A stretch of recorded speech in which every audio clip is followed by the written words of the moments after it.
And ladies and gentlemen, finally, I'm so happy to welcome you here at our Blockchain Development Summit from Geekle. Yoo!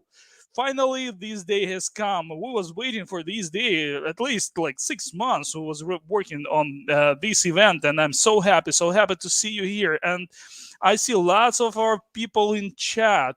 And yeah, I'm so happy. Almost 800 people I see showed up on our on our stage. I mean, in a stream, and I see here people from all over the world, like from Bangladesh, Hungary, Spain, Morocco. Yeah, keep writing, people. Keep writing where you're from. Keep writing your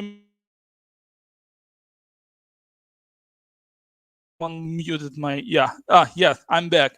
By the way, write in comments if you can't hear me, and if like something wrong with the sound or something.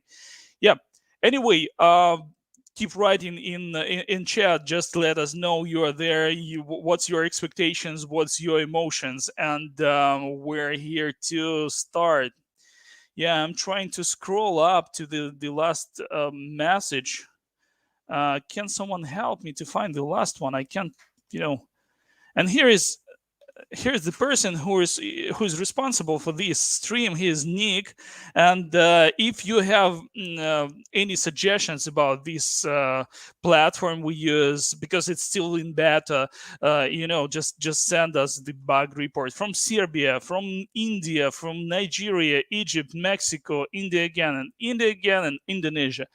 People, happy to see you here. I'm Ed Nedin. I'm Geekle, CEO and founder. And once more, I will remind you our mission is to find the most fresh, innovative stuff all over the world and deliver to you for free of charge if you are a beginner or you are not deep tech specialized, and for affordable money if you're professional specialized and you're deep technology engineer. Anyway, thanks for coming. I'm here to invite Karine Jonjoyan. Karine, can you join us in this stream and share? Yeah, Karine, hello, how are you? Hi, Ed. I'm very fine. I'm very happy Nice, to be here. nice. Do you feel those emotions? Yes, I'm very excited because, yeah, I was working on this event for many months. And so I'm very excited to see all of our attendees here, to see you, to see how you greet and give energy to all our people. I'm so And excited, so yeah, excited. Yeah. yeah, me too. Yeah. But, So, as far as I know, we have more than 30 speakers. yeah. How did you manage to find all of them? That was not easy. That's my job. So, and yeah, they are all so cool. They are from the big blockchain projects, from the big blockchain companies like. Can you name some names here? Yes, for sure. They are from Polkadots, from Wow. Cardano, from Plutus, from Ravencoin. They are the CEO of Ravencoin and Gitcoin. They also from Algorand, from Celo, from Microsoft. And for sure, we could not do this event without Web3 Foundation. And one of the speakers from this company will be here today, the second person speaking. So that's going to be super perfect. I Yeah. Just to point it, thanks people. Just huge thanks to people from R3 developers and their platform, Corda. Like, people, make sure you check them out. They have something interesting for you. And people, thanks for this support of the community. Yeah, thank you. Yes, Yeah. we want. So what's going on? Yeah. Tell us about 2 days or two tracks or whatever you have. Just give it to us. Yes, so we shared, like, we divided our event into two parts, into 2 days. The first day is going to be Industrial Updates Day. So it's a general, like, more general intro to the blockchain technological world. And we will talk about NFT. We'll have a big block of 3 topics and Q&A with guest speakers about NFT and a moderator who is an NFT Vision host. So that's going to be super perfect. Awesome. Yeah, it's going to start in 1 hour. We will also talk about CBDC, of course, and about the financial system. We'll have 2 blocks about finance and the central banking regulations and financial sphere of blockchain. So it's going to be super interesting for wider audience. And we finish our event with Metaverse, which is now very, like, you know, It's a hype. buzzword, yes. Everybody talks about that, about after the Facebook even. Yeah, exactly. And well, for the second day, we have more deep tech technological day. And those who are experienced developers, middle ones or senior ones, you can still buy tickets for the second day, because we will have companies like they will talk about smart chains, how to build them on Cardano, or how to make the parachains systems and all this stuff. So it's really from those who are experienced ones, and they will share their projects, and they will have some demos. We'll also have not theory but demonstrations tomorrow, and that's going to be super interesting. And of course, almost all of the speakers, like 99%, will have QA sessions after their topics or together with other speakers. And for these QA sessions, we also didn't make it so easy and didn't make it so just, you know, in a normal way, because we will have giveaways for the Giveaways, yeah, I've heard about that. Tell us more. yeah. So we'll have 2 giveaways for today and for tomorrow. For today, Tron Black, the CEO of Ravencoin, I'm sure our audience should know him. He gave us 300 Ravencoins. For those, Wow. yes. For those How can I participate? I want to win some of them. You should ask questions in the chat. Questions in the chat. Okay, yeah, I got it. Yeah, because our speakers, they really want to share the best content, and they want to spread all the information they have, and that's why it's very important to ask questions. Yeah, so giveaway will be at the end of the day, but we will sum up all the questions you ask, all of that you ask, and then at the end we'll have 3 winners for today and 3 winners for tomorrow, because tomorrow we will have giveaway with NFT. So whoa, that's first time in Geekle events where we have giveaway for coins and NFTs. So I'm pretty excited about this. I hope you guys will have really transparent process of picking those winners. Yes. And I will try for sure, like to do some, like to ask some smart questions to be picked for that. Anyway, once again, Nigeria, India, Serbia, Chile, Philippines, like, hey everyone, nice to see you. And I guess should we say something more about this event, or it's enough chatting? I think it's enough because we're all ready for that. So we can have a little bit of pause for just a couple of minutes. And then our moderator, Pasha, will come and he will introduce the first speaker. So I will also tell a bit more. Almost all of our speakers are live, and that's a very big honor for us. Cool. Yeah, they found their time, and I just want to encourage our audience. Our speakers are really too busy, so please just get maximum from them. Listen, ask, chat, whatever. And but the first speaker will be pre-recorded just because she's so super busy, and all of the rest will be live. So Awesome. Thank you. By the way, my special pride is that we have almost 5,000 registrations on this event. So we are the huge community, actually. Yeah. So Bulgaria, Pakistan, India, Indonesia again. Yeah, people, so happy to see you. Just take maximum of this event. Grab your drinks and I don't know, popcorn or whatever, and listen and learn and grow. Yeah, and tea, yeah, of course. Yeah. Anyway, okay. Right now we have a small pause, right? yes, yeah. Yeah, awesome. So just give us few seconds. I mean, to do some technical stuff, and we'll get back. So excited. Thank you, Karine. Okay, see you on the next session.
Hi, everyone, and welcome to Blockchain Development Online Summit 2021 by Geekle. My name is Paul, and I'm going to be the first moderator for this block. And today, I want to mention once again our amazing sponsor, R3 Developers.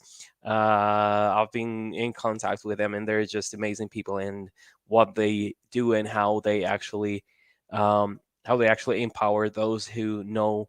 I would say probably conventional development languages, let's say Java or Kotlin, if that's one of your parts of your stack. And if you want to transition actually from conventional development to blockchain development, R3, they're amazing in this. So they have this development platform, which is called Corda.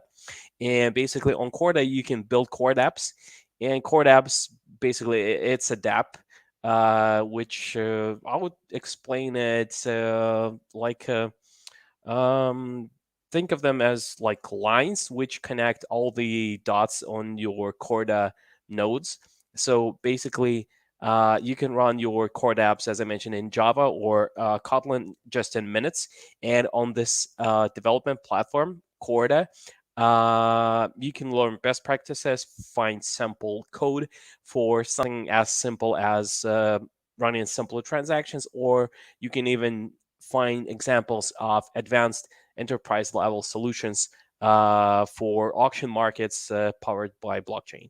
And basically, this is really awesome opportunity for you to actually join the development on blockchain before you actually heard something about blockchain. So they have all the amazing documentation there. So yeah, follow to developers.r3.com, and I will post it in the chat. So you can join Corda Developers Platform today and be part of the future of the innovation. So follow the link below, http:/developers.r3.com. Okay, awesome. And our first speaker for this block will be Jane Thomason, and we will have 2 recordings of 2 topics from her, and it will be the pre-recorded content, pre-recorded session, because Jane is in Australia right now, and it's quite late over there. So the first topic will be envisioning the 5th industrial revolution. So we all know that we already had some industrial revolution. So we had people coming from just small home manufacturing to big plants to big corporations, and may say that right now we're on the verge of the 5th industrial revolution. So let's give a quick round of applause to Jane, and yeah, let's watch the first session. To the Blockchain Tech Summit. My name's Jane Thomason, and I'm absolutely delighted to be speaking to you today. This is the first of 2 presentations that I'm going to be giving, and I wanted to do this one so that as you're thinking about what you're building, you're thinking about the future that's before us and envisioning the 5th industrial revolution. People are now predicting that, say, in around 2050, we will reach that time of singularity, the convergence of humans and machines. That's not so far away. So what are you afraid of? That technology might take our jobs? That people might lose control and get lost in the metaverse? That people won't have the skills to use technology? What happens if there's a power cut? What happens if there's cyber attacks? Lack of face-to-face interaction, we won't see people anymore. Fake news, we won't know what the truth is. Government surveillance, malicious foreign attacks, becoming zombies in the metaverse. But the future is now. It's not far away, it's now. We already have machine-to-machine communications, high-speed analytics, digital identity management, next-generation biometrics, Drones and self-driving cars are out there in the air and on the roads.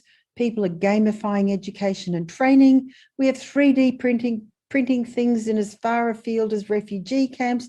Digital currencies have exploded. Advanced automation, robotics, bots, big data, satellite data, and smartphones. We live every day. It is already with us. The future is already happening. But let's have a look at actually the changes that we have experienced over the past 100 years or so, because we're in a pace of exponential change, the most extraordinary time in human history, when we have exponential growth, accelerating returns, and the power of computing goes up and the costs come down. So have a look at this chart. It took 8,000 years to move from the agricultural revolution to the industrial revolution. It took 120 years to move from the industrial revolution to the light bulb, 90 years to the moon landing, 22 years to the World Wide Web, and only 9 years to human genome sequencing. So everything is accelerating. Everything is digitizing, everything is demonetizing of traditional businesses, and new techs are absolutely exploding. But let's have a look at the last 100 years and see how we've done. Actually, we've done pretty well. So human lifespan has doubled, per capita income has tripled, child mortality has reduced 10 times, the cost of food has reduced 10 times, the cost of electricity is down 20 times, cost of transport down 100 times, communications 1,000 times cheaper, and we've lifted global literacy from 24% to 80%. So progress has been made. But let's have a think about where we are now. What do we consider normal? Well, before the pandemic, we thought going to a place of work was normal. We thought hugging our loved ones was normal, and traveling overseas was normal. Now we have a new normal, an uncertain and unpredictable normal. So what is normal changes? Let's think of some of the things that we think are normal. We have a sovereign government, we use money, we go to work, and we send our children to university. But let's have a look at how long these things that we think are normal have actually been around for. So let's think about the nation state. We live in countries, we live in sovereign states. But if you read history, you will realize that most of the nation states that we know today were created post the Second World War as the victors carved up previous empires and kingdoms. So it's not that old. And money, as we know it, is actually quite a recent phenomenon. So the first European banknotes were issued by Sweden's central bank in 1661. And then after World War II, we invented a new economic system at Bretton Woods, which was backed by the US dollar, which was backed by gold. Then in 1971, President Nixon of the United States announced that the US dollar would not be directly convertible to gold anymore. And we've followed that monetary system until we've started to see the birth of Bitcoin and other digital assets that are currently taking the world by storm. So let's think about university. We send our children to university, but this has been very much a post-World War II phenomenon. In the early 1900s, university education was almost exclusively limited to rich males. Now, going to work, the future of work. So when was work invented? Before the first industrial revolution, in the 18th century, people who were poor would work for keep. So they'd work and they'd get food and a roof over their head. It was only in the Industrial Revolution that they started to have jobs and move to cities. So if we think about the future of normal, we might not have a sovereign government. We might not use money as we now know it.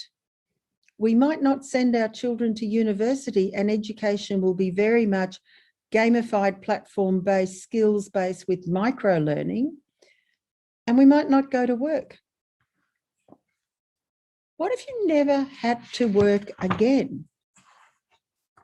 Well, work is going to change.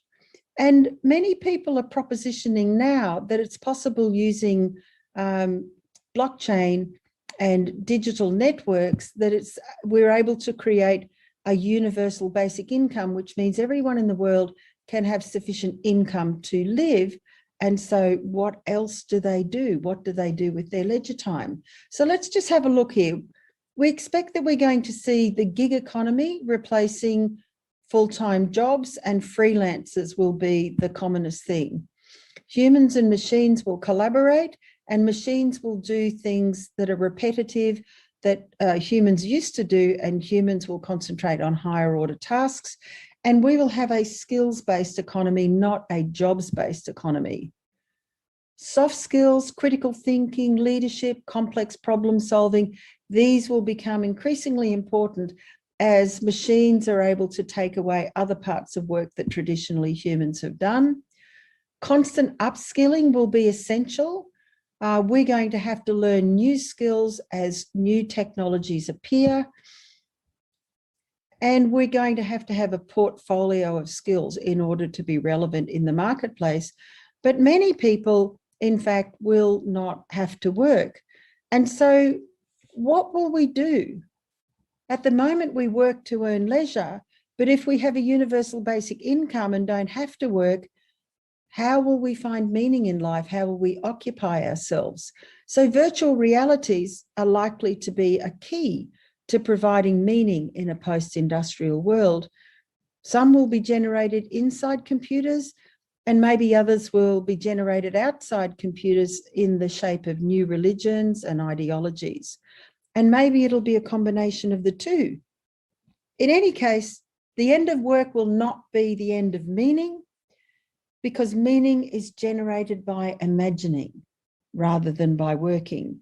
And people in 2050 will be able to play deeper games and construct more complex virtual worlds than in any previous time in the metaverse. So let's think about the world of the future. In 2050, artificial intelligence will be ubiquitous. We will move around the world with self-driving vehicles and electric airplanes. Our packages will be delivered by drones. We'll have a permanent base on the moon and humans on Mars and space hotels in orbit. Stem cells will regenerate injuries and cure diseases. Green energy will produce the majority of the world's energy supply, and carbon removal technology will remove carbon from the air and land. This will be an abundant future, the fifth industrial revolution. A digital renaissance. Remember the Renaissance? Columbus, Copernicus, Michelangelo, Medici were all celebrated explorers of their day. They navigated the unknown. They lived in an era when creative expression, literacy, and learning was revered. And this age of humanism led to universities being created as centers of education and influence, and propelled civilization towards modernity. This is the role that you, the technologists of the future, are now playing as we move towards the fifth industrial revolution.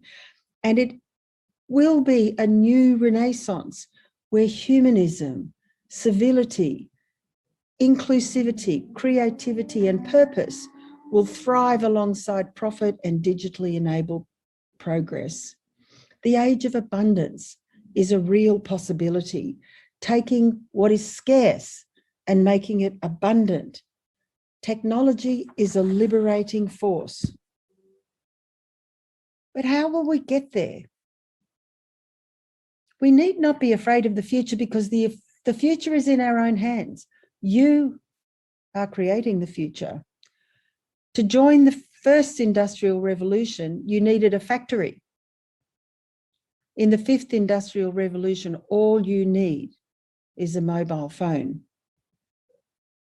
And we can, and we need to make conscious choices to ensure we create a world where profits, purpose, and people can thrive together. And now with exponential digital growth, we're on the verge of the fifth industrial revolution, a new socioeconomic era creating infinite possibilities for humanity and for a better planet. And we move on to the currency, which will be the currency of our future. Data is the new gold. The economic system will move from money to information, and we will move into the data economy. Industries will go digital. The digital divide will reverse, with emerging markets taking center stage because they're pivoting and innovating more quickly. And data will enable real-time business intelligence and predictive analytics. The world in 2050 is filled with amazing technology. The world today is filled with that technology. We just haven't seen it yet reveal the full extent of its transformation. The future is exciting. It's more difficult to envision because we've never seen it before, but we can use these exponential technologies to build a better future for all. How do we accelerate technology into society to inspire, to educate, and to empower people to find cutting-edge, scalable ways to solve critical challenges 10 times faster and cheaper than previously thought? Our children's children will live in the fifth industrial revolution. That will be a new socioeconomic era that can close the gap between the top and the bottom, creating infinite opportunities for humanity and the planet. And you who are all listening, you are building that. You hold our future in your hands.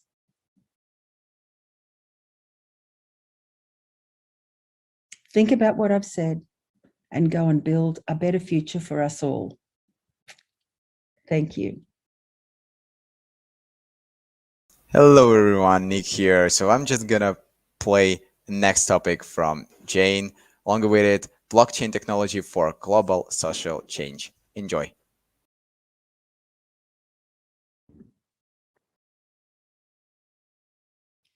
Welcome to the Blockchain Tech Summit.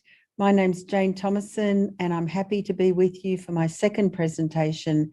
And I'm going to talk to you about blockchain and social impact. I first started learning about blockchain in 2016. My son had told me that I should, and so I started trying to understand it. And I struggled for some time because it is a different way of looking at the world. It does unseat many of the ways that we've been taught with centralized systems and ways that governance is structured and so forth. So it took me some time to really understand what it was and why it was relevant to me. And then one day I was sitting there reflecting back. Our company had worked in Banda Aceh after the Boxing Day tsunami that killed 200,000 people. They were washed away to sea. And it wasn't just that lives were lost, but no one knew. No one knew who was lost. No one knew who was left behind. All the bank records were gone. All the identity records were gone. All the hospital records were gone. And then donors started coming in. Money started coming in. No one knew if it got to the right people. Human traffickers came in, as so often happens in a crisis. And I suddenly had this moment of clarity, which is that if we were able to scale blockchain, and if everyone had had secure digital identities secured on a blockchain and were able to reconnect with their identity, with their bank records, with their land records, with their qualifications, with their health records, it wouldn't have diminished the tragedy, but it would have made the reconstruction so much easier. And it was that moment that I realized that I needed to learn about this technology, to understand how it works, and to share with other people the importance of using this technology for social change.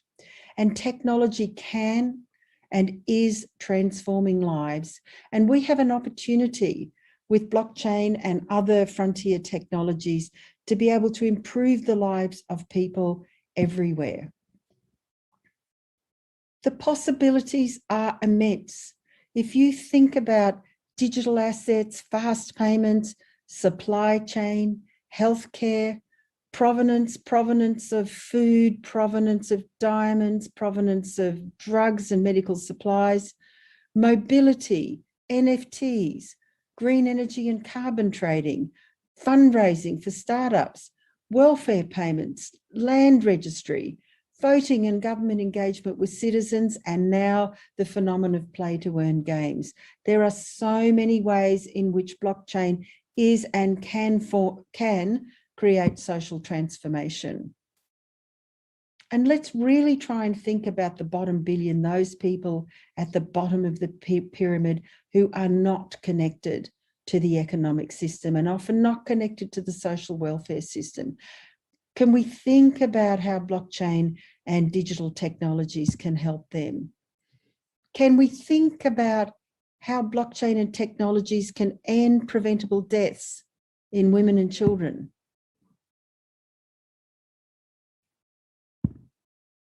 Can we think about how blockchain and new technologies can create self-sovereign identity for the 1.5 billion people in the world who don't have an identity? Financial inclusion for the 2.5 billion people in the world who don't have a bank account. And one of the greatest issues remains women's access to funds. How can we use blockchain to help with financial inclusion?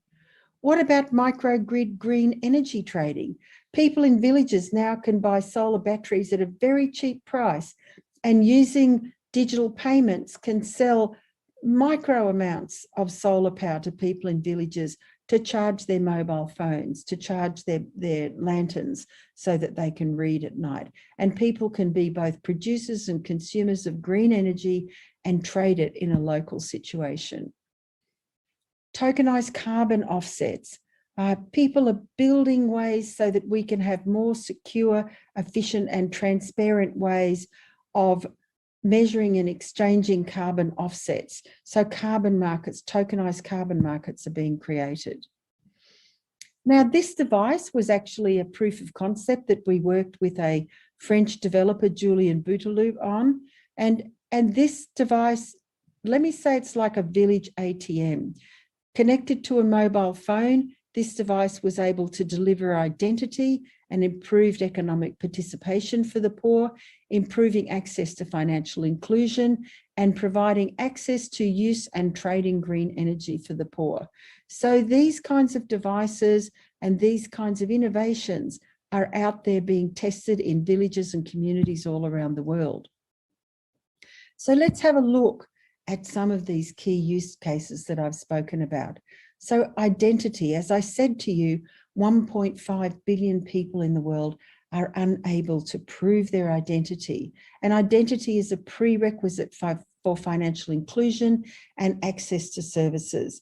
And blockchain is enabling people to create and maintain identities and build a web of trust around them and allow them to develop credit scores and so forth, which have been hitherto impossible.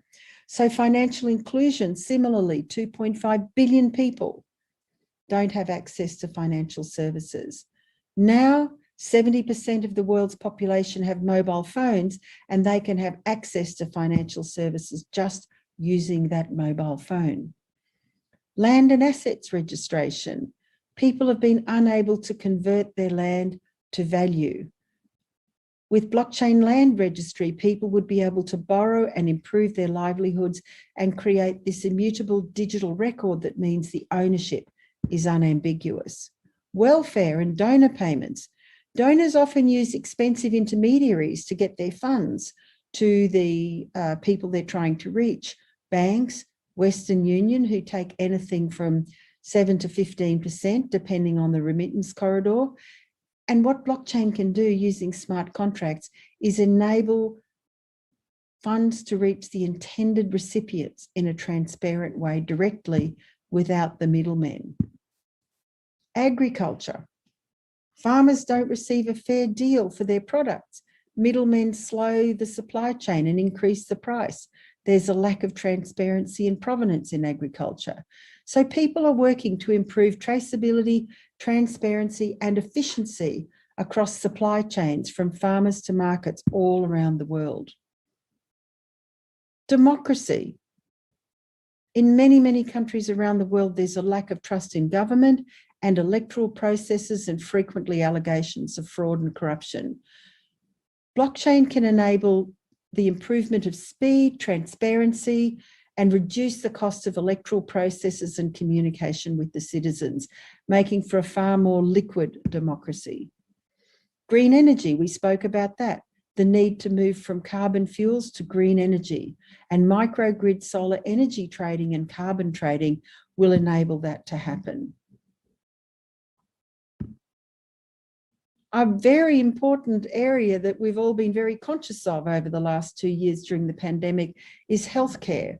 And blockchain is going to be able to improve healthcare in many, many different ways, with more efficient and transparent payment systems, financial inclusion for poor families, direct health incentive payments, supply chains for vaccines, protecting provenance and efficiencies, telemedicine and tokenized payments for remote services, blockchain-based polling for social accountability.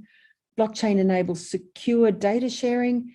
Self-sovereign identity and personalized medicine are going to be possible using blockchain and allowing people to have access to their full health record. And medical data marketplaces will tokenize data and enable them to be used and shared for scientific discovery. Technology has given everyone a voice. Technology can transform lives. Let's just take a moment, though, to look at the potential of digital assets and in particular stable coins to improve financial inclusion. So stable coins are effectively a form of private money, and up to 95% of money in developed economies is private. And as Christina Segal-Knowles of the Bank of England said, if new forms of digital money can be made safe, they could potentially contribute to faster, cheaper, and more efficient payments with greater functionality. They could increase the resilience of payments, and they could even have longer-term benefits for financial stability.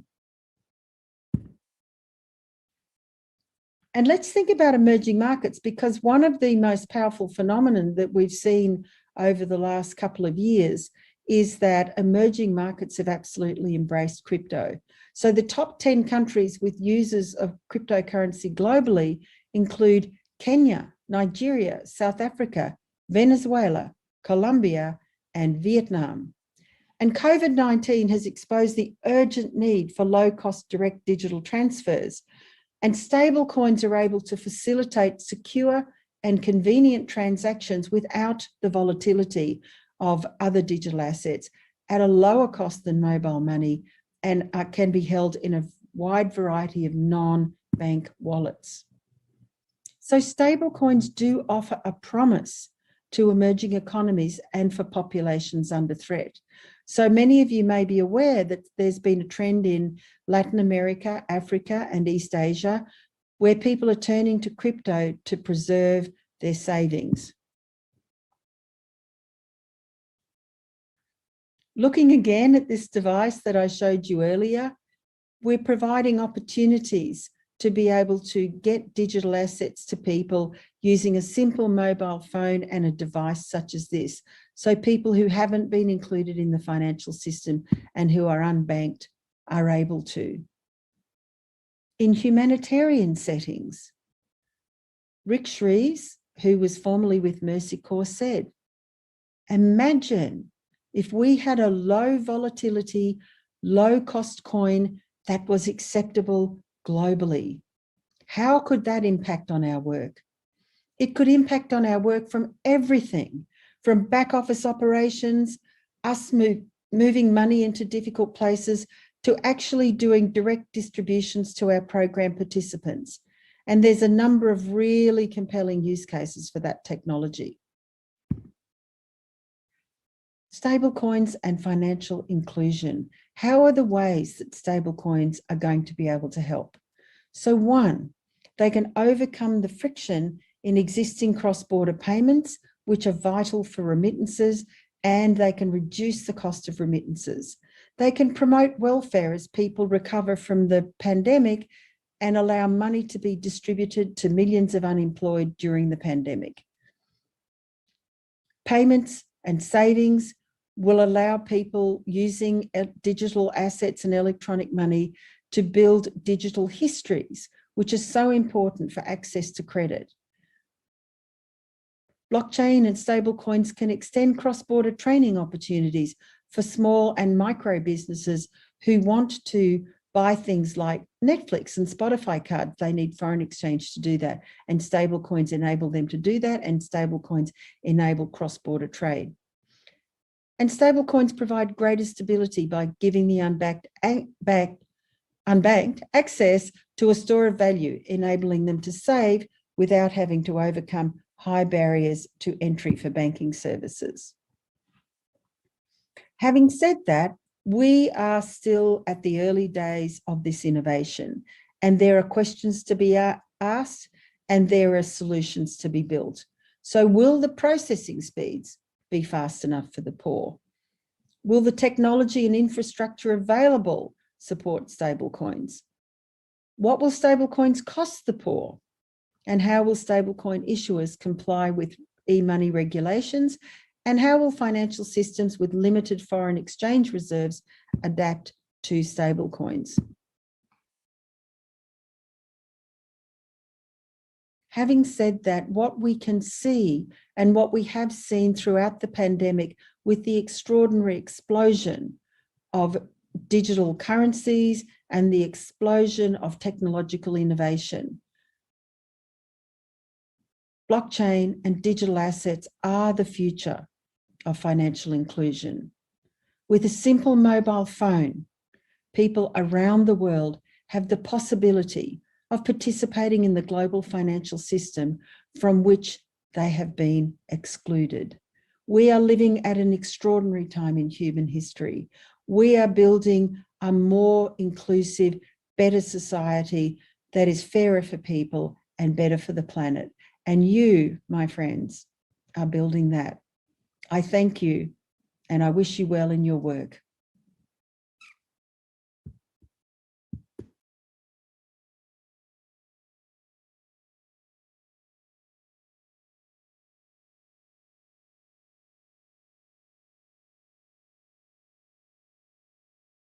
Yeah. Hello again, everyone. Yeah, I'm just filling in for Paul. He will get back soon, but I'm just gonna say thank you once again to Jane. And I'm gonna announce our next speaker, who is Danny Salman, and he should be here already, but he's gonna start in a couple of minutes. So the topic Danny is presenting for us today is how Web3 Foundation brings about the Web 3.0 vision, what it means to decentralize the web. So here's Danny. Hey, how are you doing? Hey, good, thanks. How are you doing? Yeah, we just started, and we are happy to have you here with us. So what do you have for us today? Thanks so much. I'll share my screen and we can start from there. Okay, let me just bring it to the stage. Yep. So the stage is yours. Good luck. Awesome, thanks so much. Hi, everyone. My name is Danny, and I'm pleased to be joining you today on behalf of Web3 Foundation to talk a bit about the foundation itself and how it fosters the Web 3.0 vision. So a little about me. I'm a technical educator at Web3 Foundation and have been a part of the technical education team since March of this year. I have a background in computer engineering and, like many of us, have an interest in a variety of different things, especially blockchain and Web3. And here's some contact info that I'm leaving for you folks, and don't hesitate to get in touch. So for the presentation, I'd like to reference this theme, and I'll try to sort of reference and point to it throughout the presentation.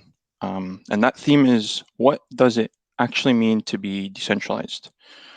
So why don't we start there, actually, try to get some perspective on decentralization. Perhaps this is how we can break it down. First, let's look at it through a linguistic lens. So the prefix DE attempts to substitute the concepts of down, from, or off. Well, the phrase down with centralization may sound political, and to keep things simple, let's stick with from or off with centralization. So assuming we understand what centralization is, from or off with centralization implies this redistribution of power and authority and decision-making, and also the general means of control. So we can use this to dive a bit deeper from a philosophical lens now. And this distribution, should be for the better, perhaps, if we try to bring in some principles or some values to kind of compare with this deeper dive. And if we think of the way society has progressed over time, the original transfer of the means of control was basically towards a centralized structure or figure of some sort.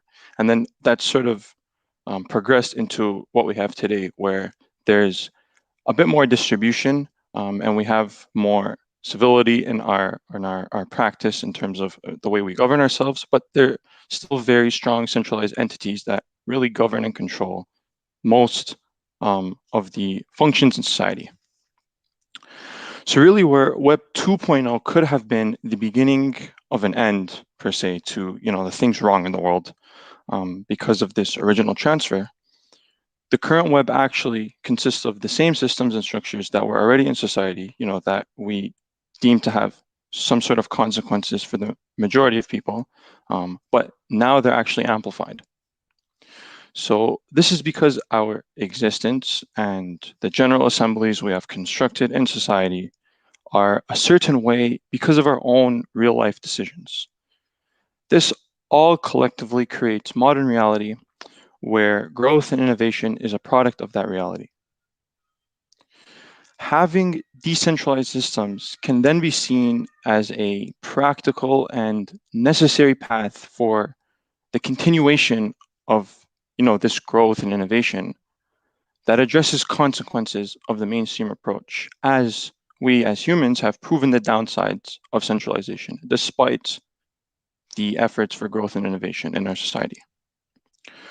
Okay, well, I would hope that all of this sounds neat, but how would we actually go about transferring the means of control if there are entities out there under the current system that are technically too big to fail, depending how you look at it, and in fact govern key aspects of society because of the control that they have? So this is where the act of transfer or transferability is not only an act, but it becomes more like a cause, or even better put, a vision.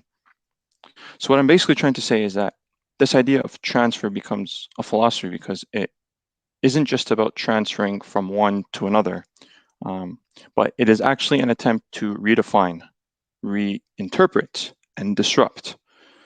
These things are needed, in fact, in order for this transfer to take place. Things as in, we need to redefine, we need to reinterpret, and we need to disrupt. And here we now have a vision, one that seems to be backed by some values and principles. So the vision might seem grand and it may seem out of reach, but I would like to think that it is attainable. It can seem confusing and there's a lot of missing pieces to the puzzle, but ultimately it is enlightening.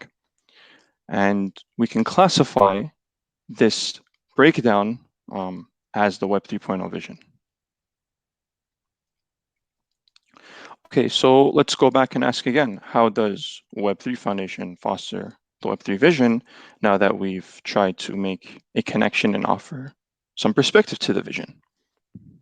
Well, this can be answered really by explaining what the Web3 Foundation is all about. So this is taken right off our website to offer, a formal definition to the audience. So our mission is to nurture cutting-edge applications for decentralized web software protocols. Our passion is delivering Web 3.0, a decentralized and fair internet where users control their own data, identity, and destiny. Here's how Web3 Foundation operates in an attempt to fulfill its purpose. In our definition just now, we mentioned both research and funding. And this translates to a research team that consists of research scientists who have backgrounds in computer science and computer systems, mathematics, economics, cryptography, and so on. The funding is seen through the grants team, which funds software development and research in the field of decentralized software protocols.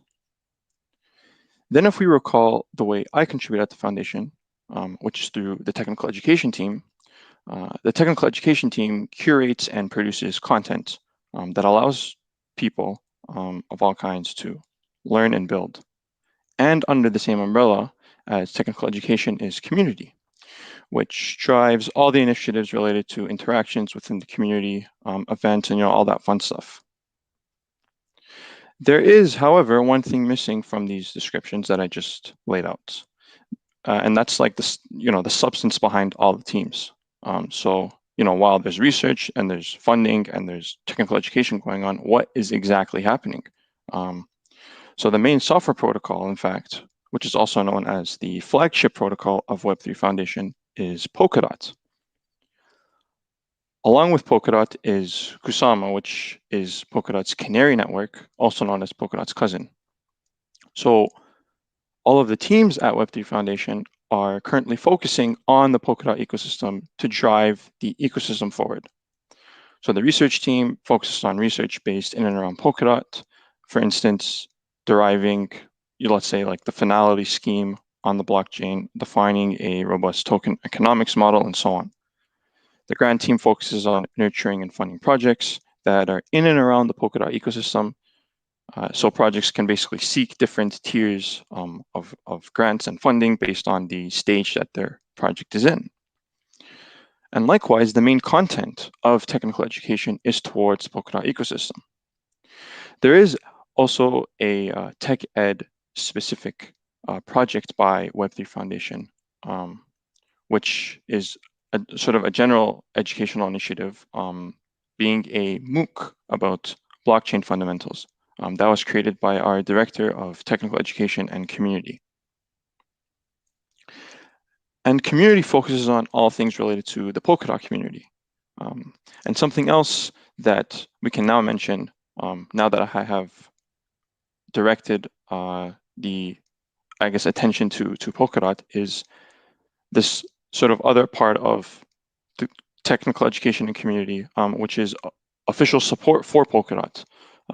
And this is a way to try and offer this sort of like formal system where there's actual real support happening for a protocol, for any user related issues and general queries, for users that are using the native tools and applications in the Polkadot ecosystem.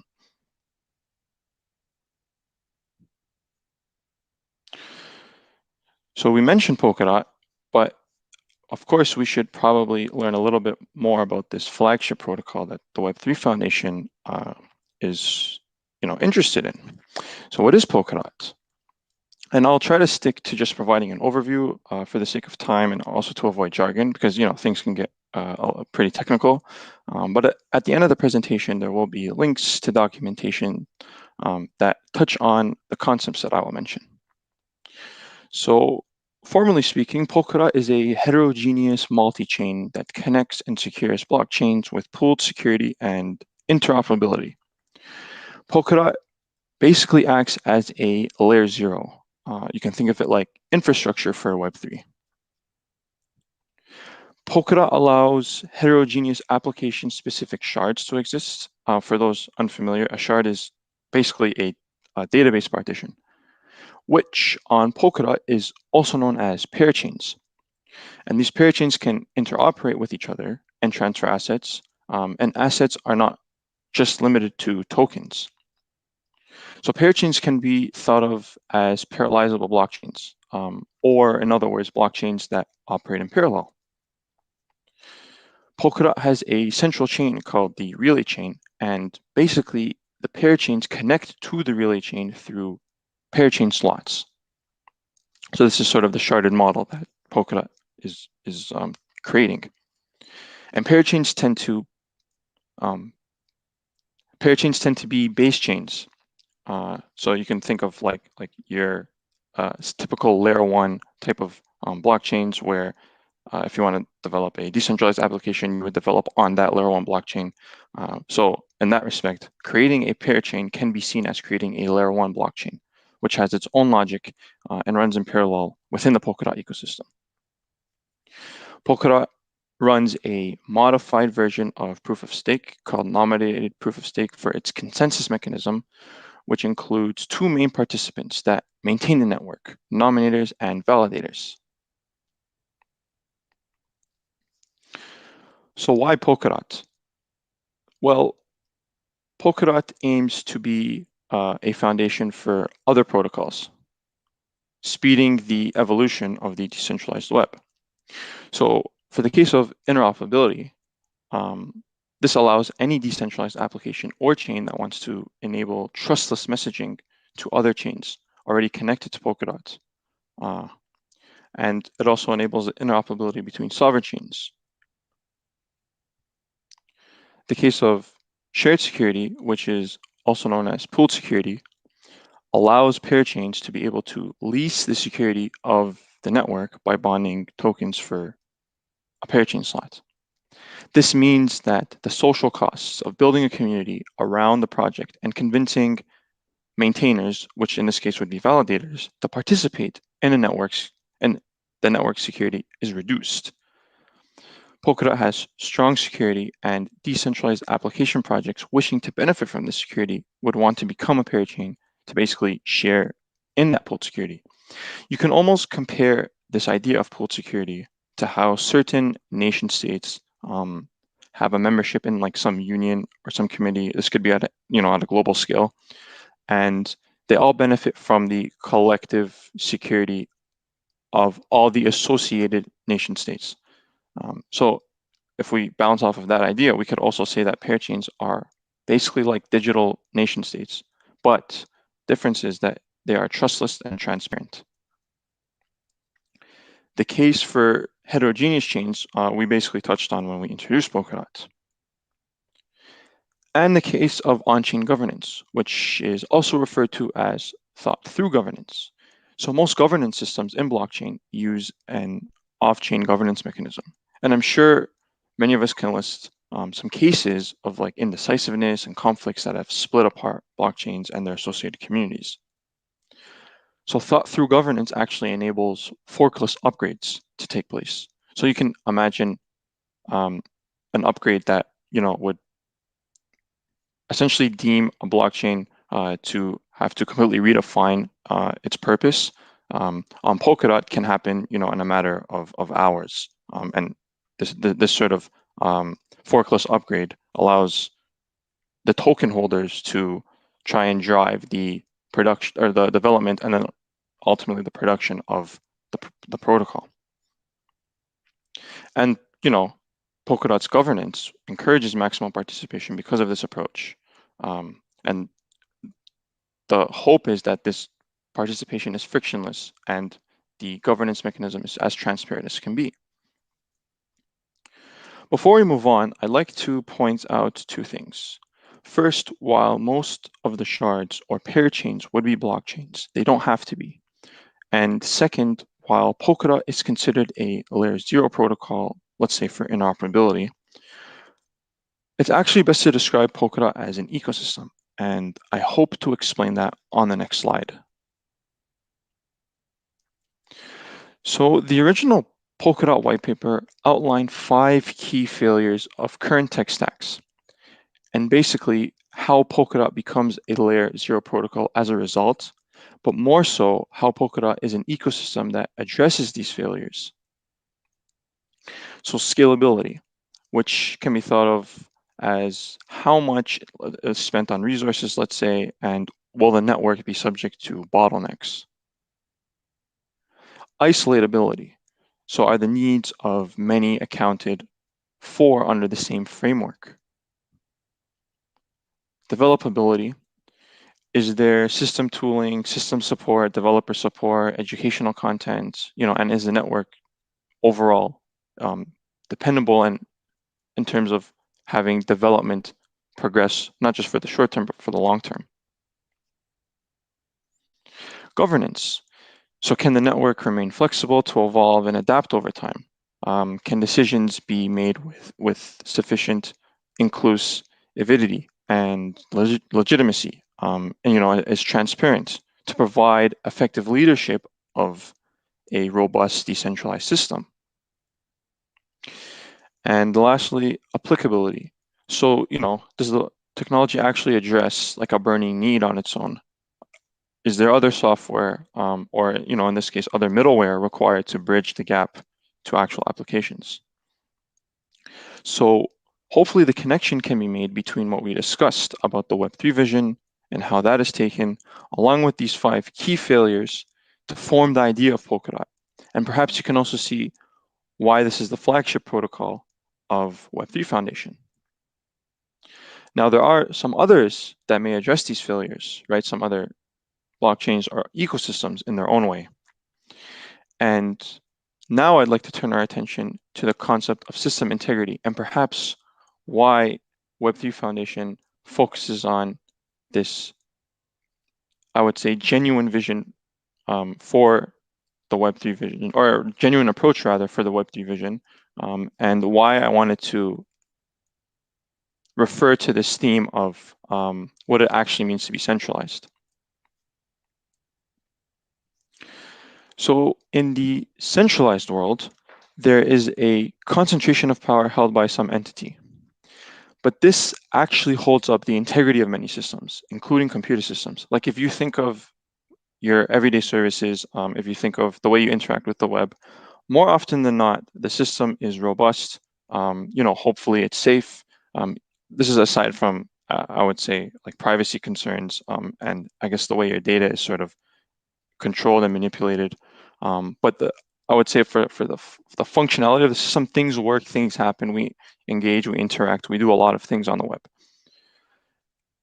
And this is mainly through the concentration of power that promotes the system integrity, by ensuring that the system is simple, reliable, and safe. In the world of decentralization, however, system integrity is hard to achieve if the goal is actual, true decentralization. You can think of all the coordination, the system level components, and trying to design a network that creates more of a fair distribution of influence can be quite the daunting task. There are many blockchain-based systems out there that are efficient, effective, and hold up to the idea of system integrity, but often this is at the expense of the fundamental component that system claims to have, which is decentralization.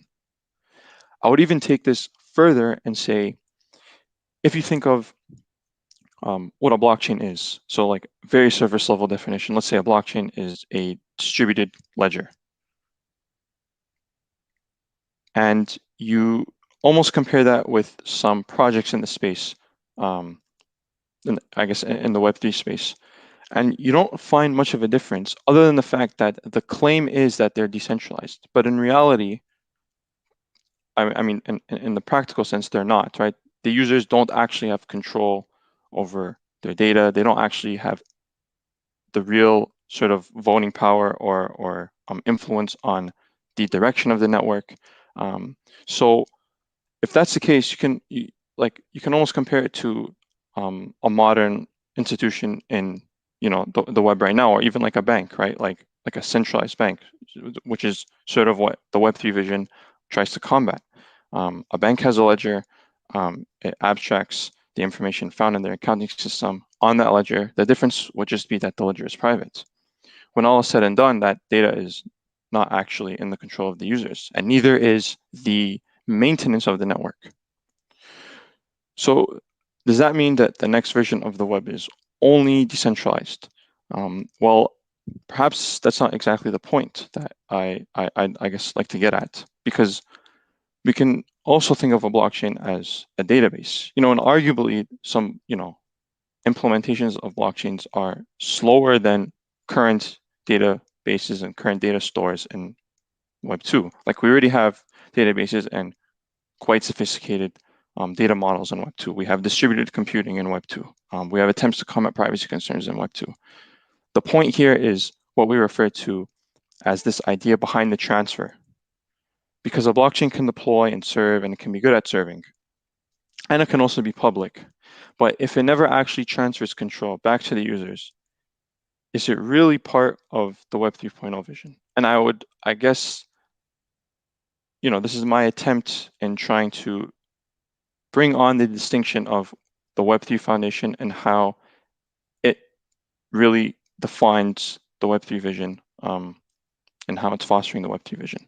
I would also say that being a technical educator who finds meaning in trying to educate others about Polkadot does not only come down to facilitating learning, building, and support experiences on behalf of the ecosystem, nor is it just about general education initiatives or developer evangelism and things along those lines. It is also about contributing to the system integrity, so focusing on the user, engaging in meaningful dialogue, being transparent about obstacles, and so on.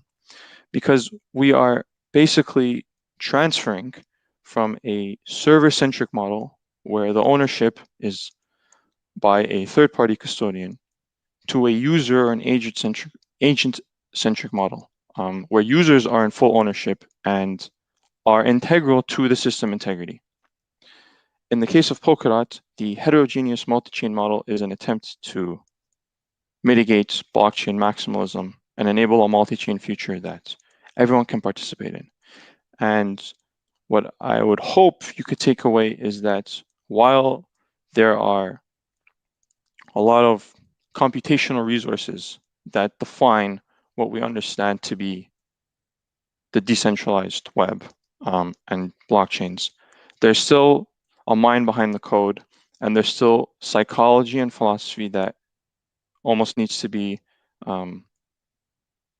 understood, up to a level where the consensus that's being defined in code is genuine and, it's strong behind the scenes. So to finish off, I will run down a few resources and point out some ways to, get your feet wet within the ecosystem and get involved. So the Polkadot Wiki acts as the central source of truth for Polkadot and is maintained by the technical education team. The Research Wiki is a wiki focused on the actual academia and technicality behind Polkadot, and basically derives Polkadot's main aspects from a low level. And it would probably require a decent understanding of mathematics and cryptography and even game theory to follow along with. And the Research Wiki is maintained by the research team. Polkadot's official support site has articles on common on-chain actions that can be performed on the network, and issues that users tend to come across when interacting with the network. And you can also open tickets to get help with any issues you might be facing. Now, if there are individuals interested in building, well, you can build with Substrate. So for those that are unfamiliar, Substrate is a modular framework for building blockchains. It can basically be thought of as a set of libraries that abstract much of the nitty-gritty implementation needed for developing a blockchain, because developing a blockchain from scratch is quite the task, and it takes a very long time. And it's a very tedious thing to do. So this framework basically allows the developer to focus on the application itself, where they can almost pick and choose and build their blockchain like building blocks. Polkadot is actually built using Substrate. So maybe I'll give a bit of an overview of Polkadot's implementation and how Substrate kind of falls into this. So Substrate is the main product of a company called Parity Technologies. And Parity Technologies develops blockchain infrastructure for the decentralized web. Polkadot is built using Substrate, but more specific, it uses WebAssembly as a meta protocol. So this actually allows for any programming language that can be interpreted or compiled into WebAssembly to be used to implement Polkadot. And this is a driver for Polkadot's multiple implementations. And if we refer back to the Web 3.0 vision, having a decentralized web also comes with having different implementations for different protocols that the web consists of. So this basically encourages different implementations of Polkadot, which ultimately strengthens the protocol. And to make this more clear, Web3 Foundation, I guess this is formally speaking, Web3 Foundation hired Parity Technologies to implement the first version of Polkadot. And Parity is usually in the spotlight for its core development of Polkadot. And while this is true, Parity Polkadot also serves to be the Rust client. And this is because Parity Tech has a rustic vision for Polkadot through their main product, Substrate. Substrate can also be used for different chains and different networks, but in the case of Polkadot, Substrate acts as the tech stack that is used to implement the sharded heterogeneous multi-chain model. You can also run through this overview on parachain development, if you're interested in how you would go about in actually developing a parachain, which is available on the Polkadot wiki. And lastly, the Ambassador Program, which is an initiative run by Web3 Foundation to support potential contributors to the Polkadot community and ecosystem. So the Ambassador Program tries to offer a way for all types of contributors, including non-technical, and I would encourage checking out the program for more details. Thank you so much for listening, and I'd love to welcome any questions. Okay, Dennis, thank you so much. So, yeah, we are gonna to proceed. Yeah, let me just adjust the volume. Is it better? Yeah, should be better. Yeah. Okay, so let's just proceed to the questions. Yeah, I'm gonna fill in for Paul, but everyone's gonna see him later because he will be moderating sessions in the evening. But for now, let's go on. There were the questions for you on our platform, so let me just find it. Let me just look at this. So yeah, the question was, do you use other platform aside from Polkadot? How about Cardano? Right, yeah. So right now, the focus is mainly Polkadot.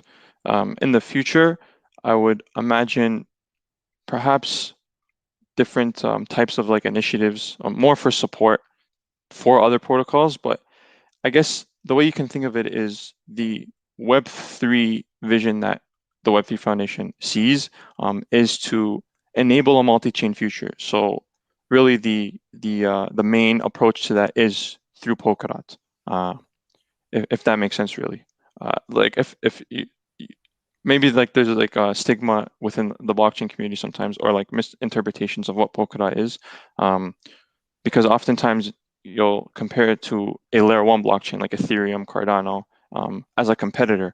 But really, you can think of Polkadot as a means to enable interoperability between all the chains within the Web3 space. Okay, yeah, I hope that covers that. But yeah, we have another similar questions, which is, what does Polkadot offer more than Ethereum? Like, people are really interested in comparing them. Right. Yeah. So, I mean, if you were to think of specific specs in terms of scalability and things like that, the way Polkadot's implemented does try to address the issue of network traffic and bottlenecks, transaction speed and things like that. But I always advocate for, I guess, the main purpose of Polkadot, which I mentioned, is to run in parallel to these other projects, basically to strengthen them in the space, but also to enable interoperability between them. Okay, thank you. So I don't think there are more questions about it. So I'm gonna ask just the next one, which is what are some immediate application or even industries in modern society that Web 3.0 technologies like Polkadot can be applied in? Right. Yeah. So we can say Polkadot basically tries to enable trustless transactions and cross-chain messaging. And then, with that comes the transfer of assets. And like I mentioned, assets like of any kind, not just tokens. So really any typical transaction that occurs in society, every day can become trustless.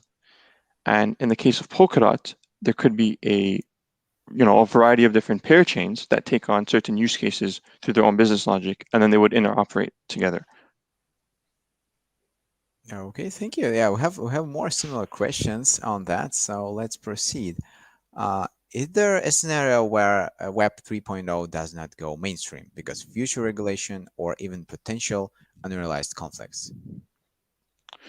Right. Yeah, that's a good question, and I guess I'll try to answer it as honestly as possible. So it turns out that if you create a system or methodology that is better at doing something and actually addresses like a real human concern, the adoption of that system eventually replaces the old one, assuming that the old one had vulnerabilities.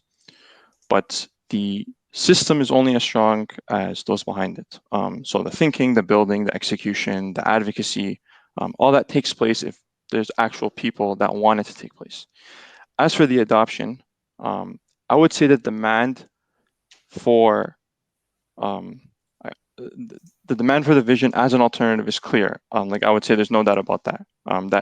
It's absolutely an alternative, and it's rapidly progressing as an alternative. But in terms of mainstream adoption, to make it sort of the standard, you would try and come up with scenarios such as like radical attempts at regulation, uncertainties, a lack of progress, or what have you.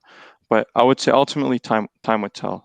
But I do see in a sense like a destination where things will become mainstream in one way or another.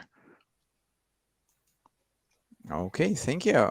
Which was really a pretty straightforward answer. Yeah, we have another question. Is can you tell more about the ambassador program? Sorry about it cut off a bit. Yeah, the question was, can you tell more about ambassador program? Right. Yeah. So basically, if you're enthusiastic about Polkadot and Web3 and willing to help the community grow, you can join the program, and you would be able to receive funding for like hosting events, or you would be able to gain access to some of the core community channels.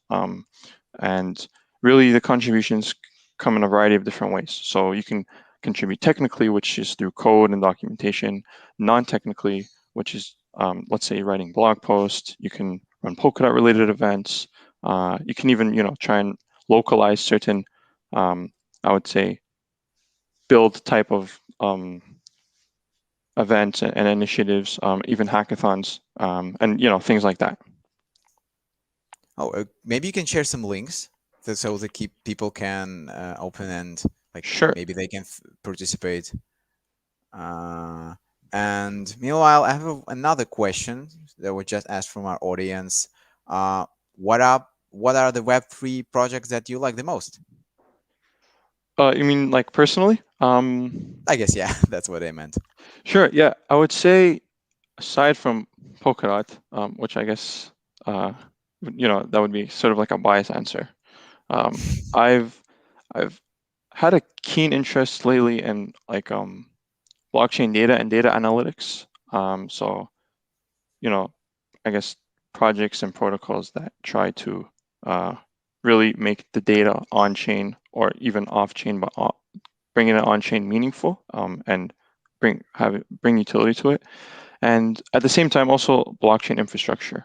So aside from Polkadot and the heterogeneous multi-chain model, I think the infrastructure is really like the integral and the spine to Web3. And it's really nice to see how things sort of come together and play out, not just from a technical level, but also from like a community level in terms of the approach to create a foundation for Web3 type of projects and decentralized applications to build on. Right. Thanks for sharing. So I guess we have time for 1 or 2 questions. So let's go with this one. What happens if essential chains do not want to interoperate? What would that impact the multi-chain future? Right. Yes. So I would say that there would probably be a decent argument for why a chain would want to stay solo or be isolated. But I guess when we say essential chain, we might refer to like the bigger blockchains per se, or the ones that have like a clear use case, and are supposedly the best or one of the best at that use case. However, most of these technologies are open sourced, and most of them have ways to be compatible across different platforms. So if there is a demand for like a specific function on a specific blockchain that stays isolated, I would say it's safe to assume that it would eventually appear somewhere in the realm of the multi-chain world. Okay, thank you. Yeah, we have a bit more questions coming. So let me read this one. It's pretty big, so I'm just gonna copy it. Yeah, give me a moment. So just should be, yeah. What are the limitations with blockchain/Web3 when it comes to the large amounts of data that our AI, machine, and deep learning future offers and demands? And how will this be resolved and handled? What are the limitations with blockchain when it comes to the large amounts of data?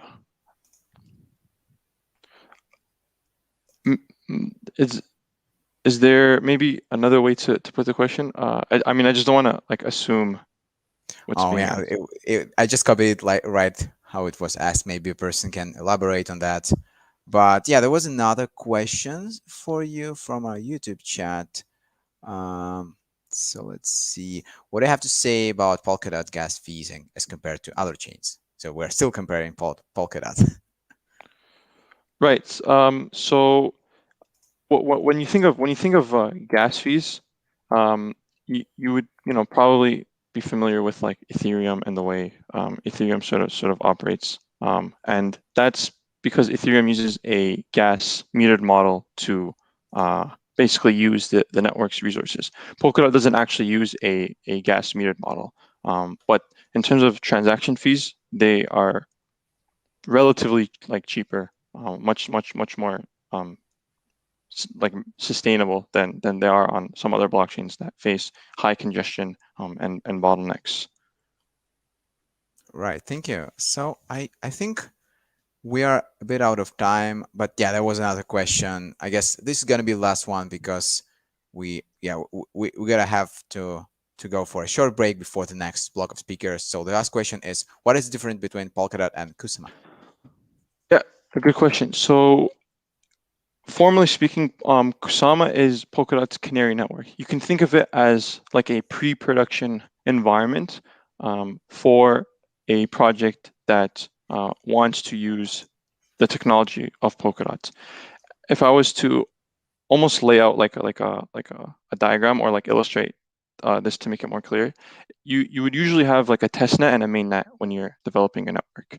You can think of Kusama as a network in between the testnet and the mainnet, which holds real value.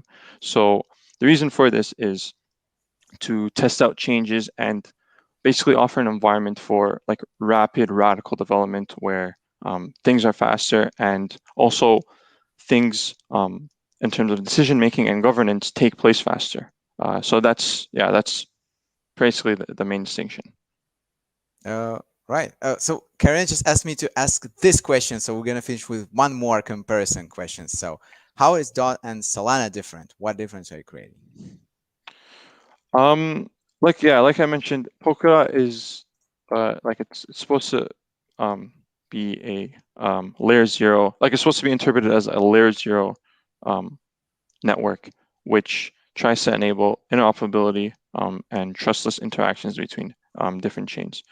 Whereas Solana, if you were to compare it with, you would probably compare it to like an Ethereum or a Cardano. Right. Okay, then thank you very much for your session and for answering all these questions. There are still some, especially on our platform. So if you log in and join, oh, why is this period? So if you join our platform at geekle.us/dashboard, you'll be able to join the chat and answer some more questions there. So if you have time, we invite you to do so. Thank you so much for joining. And yeah, thank you. Awesome. Thank you so much for having me. It was a pleasure. Yeah. Bye. Right, and I'm gonna just announce a very, very short break before the next block, and we're gonna have also a small announcement. But yeah, right, we have a couple minutes of break for everyone to stretch their backs or take some water or a cup of tea. Yeah, bye.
Hi everybody, hope you enjoy your break. So I have just short announcement for you. Can you imagine that just in several days, 3rd and 1st of November, we will have React Global Online Summit for developers. And only now, today and tomorrow, you can buy one ticket just for price $99. So 50% discount. Scan our QR code and use promo code blockchain and hope you can grab your ticket to our React Global Summit for React.js developers. Thank you. So also now I want to add to this stage our next moderator, Dina. So please welcome. Hi, Dina. Hi, Dina. How are you Hello doing? there. So How are now you?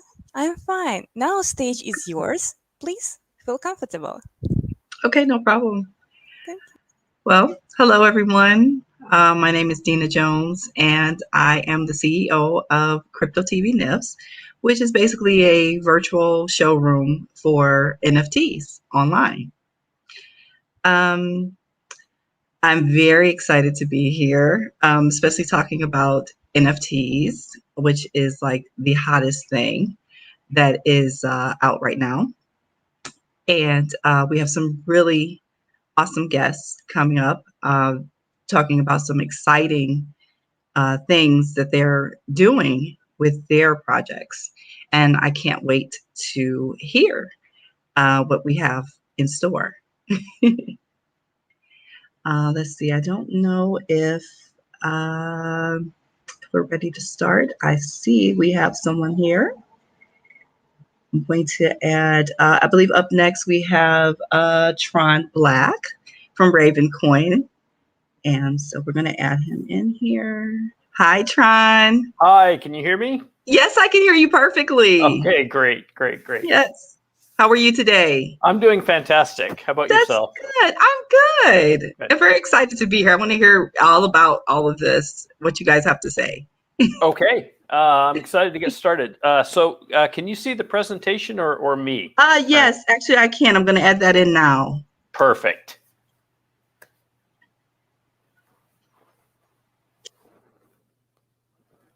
All right. So I'm here to talk about Ravencoin and NFTs. The Ravencoin is a platform for creating assets, and so that's my talk. I'm going to actually create one kind of live along the way, but I'll just give you a little bit of background to start. My name is Tron Black. I am the lead developer for the Ravencoin project. It was kind of spun out of a I guess it would be a wholly owned subsidiary of Overstock.com called Medici Ventures, funded the entire development of Ravencoin. And that allowed us to launch without having to raise any funds, without having to sell anything, which was great. So I led the team. We launched, well, I'll give you the whole history in a second. My background, I have a computer science degree, I have an MBA, and I've been in crypto since kind of early-ish 2013, and it's been quite the ride. From Bitcoin and the altcoins and building a coin, it's been pretty amazing. So let me give you just a touch of background on the origin of Ravencoin. So the idea actually came from Bruce Fenton, who was the former executive director of the Bitcoin Foundation. And he connected with Patrick Byrne, who was the CEO of Overstock, and Bruce was trying to get development for this project, and Patrick Byrne offered the development, and I just happened to be in the right place, the right time, right room to hear about that. Happened to kind of match my skill set, which had C and C++ development in my background, and so we started with a small team working in the Peace Coliseum. If you're not familiar with the Peace Coliseum, it's a big, beautiful $100 million building that was built. Looks like a peace sign. It's in Salt Lake City, Utah, and it looks like a peace sign when you're flying over it with an airplane. It's round, and it has the columns or has the a section in the middle that had like a coffee bar and things, and the pathway to that centerpiece was actually done as a peace sign. And then the project itself, Ravencoin project, actually began as a code fork of Bitcoin back in kind of late 2017. And we started it off by just changing some of the parameters. So instead of 10-minute blocks, it has 1-minute blocks, so it's about 10 times faster in that regard. 2 megabyte blocks, so a little bit larger blocks. So it has about maybe 10 to 20x the speed of Bitcoin. And we kept the 4-year halving. Even though we sped up the blocks, we actually extended the number of blocks before the block reward would have. And we launched also with the 5,000 Raven per block initial block subsidy. So that's the amount that the miners get. It is mined with GPUs. And so that began actually on Bitcoin's 9th birthday, and we actually launched it on that day. So it launched on January 3rd of 2018. And when we first launched it, the mining was a fair launch. So it was announced to a lot of people through various channels, Twitter, Reddit, etc. And it grew from that. It didn't have asset support on the day we launched, but it was, began as a coin, as Raven. And then we added the asset support throughout that year, and that activated on November 5th of 2018, the ability to add assets, and we'll kind of go through how that's done. You'll actually see an asset created kind of live here today. And one of the really important things that we added, and this became super critical, especially for NFTs and also for provenance of assets, was that every asset has to have a unique name. And so built into a Ravencoin's code is the ability to, or not the ability, the requirement that every name's unique, which means that every node knows every name that's been created in it, and it will make sure that the name's unique and will allow you to register unique names. So it kind of has almost a built-in DNS-like registration system built into the code.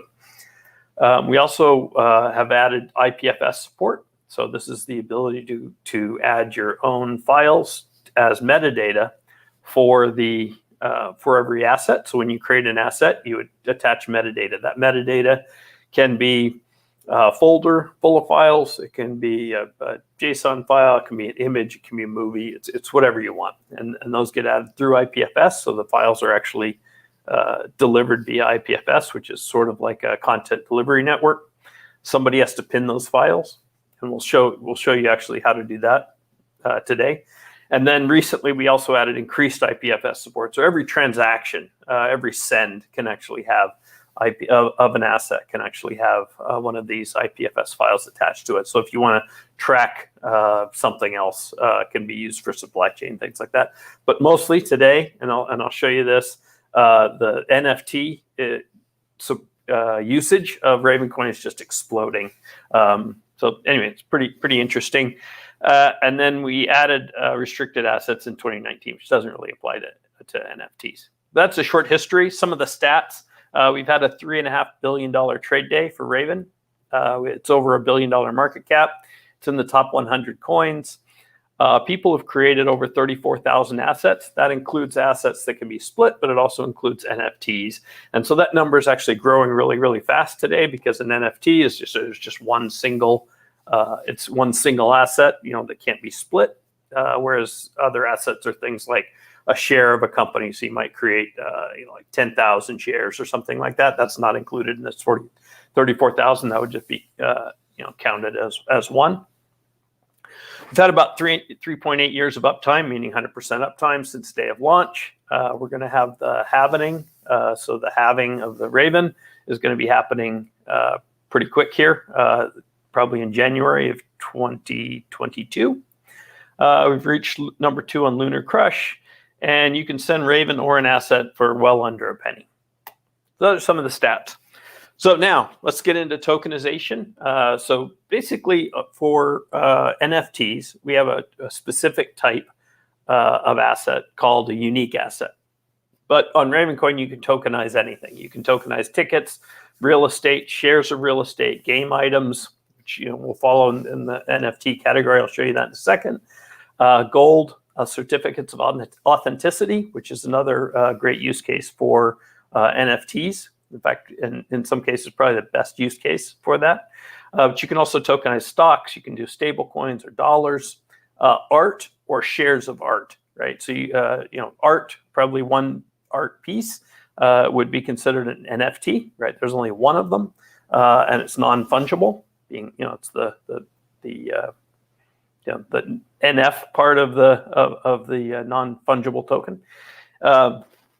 And then you can also do like reward points or even wine. So today we're going to talk about NFTs. So it kind of that kind of narrows it down to kind of this set, sort of game items or tokens representing game items or items that can be transferred around. Certificates of authenticity, meaning a certificate that has provenance that is tied to an item that exists in the real world, sort of a digital twin model. Or artwork linked to a token specifically. So those are the NFT things. Some of the advantages of Ravencoin NFTs. One big advantage is guaranteed unique name. So there's an actual on Ravencoin, a unique name that you own, and the system will prevent every other NFT on Ravencoin from having that name. So it's guaranteed unique. There's no programming skills needed. While Ravencoin does have a complete programming, it does not have a smart contracts, but it does have RPC calls and things like that. So you can interact with it by programming and calling the APIs and things of Ravencoin. But to create an NFT, you don't need any programming skills.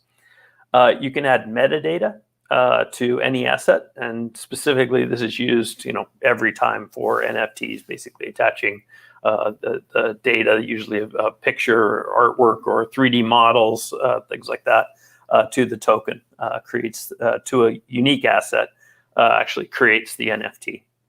Low cost to create NFTs. So 5 Raven is what it costs to create it. That creates it, guarantees your unique name forever. It's not a renewable thing. It's not something you have to pay every year or something like that. Right now, 5 Raven is somewhere in the range of about 60 cents. And then low fees to transfer. So under a penny. This will change with load, but we've never exceeded that penny. So but like any blockchain, it does have a capacity. And that capacity will automatically adapt the fees if necessary. And then also improved provenance. So one of the things about Ravencoin NFTs is they have to be linked to a root token. And that root token gives it provenance. So that root token would typically be an artist's name, or could be a studio name, something like that. Or can even be someone who's basically creating NFTs for you, meaning a service that's trusted that would create them for you, and it can be under their root token as well. So that's some of the advantage of the Ravencoin NFTs. This is actually a screenshot of a live auction. So you hear about NFT auctions. This one's actually a sort of an in-person or in-avatar in this world. This is actually in Ravencoin campus. So it's a kind of a large virtual world that has 2 auditoriums. It has a soccer field. It has a concert hall. It has some classrooms, things like that. And you can create your avatar, and you come into this world. And we actually, well, not we, someone hired an auctioneer. Real auctioneer, Troy Holden, that does the auction patter, and he would auction off NFTs. They'd go up on the screen. People could run around in this environment. It has spatial audio, so you'd hear people as you get closer and further away. And a lot of the bids actually came through the chat. So this was live auction. We also have websites. Like Raven Bay, I can show you that as well, which are more traditional. You go onto a website and you can see the prices and auctions, auction prices and bidding and things like that of Ravencoin NFTs. So that's the end of the presentation portion of this. And let me go ahead and show you. So this is mangofarmassets.com. This is actually a wallet. So it's a web wallet. We actually have Ravencoin Core, which allows you to create them as well, to create NFTs or to create assets. But Mango Farm, easy to use because it's quick and easy, and you don't need to sync the chain. So with Mango Farm, I've already done this just because we have a short period of time to kind of show this. So I've already created a wallet. So you'd write down your 12 words.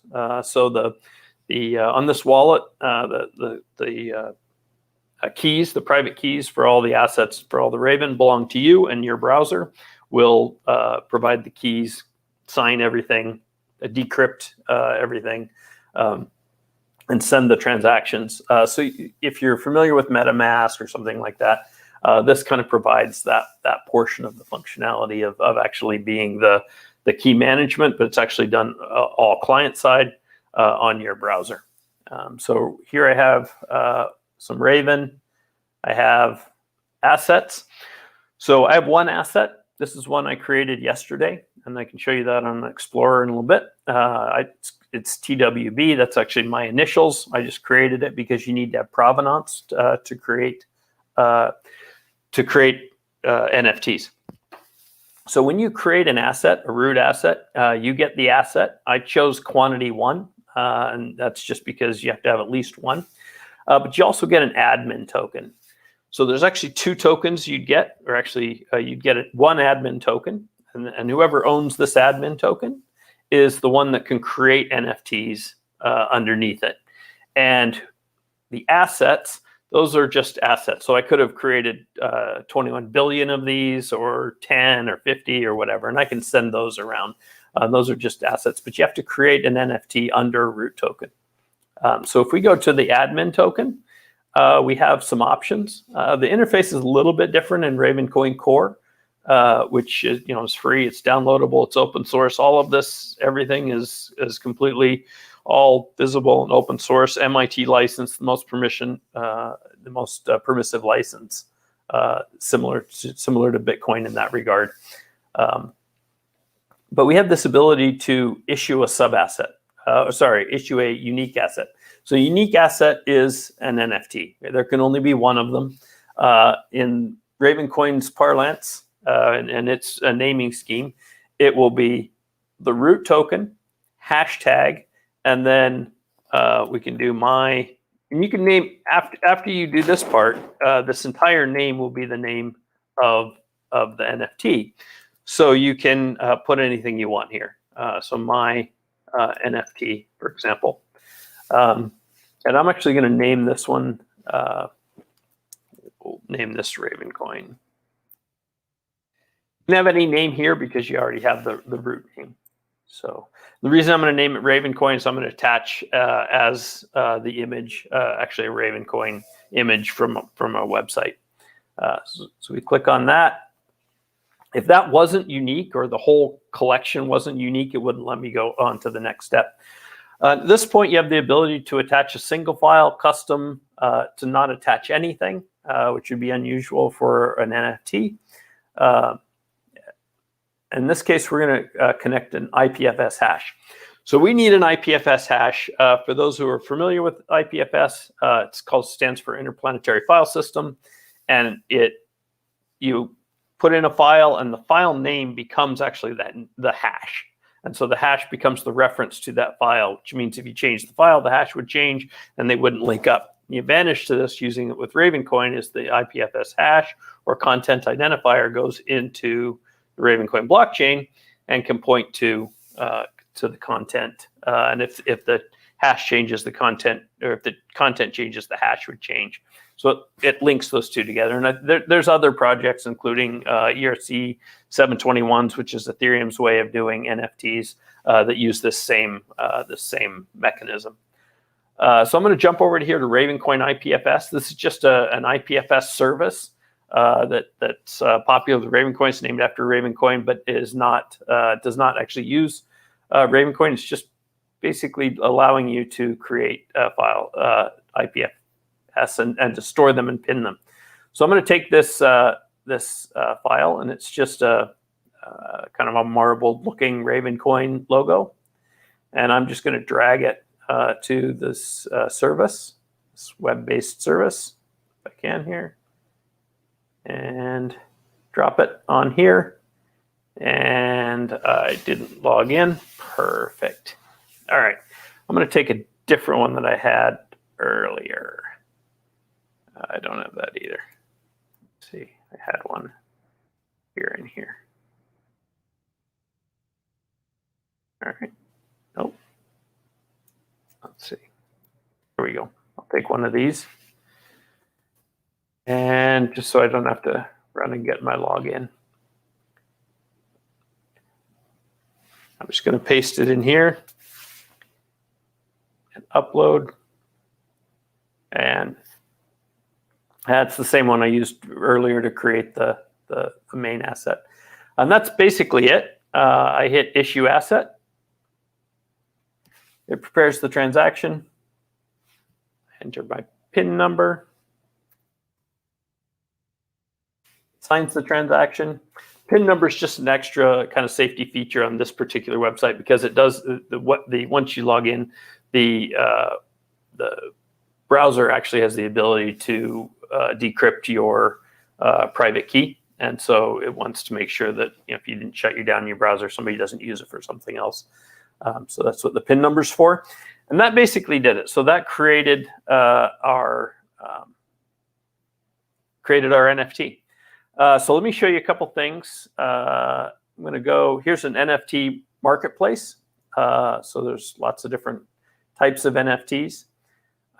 There's another shop at theassetmarketplace.com. It's another place with NFTs. And a lot of these are kind of connections. So some of these are real objects. So here, it's like a signed Margot Robbie item that is connected to. So there's actually a physical component and not just an image. There's also Raven Trader. So Raven Trader is it's the ability to list your NFT with a price that you're willing to accept. But you're not listing it with anyone. You're basically listing a half-signed transaction, meaning I'm willing to forego or transfer my NFT to anyone who pays this much Raven. And someone else can come in and accept that swap and sign the other half of the, sign their Raven over, and everything happens atomically on chain. So this is a website that basically just stores all the half-signed transactions for anyone to come in and do this. So there's nobody's holding anything. It's just sort of an interface to on-chain transactions.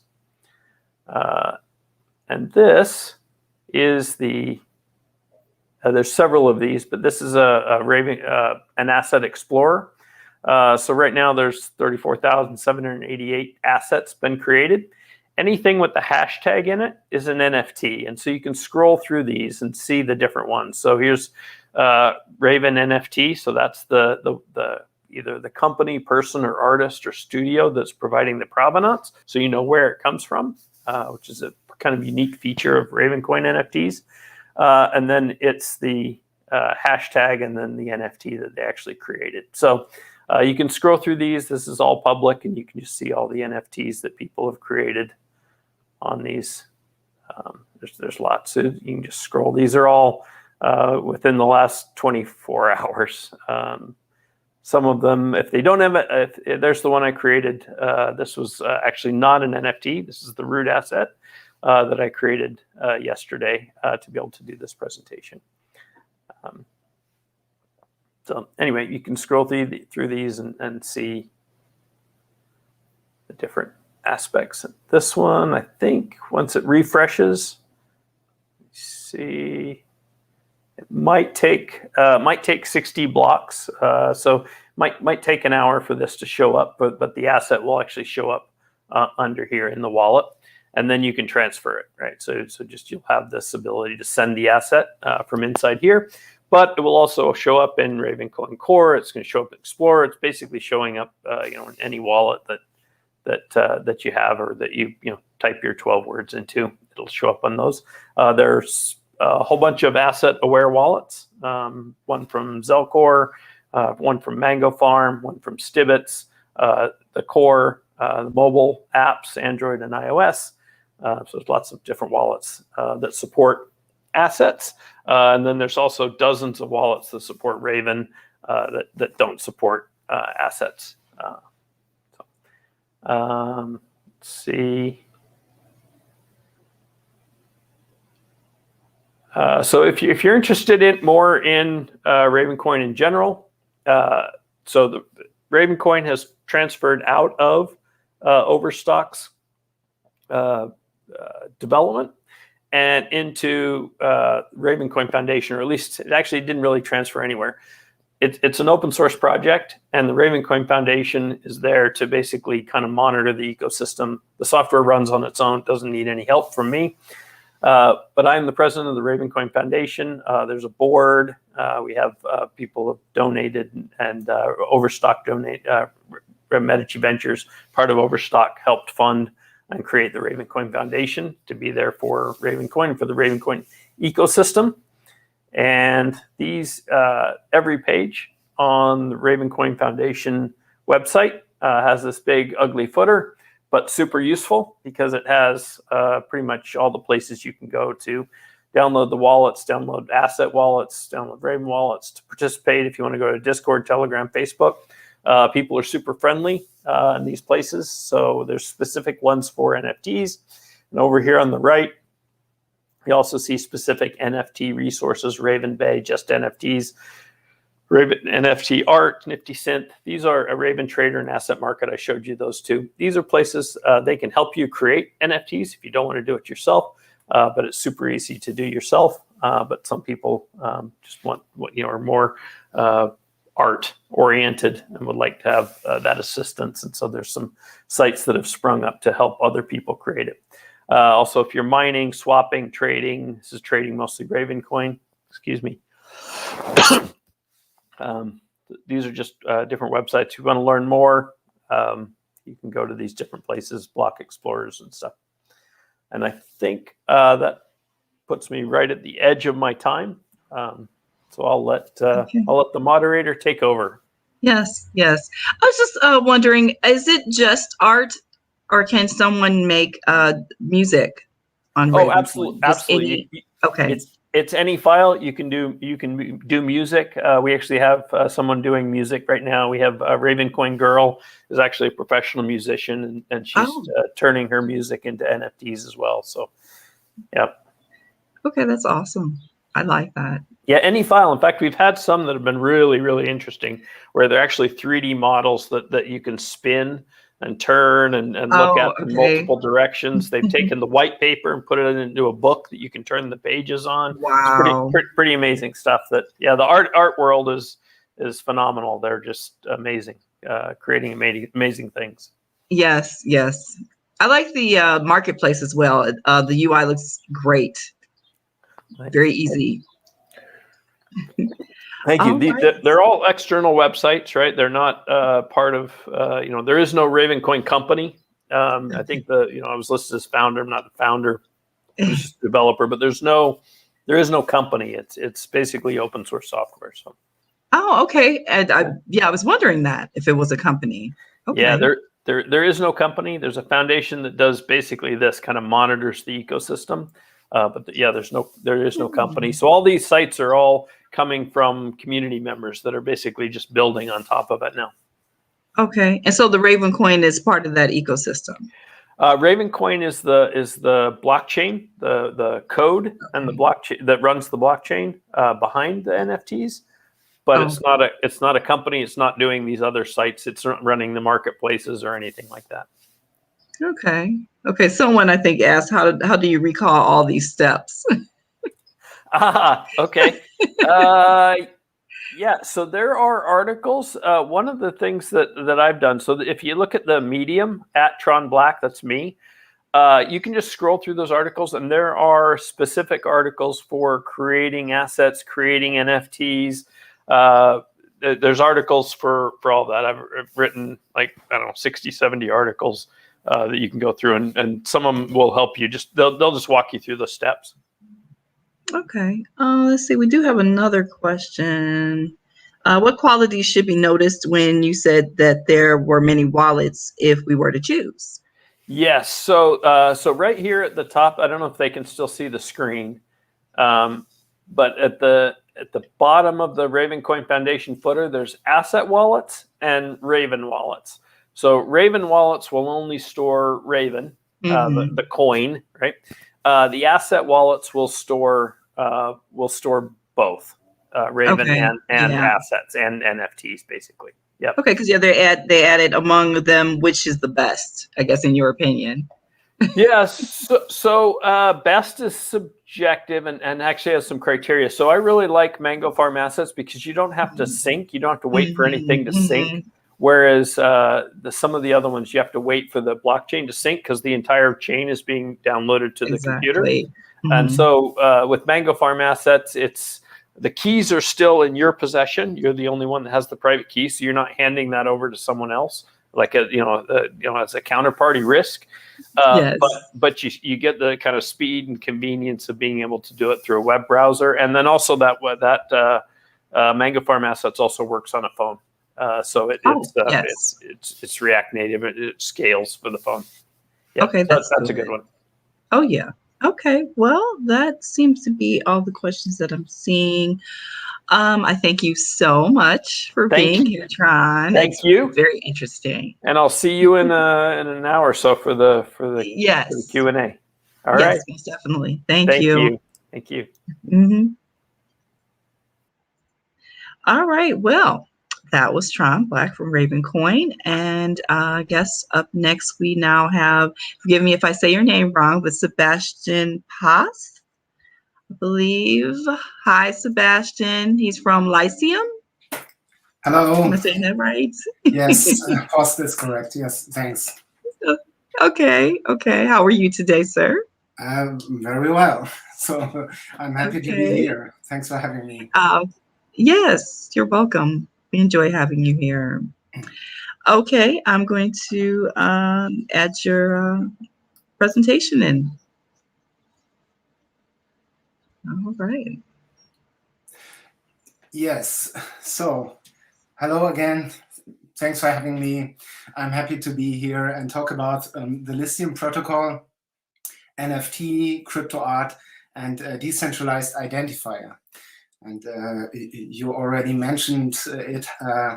What a crazy year this has been for NFTs. At least in my social media timelines, and I guess also in yours, the NFT bubble is growing like crazy. And I'm not sure whether this is good or not, whether we will see the bubble pop or if we can manage to transfer the principal concepts of tokenization and the core innovations of the Web3 into a sustainable business for all members of the creative community. In my observation, NFTs are not only shaking up the world of art, but also other legacy media industries are getting really curious about what's going on in the metaverse. Is it a bad sound? So can anyone hear me? Everyone hear me? Can you give me a feedback? I see that it's not good audio. Yeah, everything is in order, Sebastian. It's okay. Okay, so yeah, so that's good to hear. Thanks for the feedback. So yeah, also other media industries are getting really curious about what's going on in the metaverse, but the pace of development and the complexity of the ecosystems and technology, as well as the lack of standards and usability in the space, seems to me a bit concerning, as it causes a lot of confusion among people who could and should be interested to get involved. So many technical questions have not been answered, and a lot of legal issues should be addressed rather soon than late. Because when we introduce NFTs as a new asset class, we better make sure that they are backed by regulation and law, and that we have established the necessary standards before it goes mainstream. So in my presentation, I would like to introduce you to the Lithium protocol and trigger a discussion about the relationship of the NFTs and crypto art. So what ties NFTs and crypto art together, and how can metadata and rights management information for the content be discovered, located, and reliably associated with the token? So in this context, I would also like to introduce you to the International Standard Content Code, which is a new proposal for a decentralized content identifier that can be used as a potential means to create trust and transparency in this early market. First, some information on my background. So for more than 15 years, I've been working in the traditional media industries as innovator, entrepreneur, and consultant on digital distribution and blockchain technology. Most of my professional life, I worked in electronic publishing on the intersection of business and technology. Currently, I'm working on the Lithium rights engine. I am the co-initiator of the International Standard Content Code, co-founder and director of the ISCC Foundation, and elected convener of the ISO working group on the ISCC. And you will learn more about content codes in the coming minutes. So what is the Lithium protocol? The Lithium protocol is a set of tools and standards that aim to provide trust in the authenticity of claims to digital media content online. And you will soon recognize that I would not distinguish between crypto art and legacy media, which is published and distributed online, as I think that they face the same challenges. So at its foundation, the Lithium Rights Engine is a search engine for verifiable metadata, which can be any kind of information associated with the content, like the creator or the rights holder name for attribution, title information, rights and licenses, the provenance of the artworks, reviews, and a lot more. Lithium Protocol supports the creative community by suggesting a way to link together the following elements in a decentralized way. So first, the artwork, or rather a content-based identifier of the digital media asset, the ISCC. The identities of the creators or rights holders in such a way that it will support attribution of an artwork, even if the creator or rights holder may prefer to stay pseudonymous. The NFT, which might have been minted on one or of the various blockchains, and nonetheless, the metadata and terms and conditions of the actual offer. And these rights management information need to come with the artwork in order to conclude a legally valid business transaction. At this moment, we are dealing with a lot of unverifiable claims and misappropriations of content in the space, and the lack of reliable attribution, content bindings, and proper content identification seems to be at the root or the root cause. So, in most cases today, only very basic metadata and the link to the media asset on IPFS are provided in the smart contracts and connected to the token IDs. But the way this is currently implemented is rather poor and devoid of any standards. And what can users do when they only have access to the digital media asset? So currently, the token ID seems to be the starting point to receive all kinds of information. But seen from the perspective of the legacy media business, it is not, and certainly should not be, a condition to mint NFTs in order to do business with digital media assets on the blockchain. NFTs are only one specific form of tokenization, and the unique and rare digital collectibles support a multitude of very interesting and innovative use cases.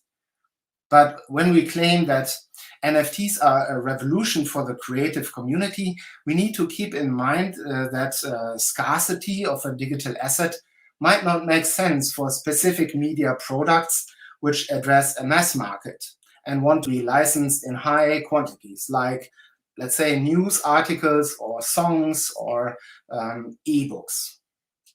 I would say in general, there's quite a bit of confusion in the public perception of what an NFT actually is.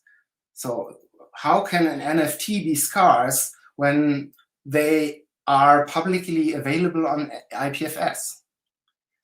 And for many users, it is the first lesson of the metaverse to understand that the artwork on the one hand is something entirely different than the token on the other. But in the public discussion, this distinction is often ignored or intentionally mixed up. So the question is, if you own the token, do you actually own the artwork? And I have to say that I'm personally not all too happy when people claim that they own the artwork, because in most cases this is not accurate. All they do is they control the token. And even though a controller of the token on the blockchain may brag about the corresponding artwork, the possession of the NFT does not mean that he has thereby automatically acquired all rights to the artwork. So property law, if this applies to token at all, is something different than copyright law. From a structural point of view, we are dealing with different legal domains. So considering the token, public key cryptography factually establishes the actual possession of the token in the wallet of the user. But if a user loses the key to control the token, he loses his possession and all the value that is connected with the token. And I'm not a lawyer, but in my opinion, this is not how ownership is defined, neither in continental nor US law. So considering the artwork, one would expect that the terms and conditions that define the holder of the NFT is allowed to do with the corresponding artwork were to be provided by the creator or rights holder. Unfortunately, I think that this is almost never the case, but I might be wrong in that assumption.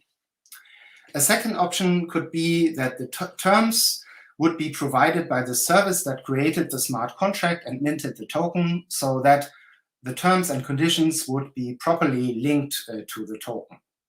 The auctioning platform could then present the terms and conditions of the artwork itself. But it seems that copyright law is not a priority for startups in an early market. In the best of all metaverses, the legal and commercial terms should travel with the content. They would be inseparably linked to the NFT and with the artwork. And I think that is especially relevant considering secondary sales, as resales can take place on platforms which are different to the original minting service or marketplace. A standard needs to be established that inseparably connects metadata and terms to the artwork over time to make these secondary sales happen. Currently, we often hear the promises of monetization through content resales in the Web3, when in fact these resales are currently bound to the existence of the minting platform or handled off-chain in a centralized Web2 manners. So how can users reliably find out what they are allowed to do with a digital artwork? And this question applies completely independent of whether NFTs have been minted or not. So it also applies to published content online. So often we come across content on the internet without knowing its origin, where it belongs to, and what we can do with it, how we can use it. And doing a Google image reverse search, like what you see here, will lead you to multiple websites with unverifiable claims, if you're lucky.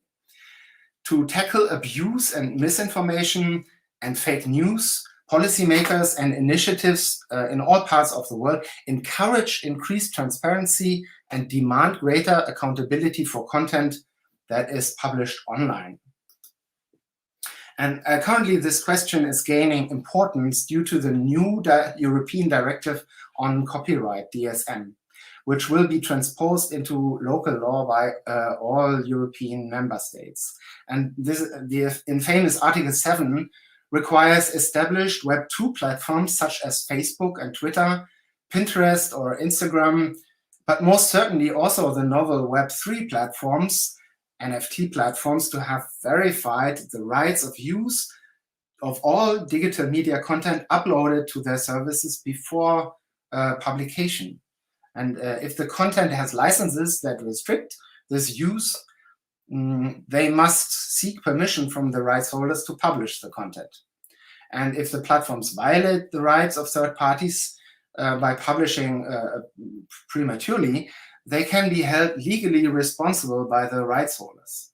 So having a look at the scammy drops and copycats and misappropriations of artworks in the current metaverse, one is inclined to joke that some Web3 founders will end up in jail for copyright violations rather than for money laundering.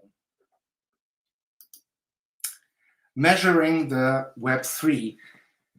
About 2 million artworks have been sold as NFTs so far, according to CryptoArt.io.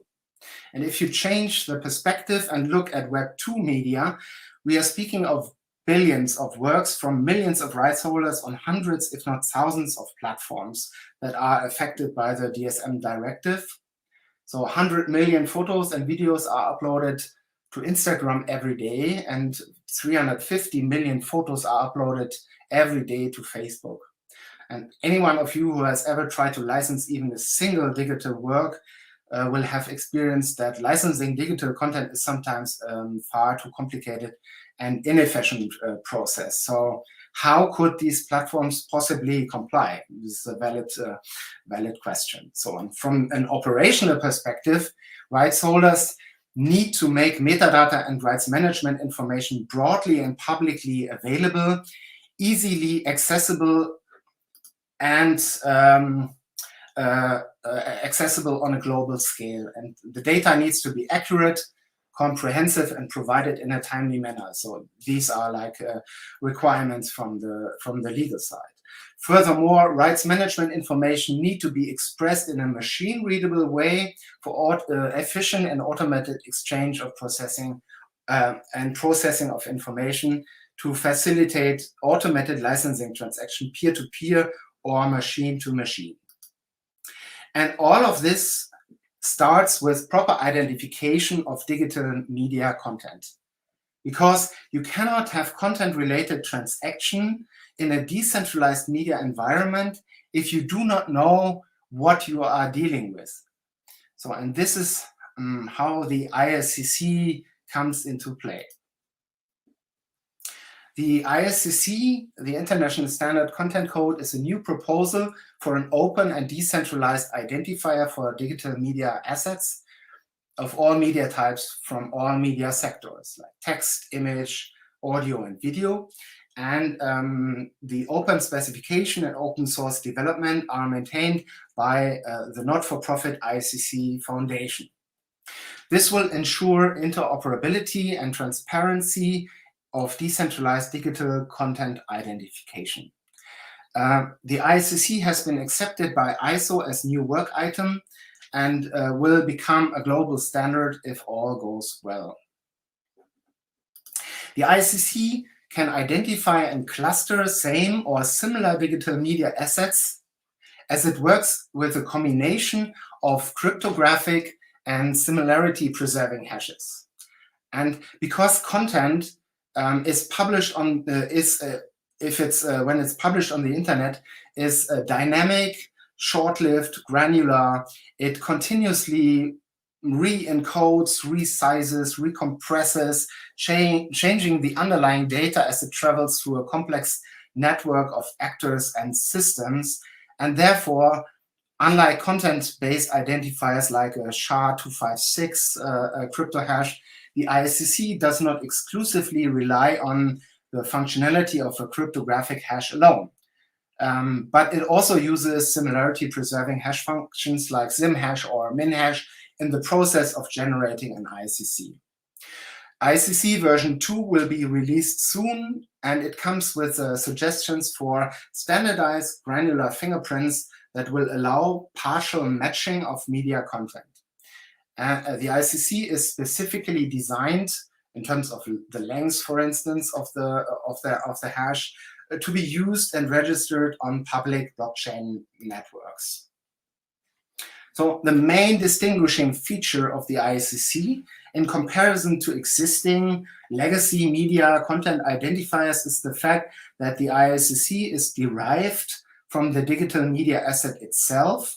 And in this example, it's a photo published on Twitter. And as you can see, there is no information whatsoever about the creator, the current rights holder, or the terms of use. So any user can now generate an ISCC code decentrally without metadata or manual effort, free of charge, by using open source software. And this is interesting for decentralized media environments because anyone with access to the digital media asset, and this could be the creator, it could be the publisher, an intermediary, an online platform, or a user, can decentrally generate the same or similar ISCC from the same or similar digital asset, even if the content has been unintentionally or maliciously modified, or if it's available in different file formats. And if rights holders provided the metadata rights management information to this content, provided the data to this content, anyone with access to the asset can also learn about the terms and that are connected to that image. Eventually, online platforms or other users can license and publish the content on the basis of this agreement, which is based on verifiable data that have been provided by the legitimate rights holders. To get here, the process starts with a registration of ICC codes on the blockchains by the creator or rights holder.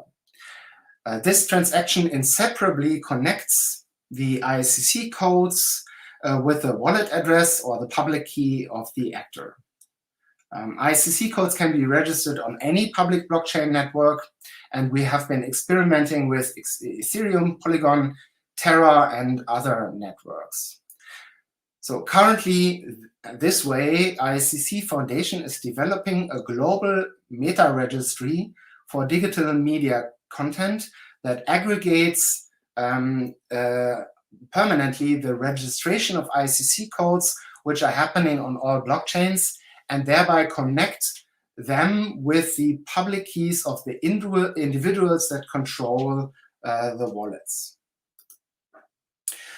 Registration of ICC codes can in principle be done by anyone, regardless of rights and content ownership, and without consent of the actual rights holders.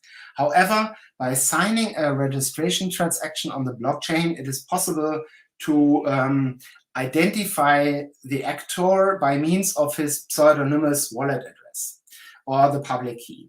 And this would be the starting point, can be the starting point for self-authentication methods that link these public keys of the actor to social profiles like Twitter, GitHub, Discord, link them to public websites or other blockchain wallets, like the Ethereum wallet here in this case.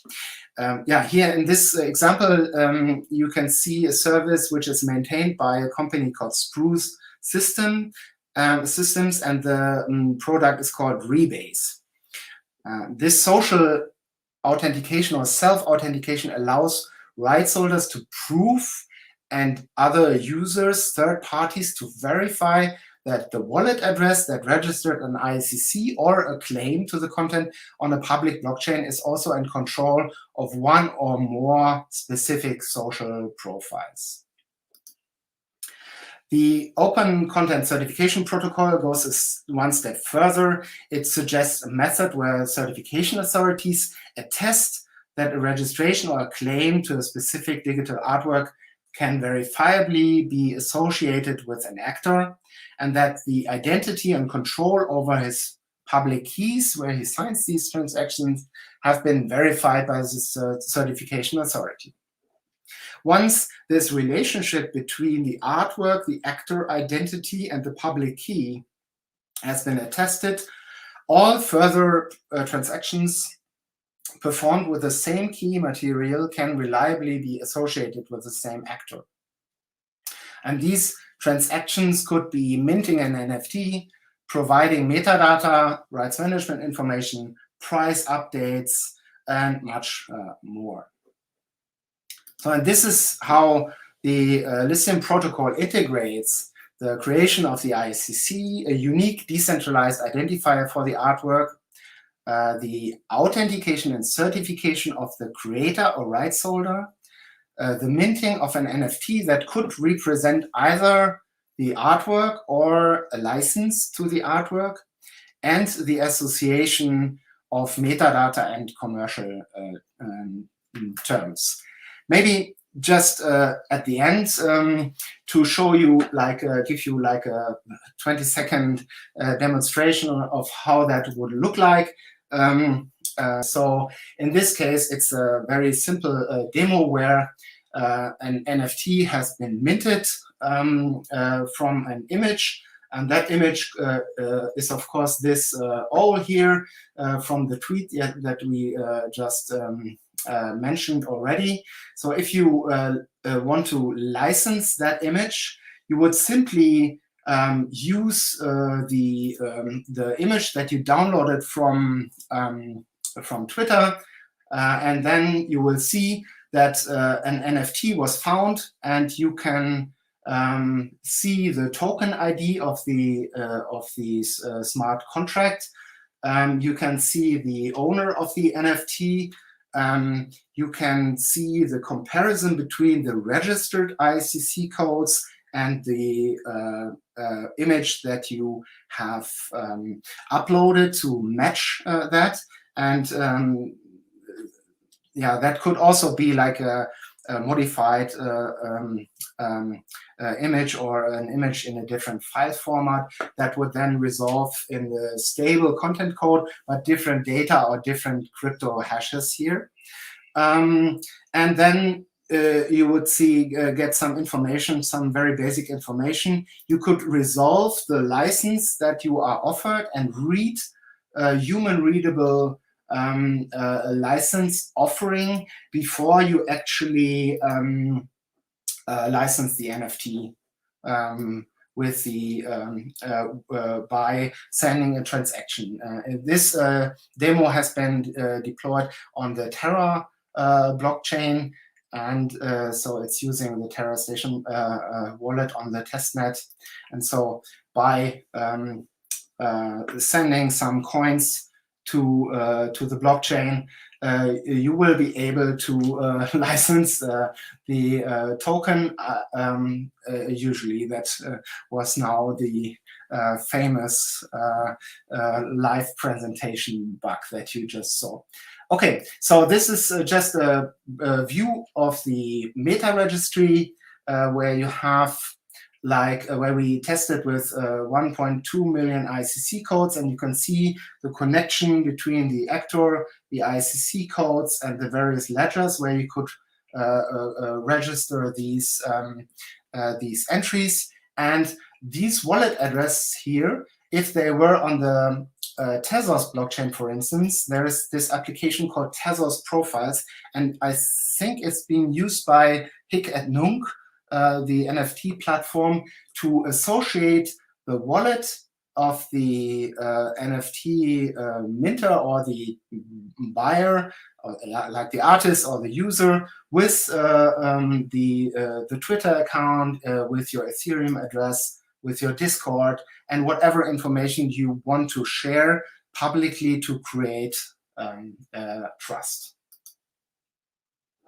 So if you would like to know more about the Lithium protocol, the ICC, or the concept of content certification, feel free to reach out, and thanks for your time.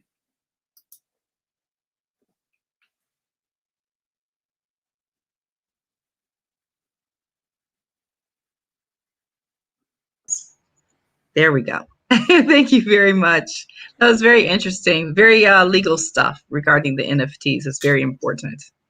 I think so too. All right. Thanks. Thank you. Sure. We'll see you in the Q&A. All right. Well, next up in our NFT block will be, let's see, we have Greg Zatsev from Unique. We're going to be setting that up shortly. But we've been learning some very interesting aspects of NFTs. So any second now. Okay, we're going to start.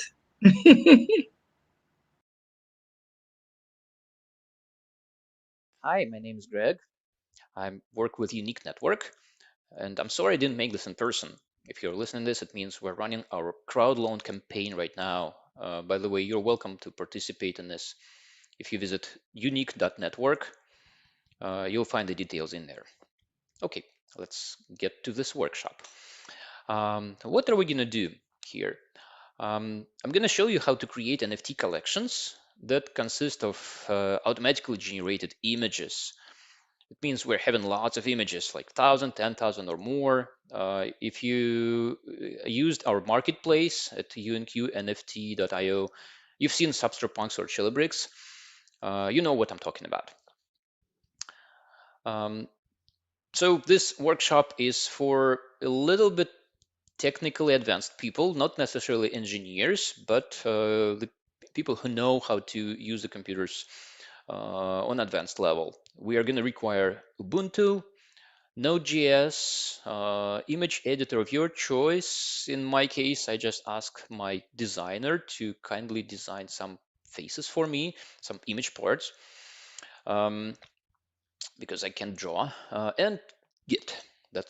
I believe that's all we need. Okay, let's get our hands dirty. First, we need to clone this repository, NFT-workshop from Unique Network organization on GitHub, and then we just follow it along.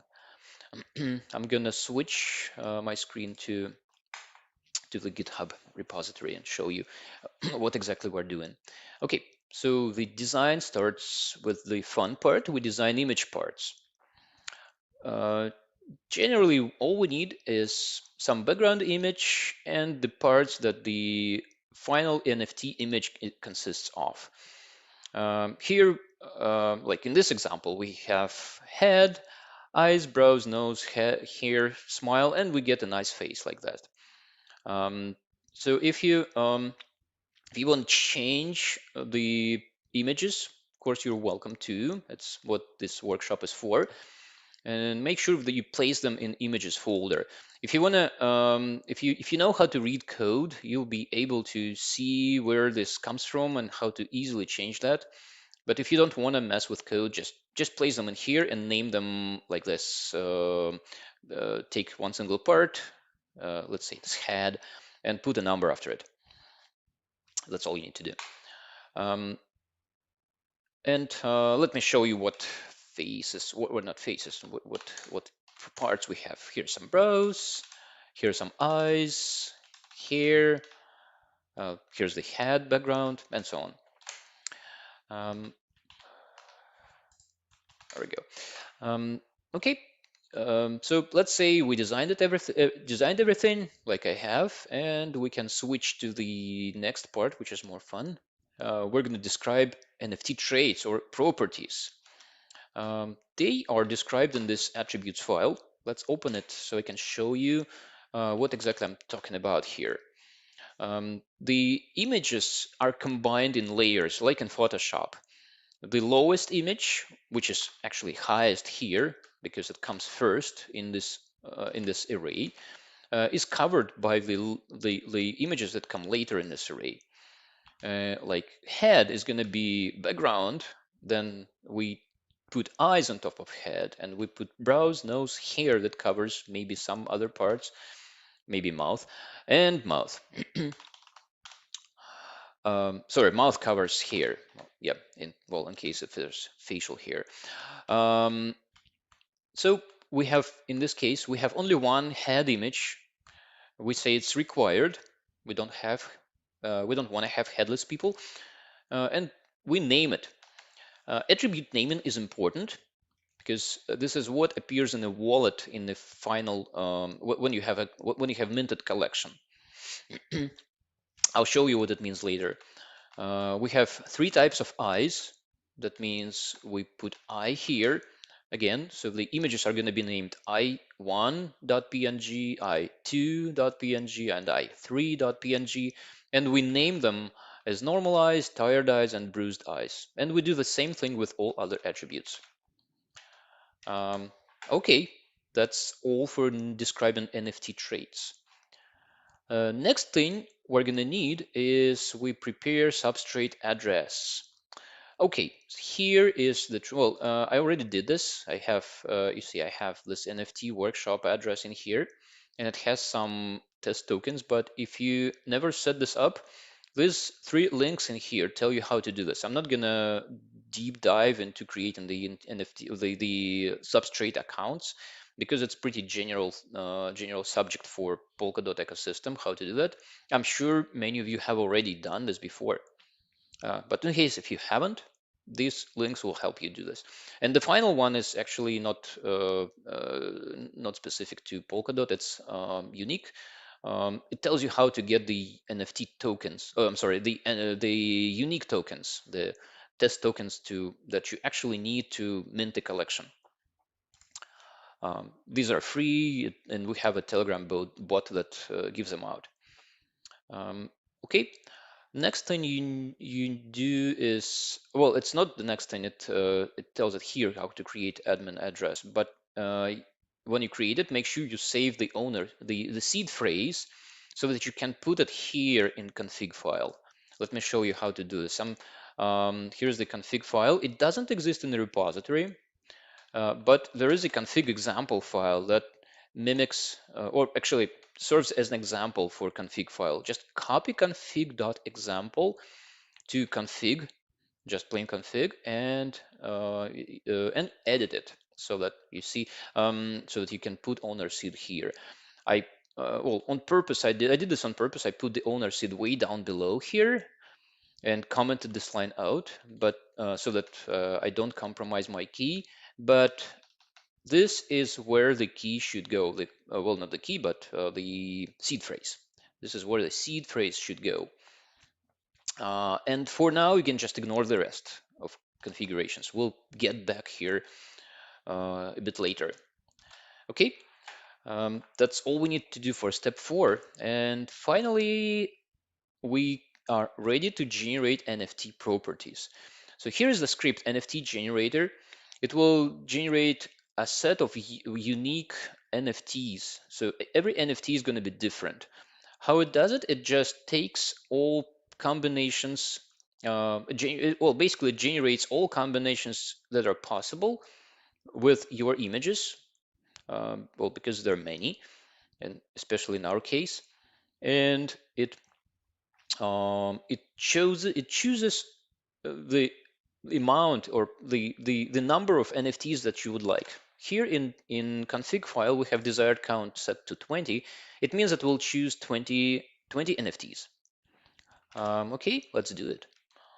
I already ran this npm install, but I'm gonna run it again just to show you what it does here. It installs some npm libraries. Don't mind these vulnerabilities. We're not going to host this. It's just for local running, so that's quite okay. And we run node NFT generator that generates combinations. You see, we have 405 possible combinations, but we only require 20. And that's generally a good idea to have many more combinations than the actual requirement, because the resulting NFTs are going to be a little more diverse. Because if you have only one difference between two faces, it's sometimes hard to spot and not so fun. But anyway, so we actually, you know what, I should delete this because this is from previous run. This is what we get in the as a result, NFTs and schema, 2 files. Let me explain what these files mean. If I open NFTs file, it shows you, it has an array of these short arrays. Every short array is a combination of properties. 1, 3, 3, 4, 3. These are indices in this attributes file. So if I look at this first NFT, let's see what's it. 1, 1, 3, 3, 4, 3. It means I have 1 for head, 1 for eye. It's going to have normal eyes. So yeah, our first NFT is going to have normal eyes. 3, 4 brows.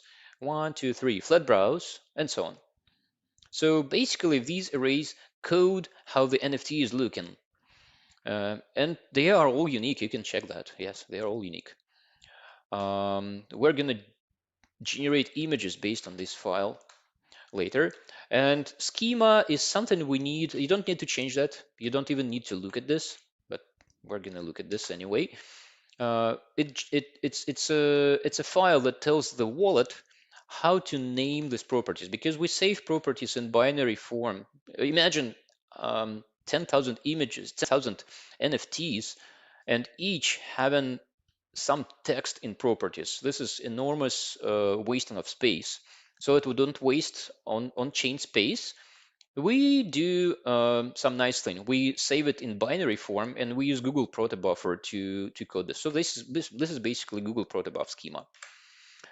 You'll see later where it's used, but for now I'm just showing you that it exists here. Okay, and now probably one of the most fun parts here, we generate NFT images. Important thing is to remember is to open the file image generator. I'll show you. In file image generator, we have this line offset. This is where I put the width of my images. If you change images, the width will change. You need to put it here so that the library that merges images knows how to, well, where to put basically the different parts. In our case, eyes, brows, and so on. So it needs to know where to put these parts relatively to the face. And another big thing we need to do is run this node image generator. Let's do it. It's real fun. Okay. It shows you attributes. You see 1, 1, 3, 3, 4, 3. We've seen this array. It shows what it means. And it says image is saved. The library is pretty slow, so while I'm talking, it's going to probably generate all of them, but I'm going to show you what we have. So NFTs generated, NFTs. It saves them in the same folder, and I'm going to show you. Okay, here are guys. See, fun guys. They're all different. Because I just have a few properties. It's, well, actually 405 combinations, not so many. For Celebrix, we had 90 million combinations. So these guys are not very different from each other, but they're all unique. Yeah. Anyway, so 20 images are done. We're ready to go to the next step. And now we need to do very, very fun thing. We need to host images on IPFS. If you know how to host them elsewhere, you're welcome to. I'm doing this for the purpose of this demo because I want to host them somewhere. So the easiest way for me was to host them on just on my local computer in IPFS, because I already have installed IPFS. If you haven't, here's how to do this. Here's a link how to do this.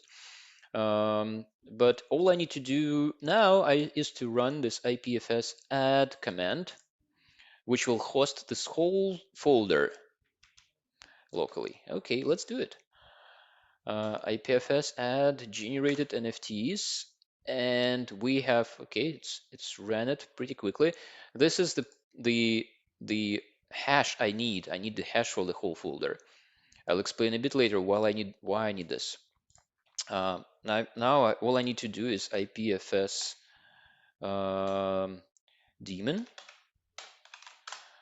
and okay, the images are hosted on localhost. Let's check this. Localhost, where is it? It's on, I believe it's on 4001. Oh no, I'm sorry, 8080.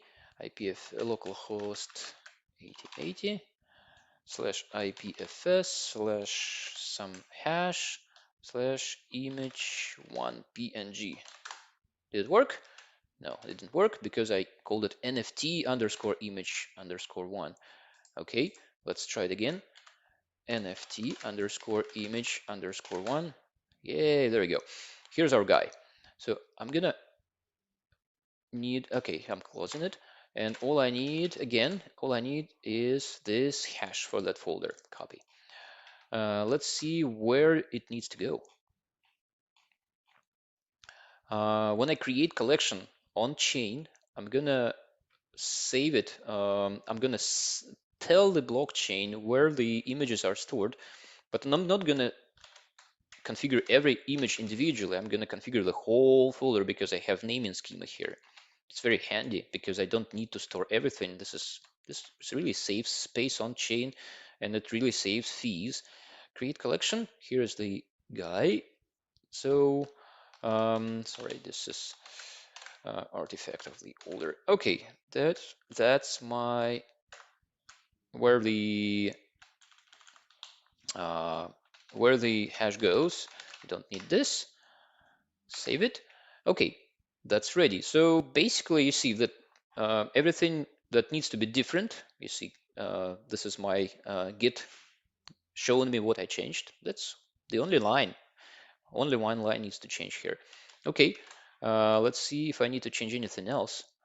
Oh yeah, of course I need to change the NFT collection properties here. Create collection async. Let's go here. Where's this function here? Okay, there it is. So I'm not going to change it right now. NFT workshop collection is the description for the collection, and token prefix. Token prefix is something that goes, let me show you what this really means.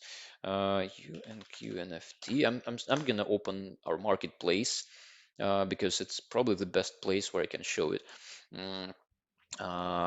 You see, if you open it, you see some tokens listed here, and you see these Chilla bricks, they have this short name, Chell, and then they have a number after it.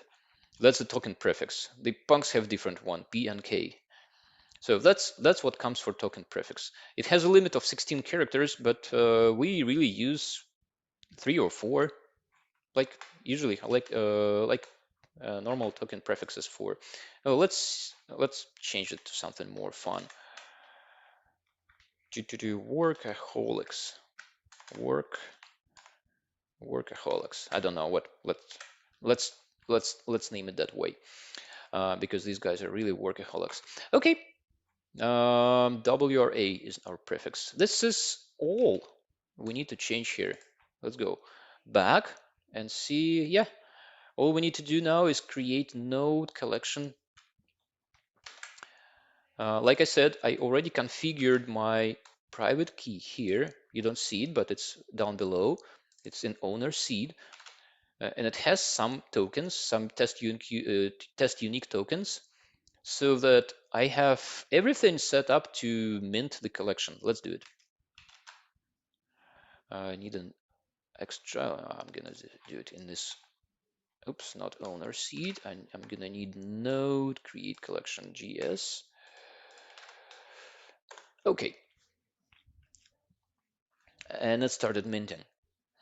The first transaction is creating collection. Let's follow it. Where's my create collection? Yeah, we're creating collection here. We're setting on-chain schema, and this is where that schema file goes, by the way, so that you see it's stored on chain, so that all wallets, not just unique wallet, but all wallets can recognize the traits and properties and display them properly. Yeah, it's set in the schema. Because it's waiting for finality, it's taken probably about 24 seconds per transaction, but that's okay. We can show what's happening. And the set schema, off-chain schema tells where the off-chain files are placed. In our case, off-chain files are just images, because we're not storing images on chain. That's wasting of space, of on-chain space. Okay, I think it's done. It's almost done. And the most important line here is this: collection created 226. It shows you the ID of your collection. This is important. Let's save it, because I'm gonna put it here right away, because the script that mints NFTs is gonna need to know where in what collection you mint the NFTs. So in our case, 224, I put it, and that's the only configuration for the next step, step 9. All I need to do now is copy this line and run it. So this is the most important line probably out of the whole workshop, because it creates NFTs, the actual NFTs. Let's do it. I removed expectation of finality, so it's gonna do mint 1 token per 6 seconds. And now let's see what it does. It outputs the attributes. You see, you've already seen this. How they translate to the traits, that is binary representation of these traits that we're saving on chain. I'm sorry. Actually, here are the trades. Sorry, these are trades, and this is serialized representation. That's what we're storing on chain. So that's just, you see, 8 bytes instead of a lot of text. Here we test how this comes back, deserialized, regular head, normalized, and we mint that token. Okay, token 1 is created, and actually we already created quite a few tokens, 9 tokens while I was talking. We have, okay, 10, and we have 10 left. Okay, what can we do with these tokens? Soon you'll be able to see them at wallet.unique.network. I'm going to open it, but right now it doesn't work yet because it doesn't show all collections that possibly exist. It only shows the collections it knows about. But the update is coming very soon, probably by the time this video you're going to see this video. So it's going to be already in place, wallet.unique.network. But if not, there's another and actually better thing, because you can launch your own marketplace. We have a that's a separate workshop, but we have here we show how to create a marketplace from scratch using our white label marketplace suite. And I'm going to show you very quickly how to do that. That's if we open this. Here's the whole guide. By the way, it shows how to create all seeds and get a unique token. And if you scroll down, the last step is going to be what I'm going to do right now. Docker compose. Up and build. That's what gonna launch my marketplace here. I'm gonna change the directory to marketplace. Oh, sorry.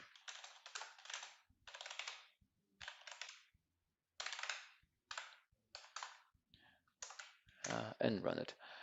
All right, it's probably up to date. All right, so all I need to do now is, let's see.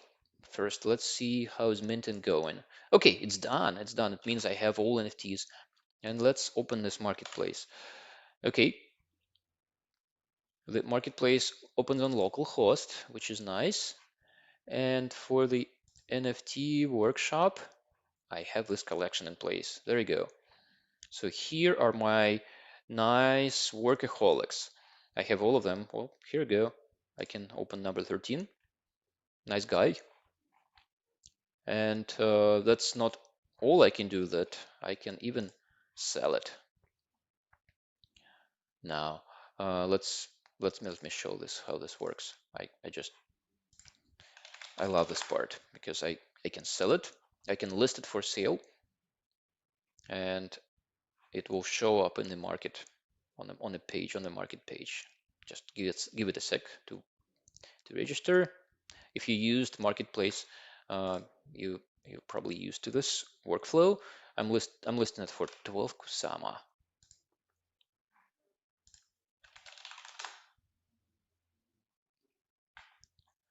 Okay, the transaction is done and it's here. You see? Well, it's listed now for 13.2 because we have commission, but that's all right.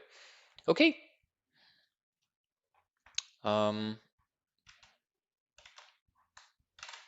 Okay, that's all probably for now. All you can do with mint and collection and tokens.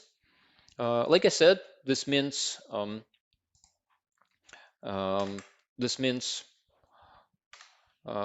collections that have very many images. This is fully automated. But of course, you can use it for collections of less images if you'd like to. We've done this before. We've minted. We helped other people to mint artists to mint some NFTs, and they had just much less. But that's also okay to run the script. And please feel free to visit our channels and the crowd loan if you wish to. Thank you.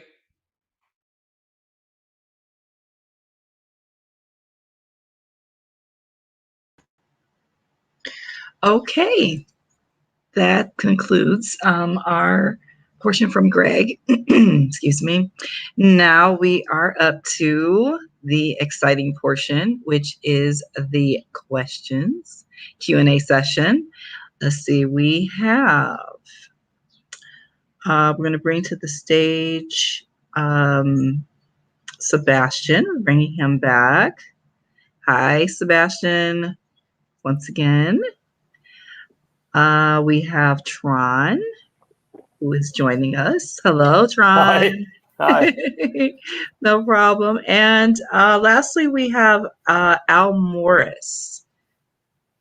Oh, okay. Al will be joining us with audio. So we have 3 people here. Let's see here. We are going to open up our questions.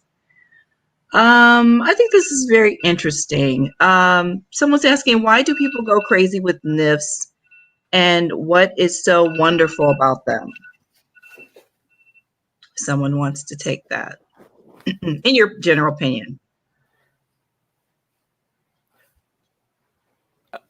Okay, so I think one of the big advantages I think is it makes a counterfeit proof kind of proof of ownership, and if you can tie the provenance of something, I think you can kind of prove that it originated from somewhere.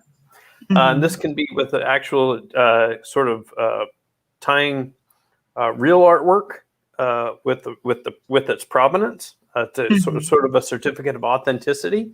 But then you can also do that with digital artwork, and so I think that's, in my opinion, that's one of the big advantages is that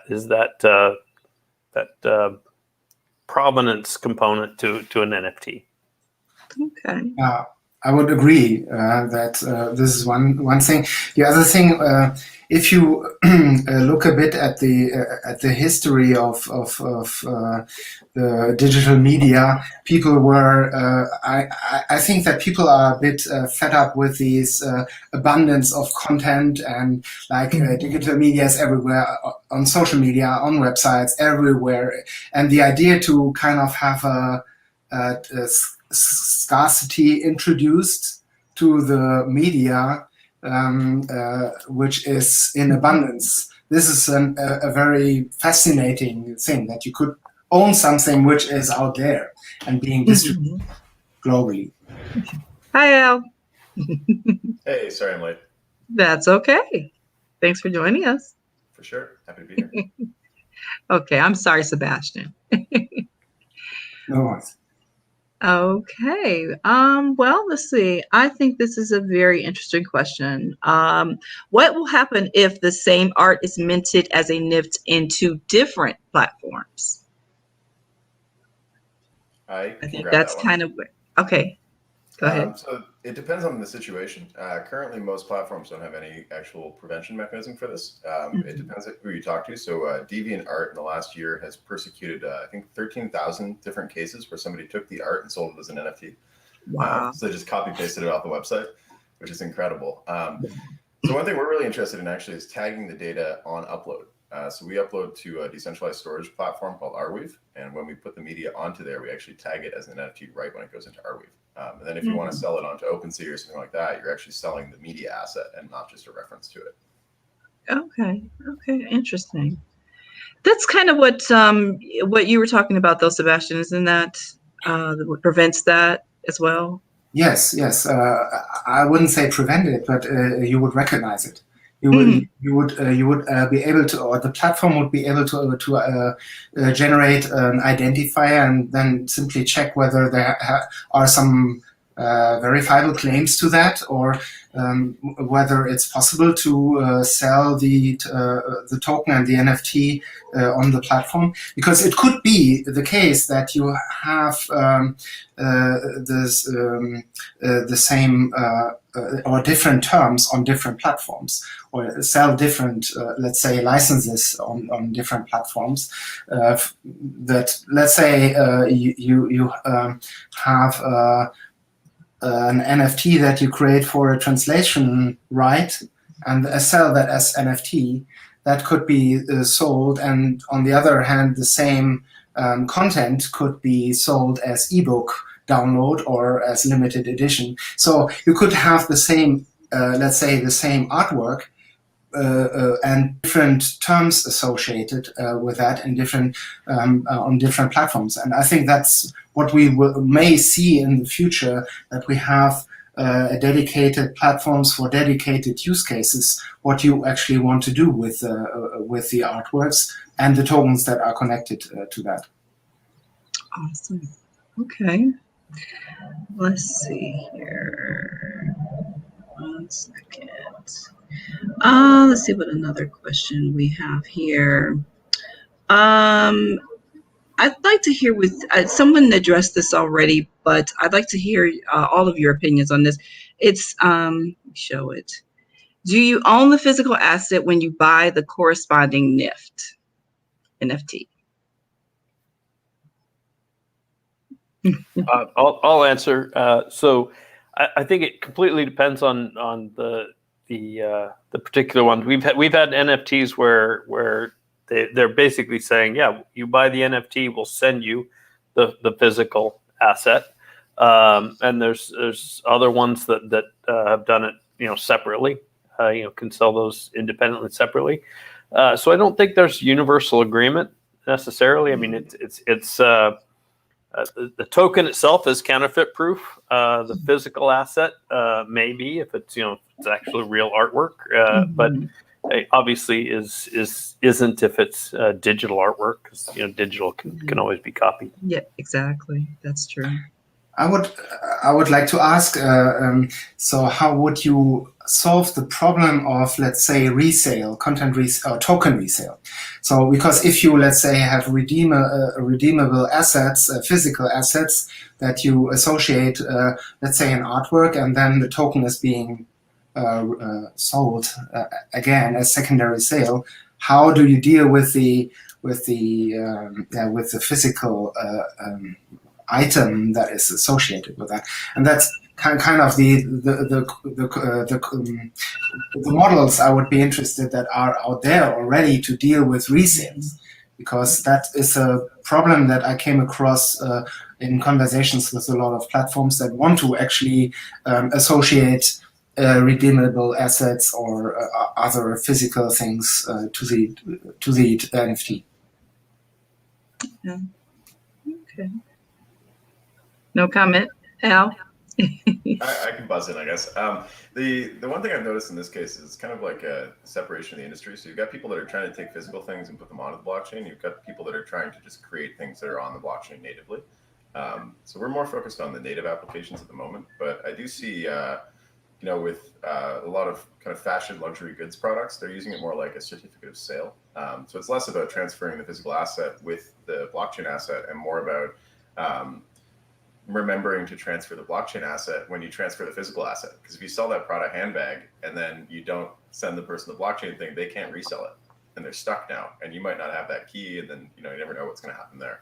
I think recently there's a big watch company that had a big problem with this. They tried to sell blockchain certificates with everything, and they basically just put a little QR code in the box, and then everybody lost the QR codes. So it's like, okay, it's on the blockchain. We spent all this ether, and it's on there. And where is it? I don't know. So that does happen, but. Okay, no problem. I believe this next question is for you, Tron. It says no programming skills needed. So how can developers participate in the development of this Ravencoin ecosystem?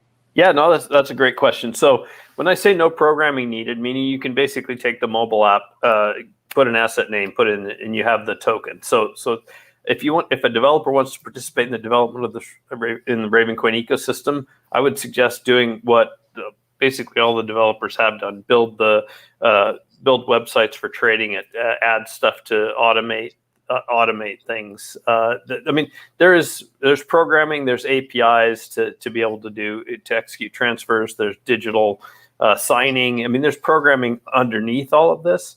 It's just if you, as an artist, want to create an NFT, it's jump on the website, pick a name, and drag and drop the image, and you're done. So it's not that programming it's not that we've obsoleted programmers. It's just they're building the trading ecosystem, the automation, all stuff behind it, not required to create a token. Awesome. Okay.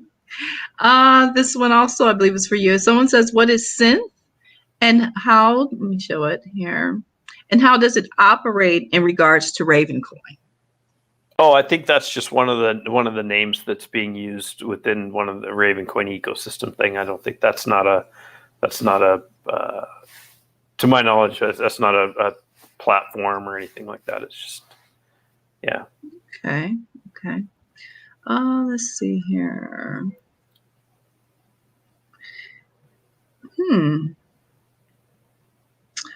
This one is for Sebastian. Someone asked, how did you come up with creating Lyceum? Yes, basically the development of the ICC started 4 years ago. I think in 2016 and 17, we launched a blockchain and a project called the Content Blockchain Project, which was funded by the Google Digital News Initiative. So it was about trying to find out what the blockchain could mean for the media industries. And that was a 1.5-year project funded at a very early stage. And one of the developments of this project was the ICC code. And so that was then picked up also from the standardization bodies and from the industry. And so that was developed over the last 3 or 4 years with a focus on developing the ICC code.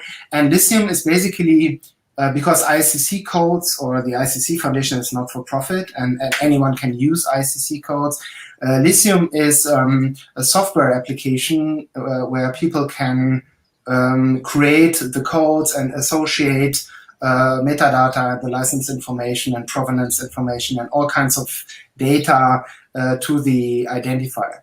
So one is Lyceum is, let's say, a product that rights holders and people in the space can use, and the ICC codes are the technology that's underlying, and anyone can make use of that.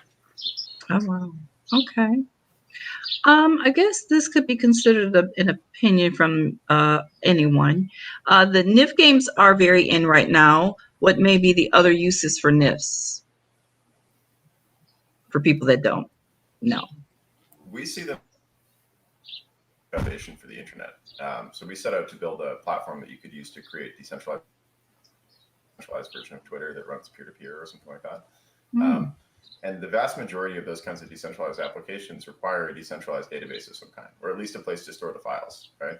Because if we make a decentralized Facebook and then we upload all of the content onto Amazon or onto Google Drive, then it doesn't really matter that it's decentralized, right? So we're currently trying to make NFTs into sort of like a fundamental unit of data that we can use for everything. That's pretty cool. Any comments, Tron? No, not on that one. Okay. Let's see.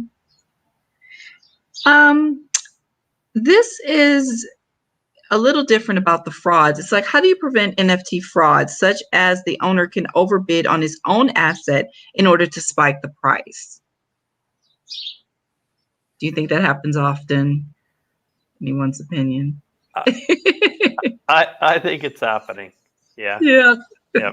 To raise the prices, yeah, during the auction. I mean, yeah. I mean, if they end up buying it, they're paying themselves. It makes it look like it's extraordinarily valuable.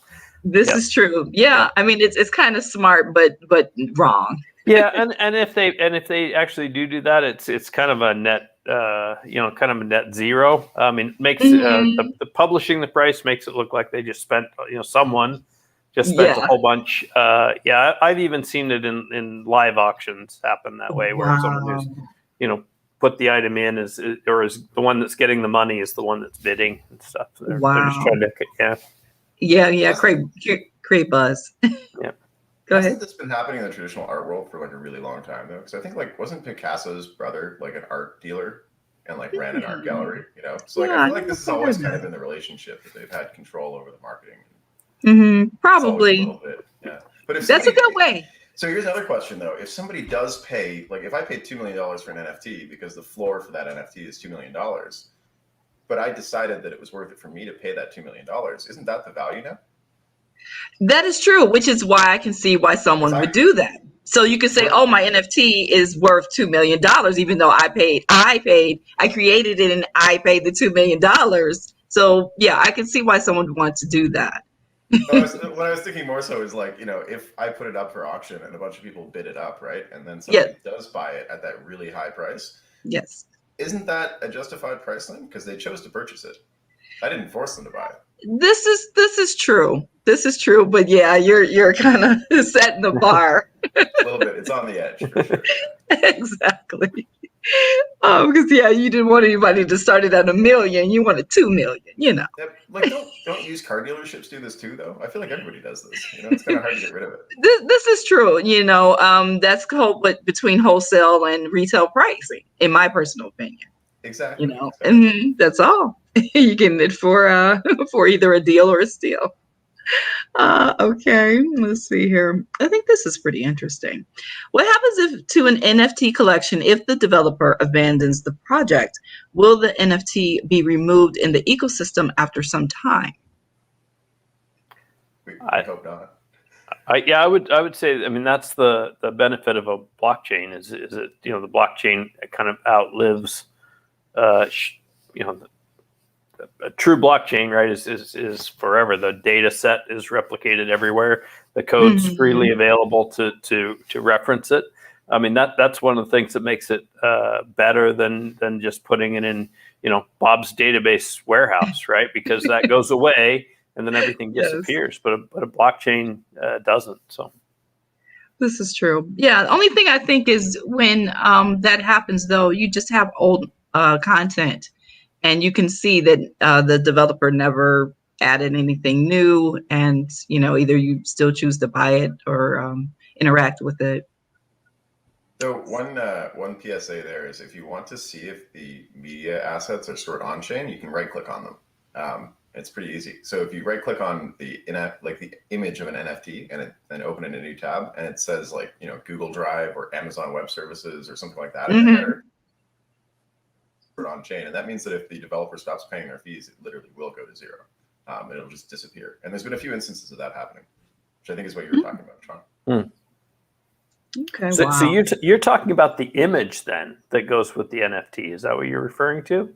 Yeah, the actual media files, because there's a few ways now that you can store those on a decentralized storage network. Gotcha. If they're not stored on a decentralized storage network, then they can disappear. I see. Okay. So I think IPFS has the ability to I mean, as long as one person stores or pins the file, and it's in the blockchain, then it's attached. And so I think that largely solves the problem. Now, I don't know about all the technologies that are doing NFTs, if they have that capability, but IPFS largely solves it because the owner or the person that wants it can store it themselves, one copy, or anyone can store one copy and be assured that it's the same reference. Mm-hmm. Exactly. Well, on that note, that leads us to this question. What is the best smart contract language to create an NFT and why, in your opinion? So smart contract language isn't necessary for an NFT. What we have now is ERC 721, that type of thing, which is a reference for creating an NFT on the Ethereum virtual machine. But Ravencoin doesn't use smart contract language, so it's absolutely not necessary. Okay, pretty good. Someone wants to know, they said, hello, Al, can you tell us what Koi is all about? Oh, sure. So I guess on the note of that, kind of what we're trying to do is something very similar, make it really, really easy for creators and people who want to use the decentralized internet to have access to these tools. So we're trying to obfuscate everything so that you don't even really know that you're using a blockchain. We try to take words like NFT and wallet out of the conversation if we can. So currently we have a wallet called Finny that's got about 12,000 users. People are using it to make NFTs just about every day. And the reason they're using it is because when you create an NFT with Koi, we actually track the attention on that NFT over time. We've created an open standard so anybody can register any NFTs that they have for this attention tracking process. And what that means is you can basically mine the Koi token by registering attention. So something a number of people have tried in the past, but we found a very efficient way to do it, kind of along the same line of turning everything on the internet into NFTs. Wow. Okay. How long has Poi been up? We've been working on this for about 3 years in various capacities, and then we actually put the company together about 12 months ago. We launched the first product, I think 8 weeks ago. Okay. Very interesting. Yeah, move along. The next couple of months for us, we have a couple of hackathons where people can use our development frameworks to deploy entire DApps, which we think we've figured out how to do much less expensively than traditional options. But, Okay. yeah. You have a marketplace? We don't have a marketplace, no. We're really more like, we call it a layer N protocol. So we've created sort of a standardized bridging protocol that lets you use things like Avalanche, Ethereum, Arweave, all these different technologies, kind of like the same way that you'd use an operating system to use your computer. So with a computer, you've got a hard drive, RAM, motherboard, all these different components in there, and they're all coming together to make it so that you can have a video call. We're trying to do the same thing for blockchain. There's decentralized storage networks, decentralized compute networks. They're all out there and they're all working already. The trick at this point is making it easier for people to tap in and actually use them. Okay. Or at least that's what we think. Very interesting. Well, we're kind of out of questions, but I would like to know, how long has ISCC, Sebastian? How long has that been operating? I think I might have missed that. Yeah, so as I said, we have been working on it since 2017. Oh. And in 2019, developing the concept and testing it, and in 2019, the project was accepted by ISO as a preliminary work item, and that was then the whole, let's say, standardization track began at this point to discuss that with stakeholders from all over the world and all industry to come up with this, and also to make a point for content-based identification at all, because usually you would apply and assign an identifier to some content manually and manage that. And the idea of, let's say, that you have like crypto hashes that are generated from the content was relatively new for some of the traditional media industry, and that was then, let's say, the point also to explain what the differences are between crypto hashes, content recognition software, and other technologies, and to elaborate on the integration of crypto hashes and SIM hashes in this ICC code. So that a lot of work has been done over the last years with a relative small team, and so but no, here we are, and version 2 will be launched in a couple of weeks. That has a few major updates in, for instance, that the 4 components that look at the content in various angles are self-describing, so that if there's an update in one component, not all the other components need to be updated. So they can be used individually, so by component, not only together. And so there are some technical things, and especially the fingerprinting. So because the short codes are that are interoperable and that you would write on a blockchain are generated from the fingerprints in one component. So the standard will also suggest a way to store off-chain the fingerprints and all other metadata that are generated in the process of coming up with an ICC code. So there's a lot of development going on, a lot of stuff, and it's really interesting to have a community of people working on the standard. Okay, so would the average person be able to navigate that easily?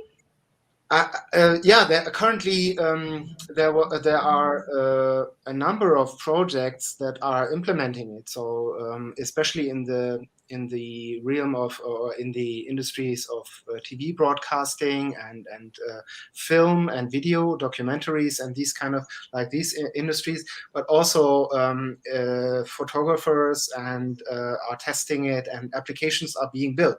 So that's actually something that we encourage to have a look at the specification to implement the ICC in your applications, in your platforms as an additional component.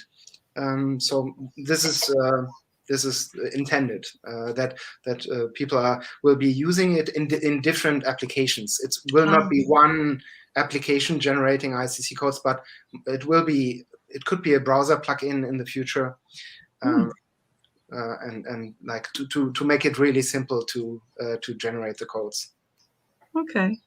And a quick question for you, Tron. To mint a NIF, how much Ravencoin do you need? Just one or 5? 5 Raven. 5 Raven. Okay.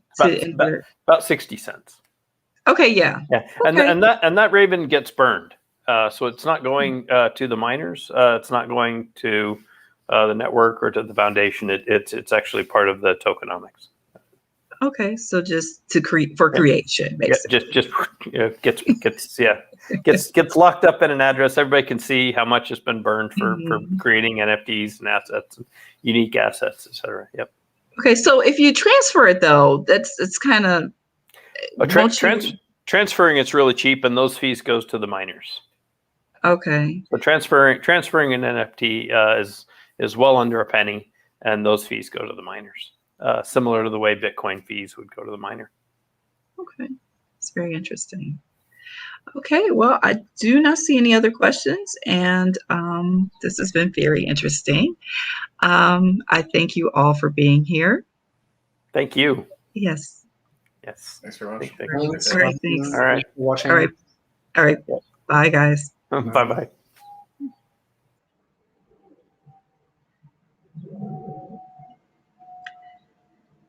All right. Well, I think we are up to our break before our next block of CBDC.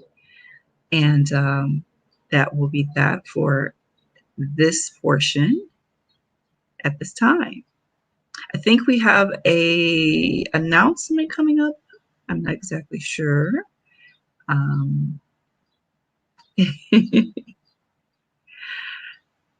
What we have up next.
All right, everyone, and hi once again. And I want to remind you once again, and I couldn't stress it even probably more. And it was my sincere, it's my sincere conviction, and it's my sincere opinion about the platform that our sponsors R3 provide, the Corda platform. So what's really cool about it?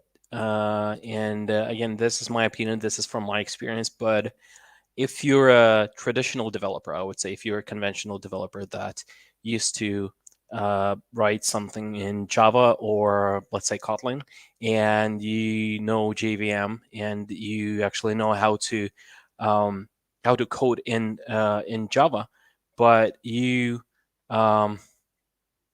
have no experience and you don't know what actually is possible with blockchain in the world of blockchain. Definitely check out the core development platform.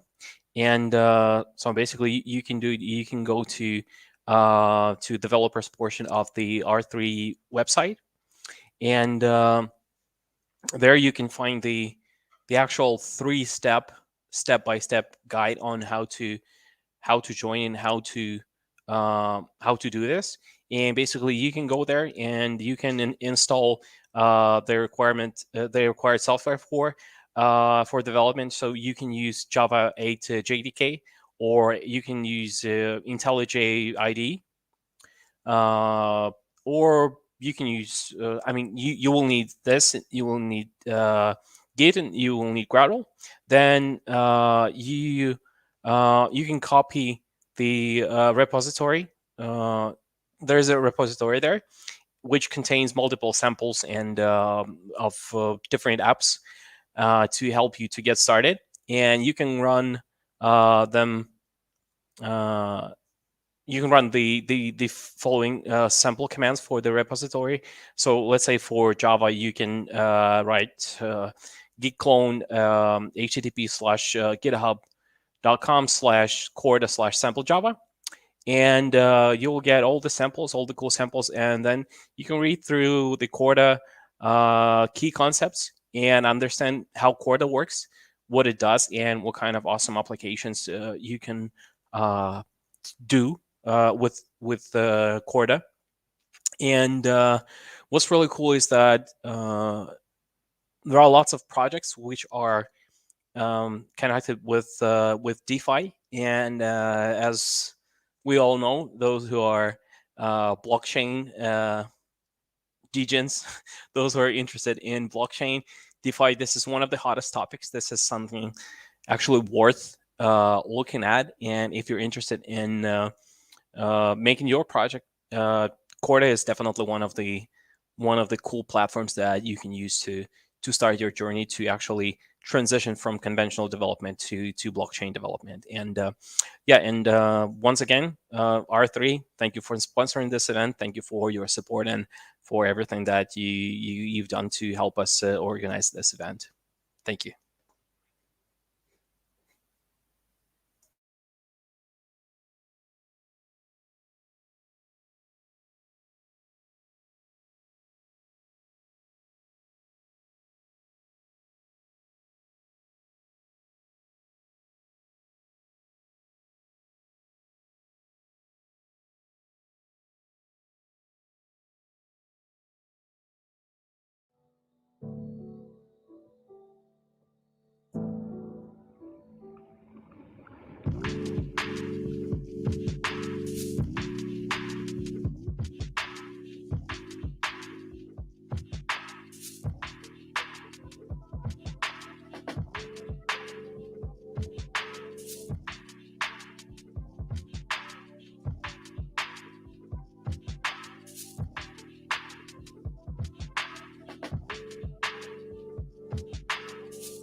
Hi again!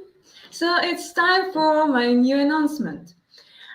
We are preparing for you something special. We are preparing Flutter Global Summit Volume 2 that will be held online December 8th and 9th. Just 2 days, junior and senior track. And only today and tomorrow you can book and take your ticket only for $49. Just take as much as you want. I would love to see you there. And it's time to join our moderators that will moderate next block. So Dina.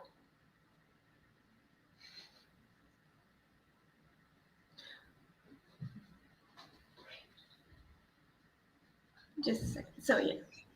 Hello there. My buttons weren't working. First, please. Sure, no problem.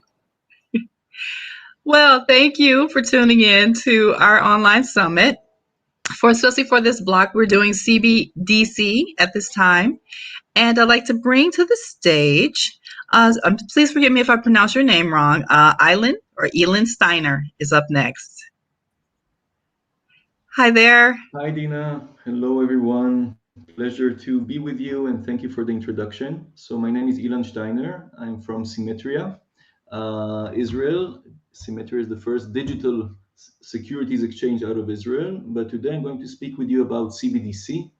And this has to do a lot with my former position as Director of Currency at the Central Bank of Israel.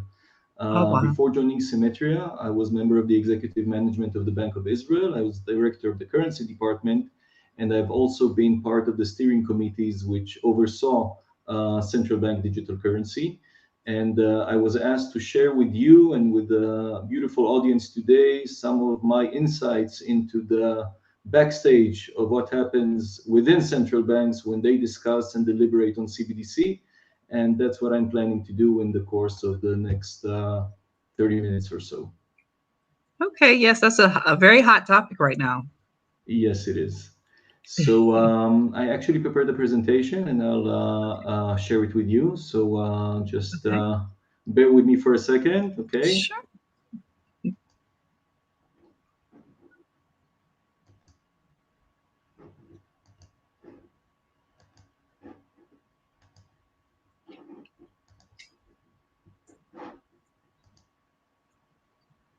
Dina, can you see the presentation? Yes, I can. There you are. Great. So here we are, CBDC from a central bank perspective. And before actually diving into the topic itself, just a few words of background. Again, I'm basically relying on my experience in the management of the Bank of Israel. And I will not represent any views of the Bank of Israel, but just my own personal insights.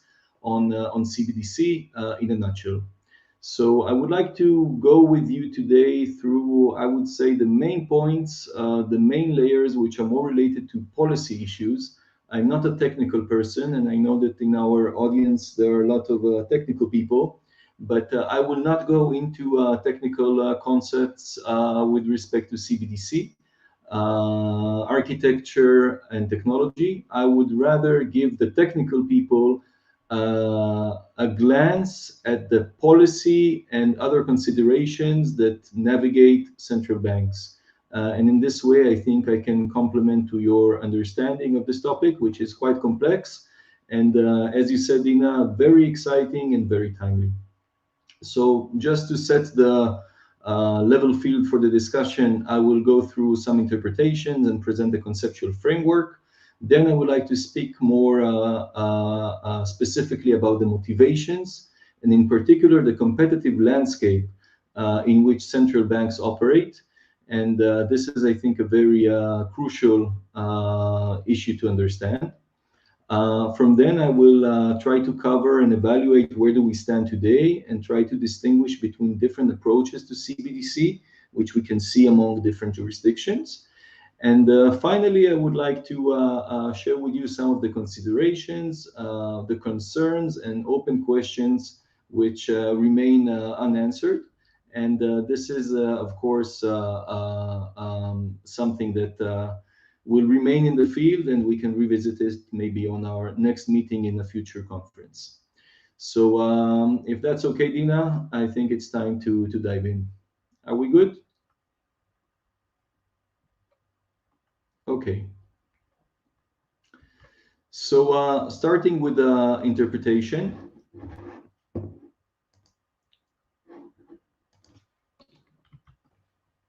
When you're talking about CBDC, you first need to understand how money actually works. And in principle, there are different forms of money. First of all, there is money which is considered a liability of a central bank. And there are two forms. There is cash, and there is the money which commercial banks deposit at the central bank itself.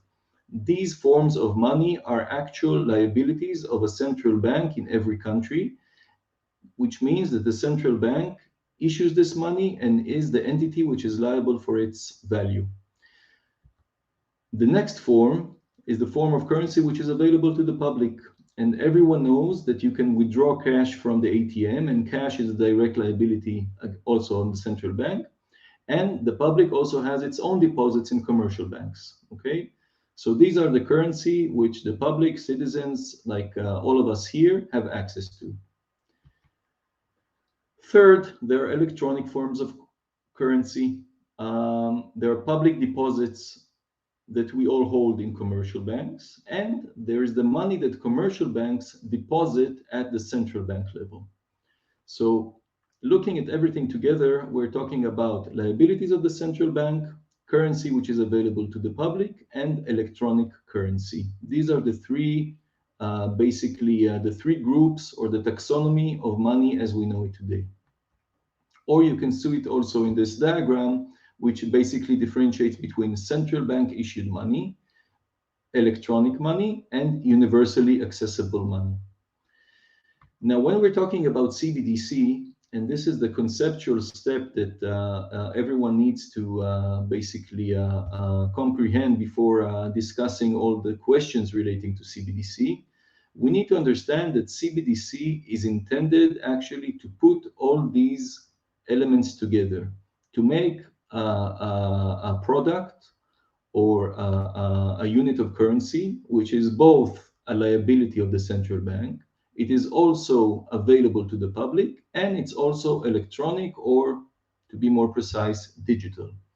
So when we return to the diagram that I have showed before, we can see that just here in the middle, this is CBDC. It is the intersection between all three circles.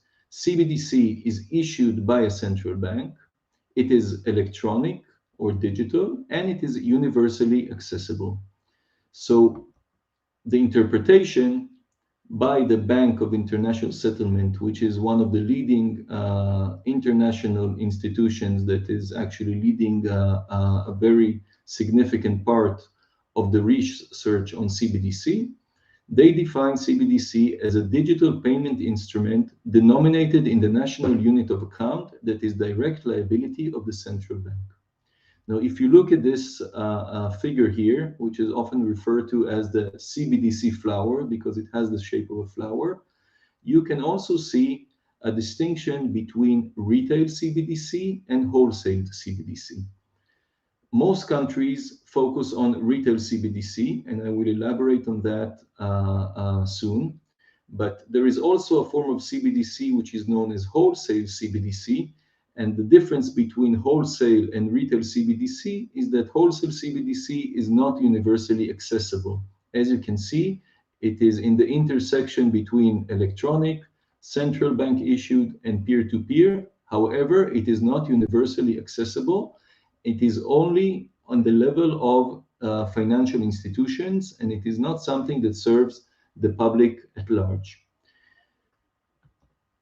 So now that we have a basic idea of what CBDC is about, I would like to present what the system actually looks like, okay? Or how it could look like once CBDC is in place in different jurisdictions. So the basic architecture, and here again, I'm relying on known sources from the BIS working papers. What you can see, on the left, you have the central bank. In the middle, you have the commercial bank. And on the right-hand side, you have basically the public. And you have basically three channels. On the top, you have cash. Cash has been and will remain a direct claim on the central bank. When I'm holding a $1 note, it means that the Federal Reserve owes me $1. On the bottom, you have the consumer's bank deposits. When I have in my account $100 in my bank account, it doesn't mean that I have a claim on the Federal Reserves. It means that I have a claim on the commercial bank where I hold my account. The commercial bank itself has a claim on the central bank, which allows him to give loans and basically accept deposits from the public. But it is very important to distinguish that the claim that we have on our money in our personal bank accounts in commercial banks is not a direct claim on the central bank, as opposed to cash, which is a direct claim on the central bank. In between, we have the retail CBDC, which means that a citizen, a person like Dina, like myself, like any of you, can have a direct claim on the central bank with a digital currency, which is available in the digital wallet of the person holding this wallet. So the monetary system with the retail CBDC is depicted here. And again, there is a distinction. Actually, there are a lot of distinctions, but one of the most common ones is a distinction between a single-tier retail CBDC and a two-tier retail CBDC.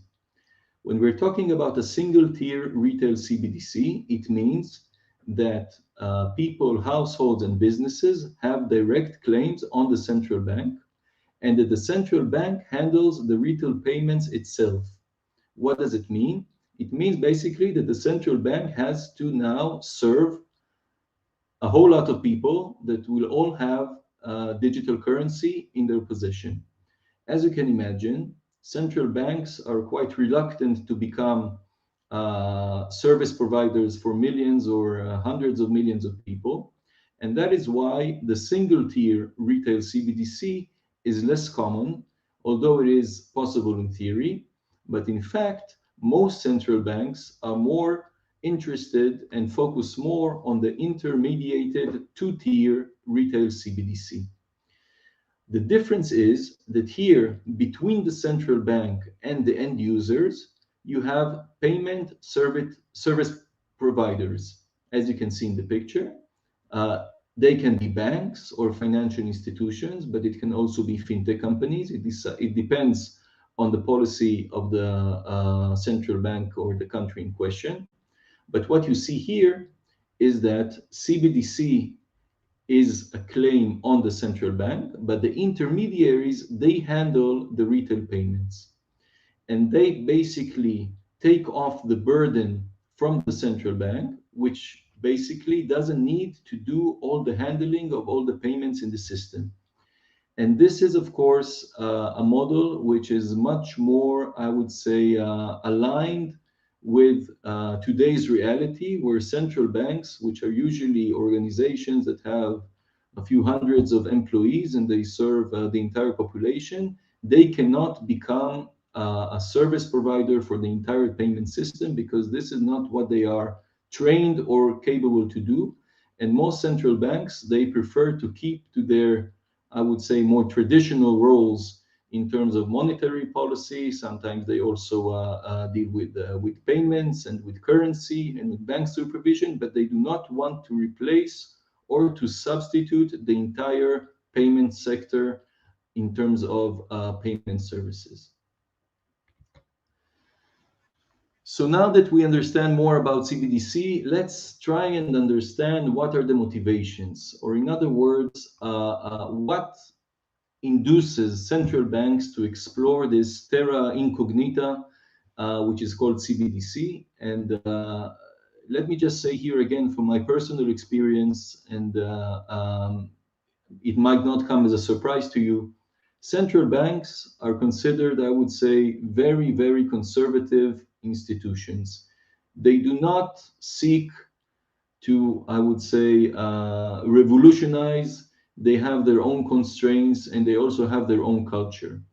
And when you think about central banks with their cultural DNA trying to grapple with a topic like CBDC, which is in some sense also futuristic, so much innovation, so much uncertainty, and so much risk involved, you clearly understand that this, I would say, meeting can create a lot of disruption and also some conflicts. And the question, which I believe is very interesting, why do central banks actually make this step, which is quite courageous, and explore this exciting topic when it's not really in their nature? And the reason for that is, I believe, quite straightforward, and it has to do with what you see in the slide here.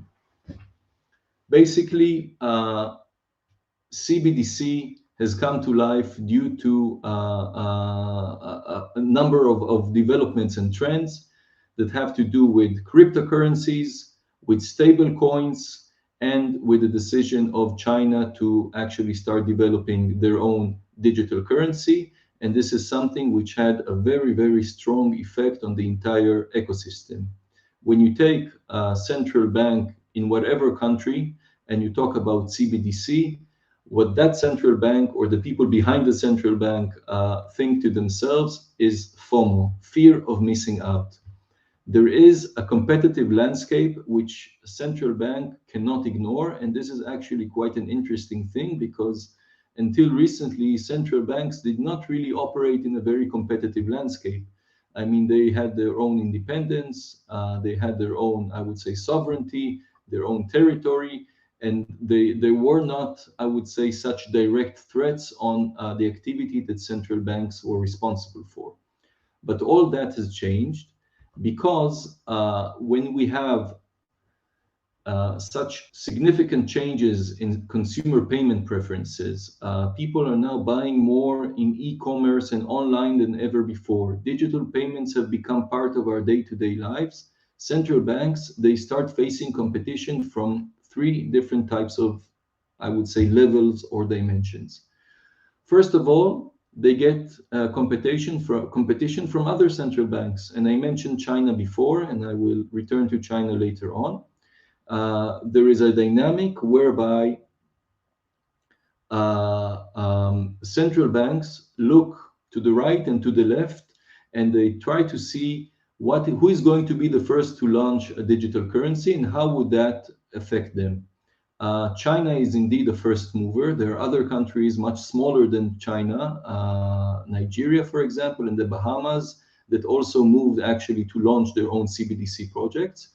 But it is very evident that once China will take CBDC from, I would say, a more restricted experiment to a full-fledged project, this will have, I would say, an immediate effect on the entire currency ecosystem in the world. The second dimension, which is very, very relevant, is the appearance or the formation of stable coins. We all heard about Facebook. They first initiated Libra, and then they rebranded it as Diem. And their vision was that every user, every WhatsApp, Instagram, or Facebook user, and there are billions of those, would be able to use Facebook currency in order to transact. Such a revolution is something that is going to change basically the role of central banks, because people will stop using central bank currency. They will stop using the product, which is actually the liability of the central bank, and they will start using this alternative, which can become, can grow exponentially very fast and can actually replace the national currencies themselves. And the third dimension, which basically poses a type of competition, is of course the cryptocurrencies, which are an alternative. They are not centralized, they're not stable coins. They are very different in their characteristics. And I'm sure that the audience today is very much informed about cryptocurrencies, so I'm not going to elaborate much about that. But of course, that the rise of cryptocurrencies also puts a lot of pressure on central banks, which actually need to reinvent themselves in the field of currency, because the alternatives, whether it is stable coins or cryptocurrencies or CBDC of another rival central bank, can basically, I would say, in Marx, take them out of, or take their currency business out of business. And in a very interesting article, which I put the link here also, by the EU Blockchain Forum, in their submission to the European Central Bank, they conclude that central banks find themselves in a classic innovator's dilemma situation. They must maintain their core user base against encroachment, both from other central banks' effort to expand their influence globally, and from non-sovereign actors, meaning stable coins, cryptocurrencies, as I just explained. So the global CBDC competitive landscape is, in my opinion, the #1 motivation for banks to start exploring seriously the CBDC space. And this is something which I think is the main trigger. Now, when you look at different motivations for CBDC across jurisdictions, and you can find a lot of literature on that when you visit websites of central banks, and there are also some very good researches and studies on this topic, you can basically find a general line. Most of the motivations, they cover continued access to central bank money, protecting the monetary sovereignty, resilience, increased payments diversity, encouraging financial inclusion, and improving cross-border payments. These are, I would say, the most general motivations which you can find in almost every jurisdiction that now explores CBDC. And just for example, with the euro, a project which is led by the European Central Bank, I just copied this from their website, of course. These are the main motivations which they put forward as the drivers for an euro. I want to go a bit deeper into the specific motivations, and I want to share my understanding of the situation in Israel as a case study. And again, I will not go too deep into each and every article, but in principle, there are 6 main motivations, and I would like to explain each of them before we move on. The first is actually to build the alternative to the existing, but not only the existing, but the new means of payment in the digital era. Today, the central bank, basically in terms of means of payment, they only have cash. They don't have a digital means of payment. There is the RTGS, of course, RTGS, faster payments, but it is not, I would say, a holistic system of a new means of payment.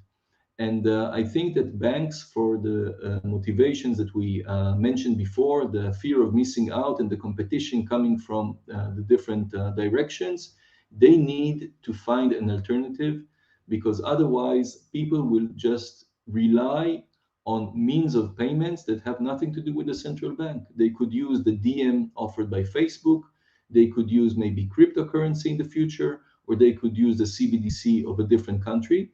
But the central bank of the country in question needs to find a better product, or to digitize its own cash, something that did not exist until today. The second motivation is actually to boost and advance the payment infrastructure in order to enhance and adopt more innovation. Once a digital a central bank digital security infrastructure is in place, there is a lot of innovation that can be basically built upon that infrastructure. And central banks, they don't look 2 or 3 or 5 years ahead. They need to plan at least 10 or 20 or 30 years in advance when they're onboarding such a project. They want to create an infrastructure that could basically support the future innovations where it comes to payments and services that has to do with currency. Another very important motivation is the redundancy of the payment system itself. I think today, all over the world, not just in Israel, we understand that different kind of mishaps can happen. We have all seen it happen also in different payment systems, in messaging systems. Systems can collapse. And having another payment or currency system in place is very important in terms of redundancy. And from a national security, I would say, even point of view, this is something which is critical. Better infrastructure for cross-border payments. Cross-border payments are a pain. They are a real pain because they are inefficient and they are expensive. And putting in place a better infrastructure, which is digital for cross-border payments, can save a lot of money and can enhance consumers' welfare significantly. And this is something that central banks see as a very strong motivation. Maintain the ability to use digital means of payment with some privacy. When we are paying digitally with our e-wallets, with our Apple Pay, or with our credit cards, this is not anonymous like paying with cash. And a central bank that offers a CBDC solution can basically guarantee that the data is not accumulated in the hands of private enterprises like MasterCard or Visa or Facebook or whoever the provider is, and some privacy is kept. Finally, in the case of Israel, and this is something that I would like to say a few words about, reducing the use of cash and fighting the black economy and the unreported economy is the main motivation. We see actually a very interesting interplay between cash and CBDC. CBDC, in fact, is both a response to decreasing and increasing use of cash. In most countries, by the way, and many people don't know that, the demand for cash continues to grow, especially since COVID. It is very popular to speak about Sweden and Scandinavian countries where cash is disappearing. But when you look at the broader picture, the demand for cash increases.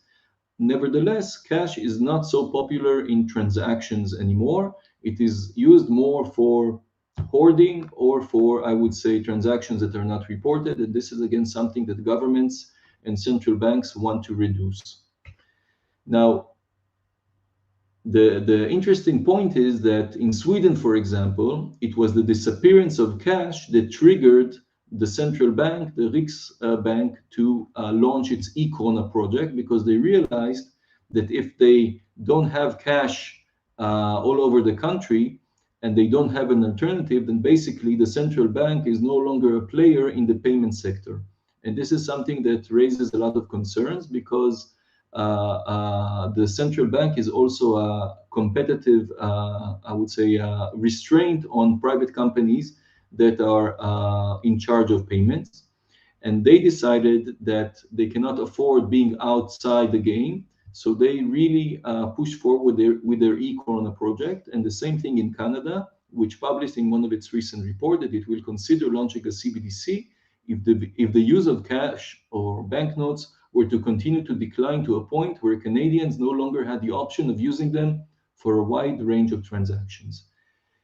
On the other hand, when you look at the situation in Israel, the Bank of Israel supports government policy to reduce the use of cash in the struggle against the shadow economy, and CBDC is supposed to help the bank reduce the use of cash. So we see the same solution for two different kinds of problems. One is decrease of use of cash, and the other is increase in the use of cash. Now let's quickly look around us and see what's going on. First of all, today we see it's easier to count which banks do not deal with CBDC than those that deal with CBDC. The vast majority of banks are indeed involved in CBDC work, whether research or different types of proof of concepts. And this is something that has grown dramatically over the past years. In a poll conducted by the Bank of International Settlement, you can see the likelihood that central banks will issue retail CBDC in the short or intermediate term. You can see how the responses changed dramatically from 2018 to 2020. And I believe that 2021 and 2022 will continue with the same trend. For those of you who are interested, I really recommend clicking into CBDC Tracker, where you can find very up-to-date information on what's happening in the CBDC field all over the world. I would try to distinguish between different types of approaches among different central banks. There are the optimists, like in the European Union or in Sweden, where they basically see the CBDC as something that will take place in the next couple of years. You see the first movers approach, like China, which is by no doubt a leader in this field, and also less, I would say, significant players like Bahamas and Nigeria. In China today, there are over 10 million users of CBDC in large cities in China and over $5 billion in transactions. And this is something that the Chinese are very, I would say, determined to continue and advance. So as I mentioned before, the Bahamas and Nigeria, they are going also as pioneers. You have a mixed approach in the US, which is actually quite interesting. The US is under a lot of pressure because what's going on in China. And within the Federal Reserve, you see more than one voice. Some say that, like Christopher Waller, he says that I'm left with the conclusion that CBDC remains a solution in search of a problem. Others say that it is more important for the US to get digital currency right than to be first. However, you have other voices saying that if you have the other major jurisdictions in the world with a digital currency and the US doesn't have one, I can't wrap my head around that. There is also a very interesting article or speech by Vice Chair for Supervision Randall Quarles, which is called Parachute Pants and Central Bank Money. And basically what he argues is that there is a very strong, I would say, trend of CBDC like parachute pants back in the 80s, which is not completely rational. And he explains why, in his view, there is no reason to rush in that direction. And there are a lot of countries, including Israel, that continue to develop their plans for CBDC to be on the safe side. In other words, we're not really sure what's going to happen in the next couple of years, but just to be on the safe side, we're preparing a plan, because if we see other jurisdictions adopt CBDC, we want to be ready. When it comes to considerations, central banks, they need to understand how to translate the needs of the consumers to the CBDC design choices.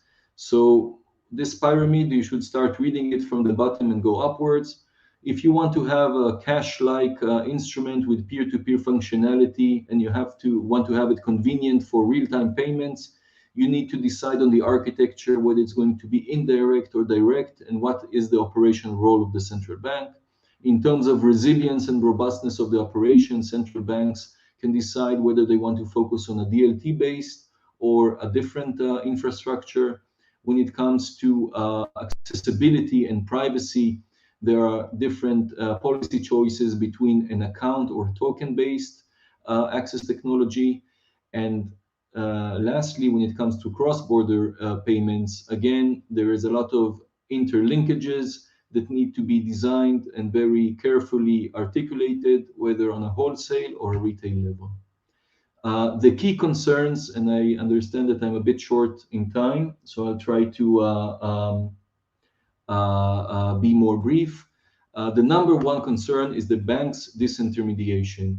It is quite clear that if a CBDC is introduced, the stability of the banking system can be at stake, because people can decide to withdraw money from their deposits and basically substitute it to a CBDC. And what is going to be the effect of that? Banks will not have so many deposits. That would have a direct effect on the cost and the distribution of credit by the banks, and could also undermine the stability. And this is a huge risk for the economy. And that's why central banks are also discussing whether there should be holding limits on the amount of CBDC that each household or each person can have. The issue of cyber is imperative. To what extent can CBDC be immune to cyber attacks? This is something that needs to be considered very carefully. The issue of privacy and anonymity. CBDC should protect the privacy, but it should not offer full anonymity that could also lead to all sorts of money laundering or other illegal activities. And last but not least is the question of reputation of central banks. Central banks, they control all the money, but their actually most valuable asset is the reputation. The trust that people have in the central bank is the trust that people have in their currency and the overall economic system. If a CBDC project is launched and there are all sorts of technical failures, that could have a very significant detrimental effect on the reputation of the central bank. And when central banks need to decide whether to onboard such a project, this is something that comes to mind. And the reputation, I cannot overstress how important it is. Open questions that I did not have time to discuss. The question of whether the CBDC will bear interest, whether positive interest or negative interest. This also has a lot of implication in terms of monetary policy. In terms of inclusion or inclusivity, there is a debate whether CBDC can only be active online or also offline. What happens with population that is not connected to the internet? Can they also enjoy CBDC? What does it mean in terms of the future of cash? Can countries still maintain a cash system which serves its population and in parallel also have a CBDC? Cash has a very important role in society, and most central banks, if not all of them, believe that it should be maintained. Even Sweden, where cash has decreased dramatically, is now installing a lot of rules that actually guarantee that cash does not disappear completely and people have access to cash. And finally, the question of international cooperation. Clearly, if we want to facilitate cross-border payments and enjoy the benefits of CBDC, there must be international standards and international cooperation in this field. And today, when there is a race between the central banks, it is still unclear what kind of cooperation can actually be built. The Bank of International Settlements, with a number of central banks, are actually now conducting a very important experiment in terms of cross-border payments. The Bank of France is one of the leading banks that participates, and this will continue to be a very significant issue. I would like to conclude in this quote from a speech by Christine Lagarde, the president of the European Central Banks, which basically says, in economics, things take longer to happen than you think they will, and they happen faster than you thought they could. If you want to ask my opinion, I think that this is exactly what's going to happen with CBDC. Once it starts happening, it's like domino bricks. It will happen extremely fast, and I believe that in the next couple of years, we will have an entirely different discussion about CBDC in the world. It will not just be a concept, it will be a reality. I am putting here some recommendations for further reading. A very, very interesting paper by Professor Michael Broder from the NBER on the historical perspective of CBDC. and there are a lot of very cool stuff that you can find online. A lot of interesting projects by the bank Swiss, the Swiss National Bank, the SNB, Project Helvetia, and other things as well. So thank you very much for bearing with me for this glance at CBDC from a central bank perspective. I return to you, Dina. Sure. Thank you very much for that informative information. It is. I agree with that quote that you posted. It is going to affect us all very soon. CBDC. Okay, Yes. So, thank you. Yeah, not ABC, CBDC. CBDC. I always get it transposed, but basically cash, digital cash. Okay, But thank you. so thanks everyone, and if there are questions, I believe there is a different session later, and Yes. I'm happy that Ziv Keinan, my co-founder at Symmetria, is coming up next with very interesting stuff. Yes, so he is. stay tuned. Okay, thank you, Dina. Thank you. All right, next up we do have Ziv Keinan, and we're going to add him now. Hello there. How are you? Hello. I'm fine, thank you. Great, great. Pleasure to be here. We're happy to have you to continue on with our talk on CBDC. And let's see, do you have something you want to share with us? Yeah, I'll start sharing my screen. I have a presentation. I'll just a second. I'll introduce my company, Sure. and then just go over a few topics. Just a second. Okay, no problem.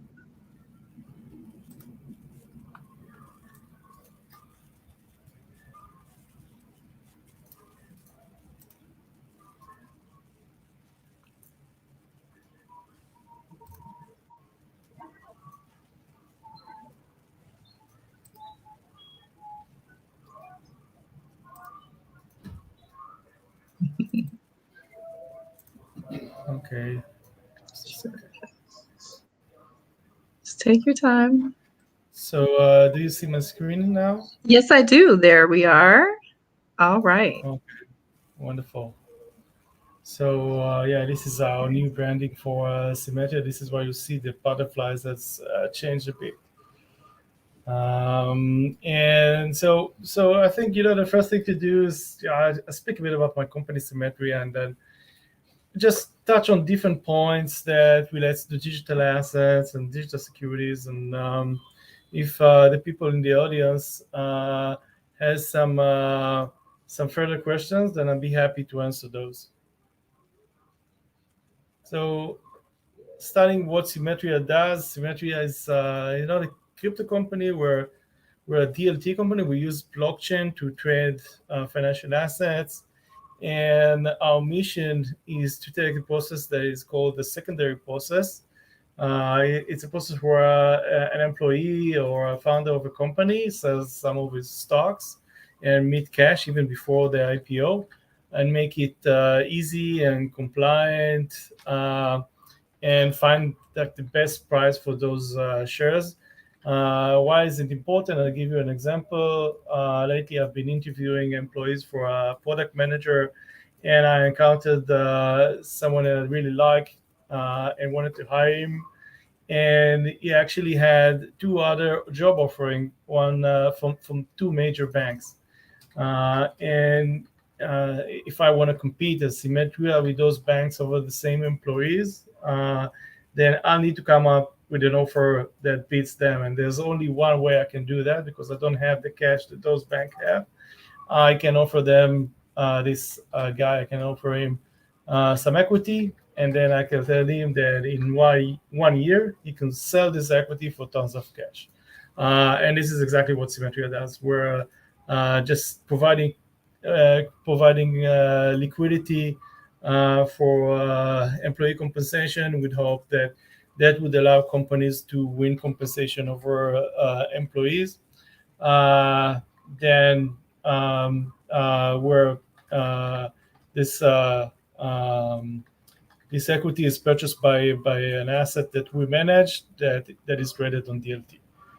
And again, this is why it's important. Like the highest tech industry is in its peak, a lot of money flowing into the market, valuation is very high, and everything that from research that we know, like everything that employees are right now looking for is just liquidity and equity. This is the only way today to actually profit from working for a startup company or a tech company. Here you see like 60% of we're talking about our own ecosystem, our own Israeli company ecosystem. They're looking for new employees, struggling to raise employees, and for the other side, like 70% of employees are looking for exit and equity. So we're coming in the middle and solving this problem. With an easy, compliant, and tangible, we actually have a permit by the regulators to do what we do. Okay, so after this presentation about my company, just a second.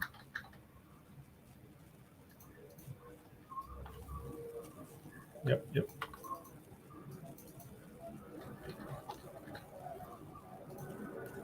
Yeah, having some problem with the presentation. Just a second. So I want to speak a bit about this is my team. This is Ami, which you met before.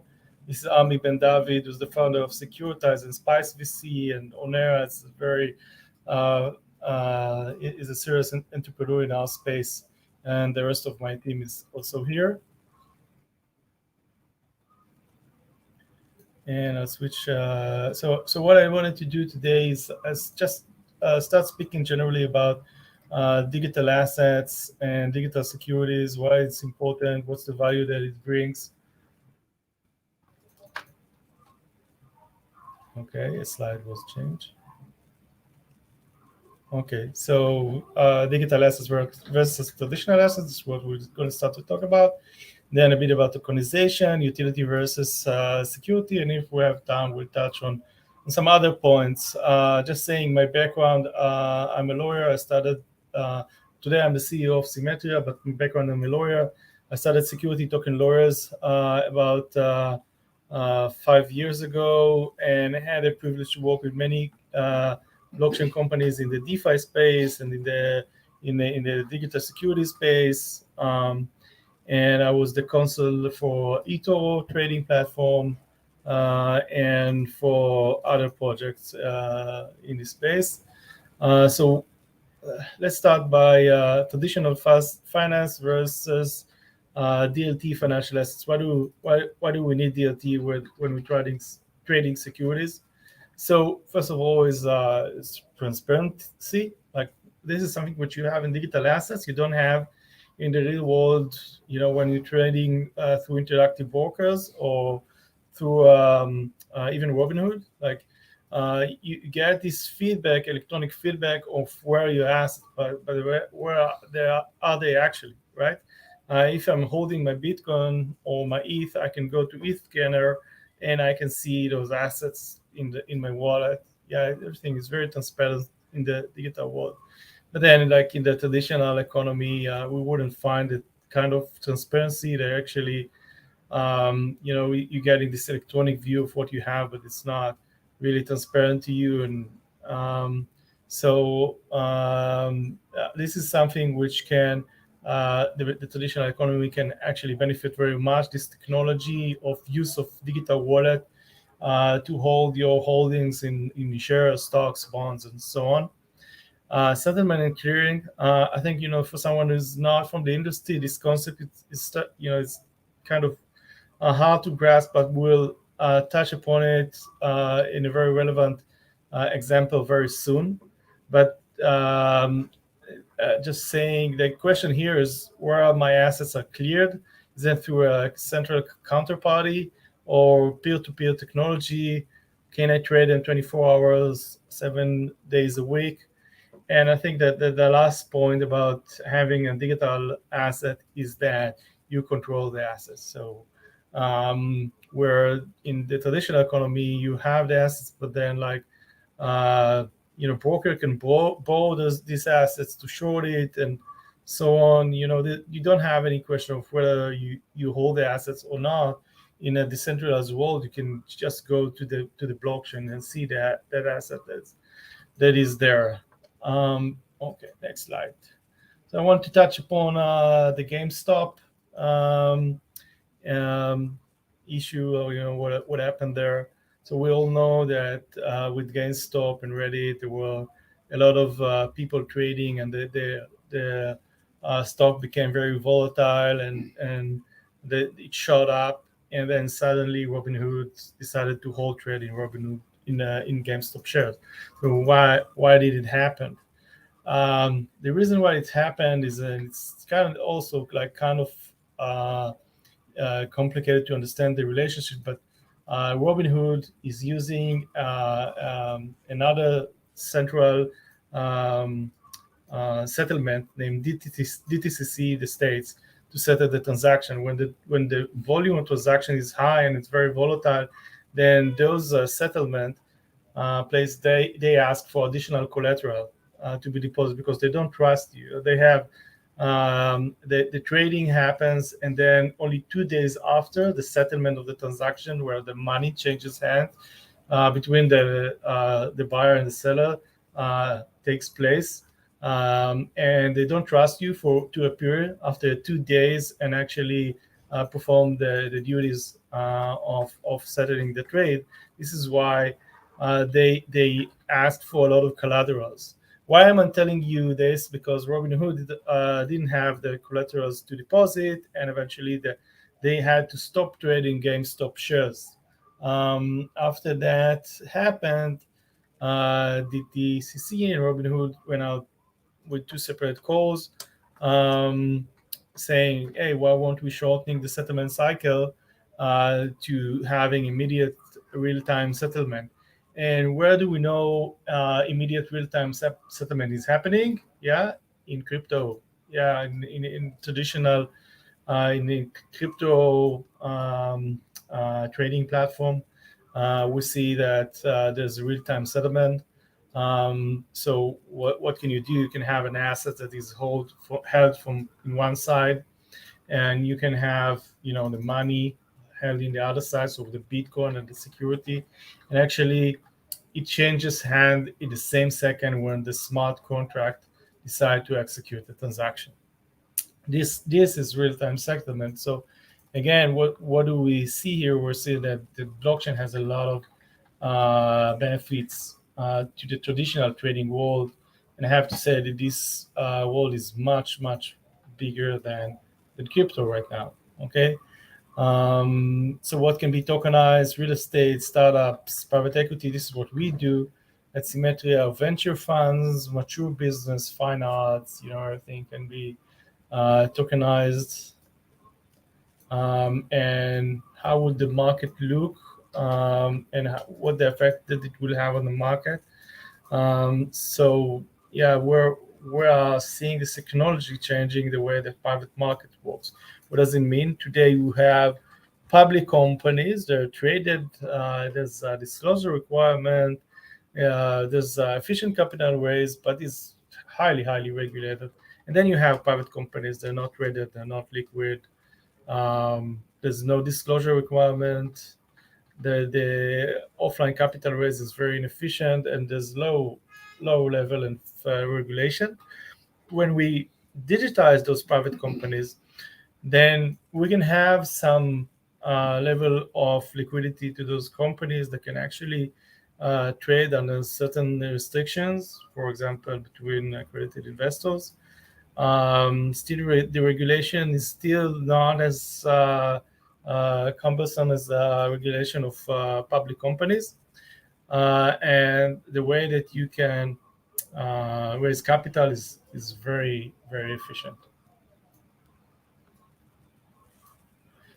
So who enters this digital security space?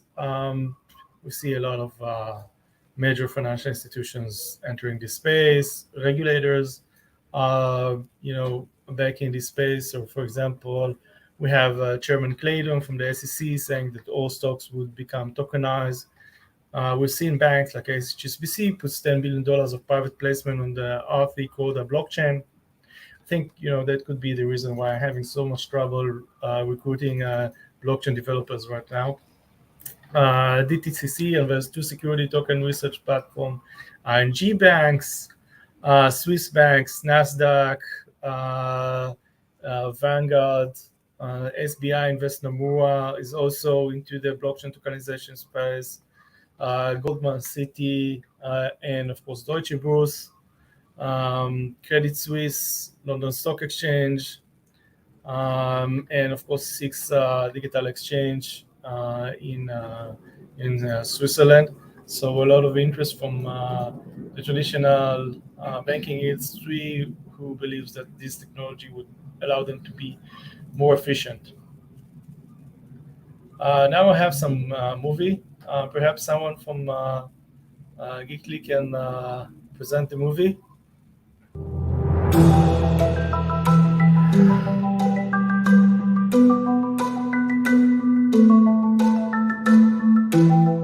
The Swiss National Bank, the Bank for International Settlements Innovation Hub, and SIX have joined forces as part of Project Helvetia to investigate how central bank money could be integrated into a distributed ledger technology-based financial market infrastructure.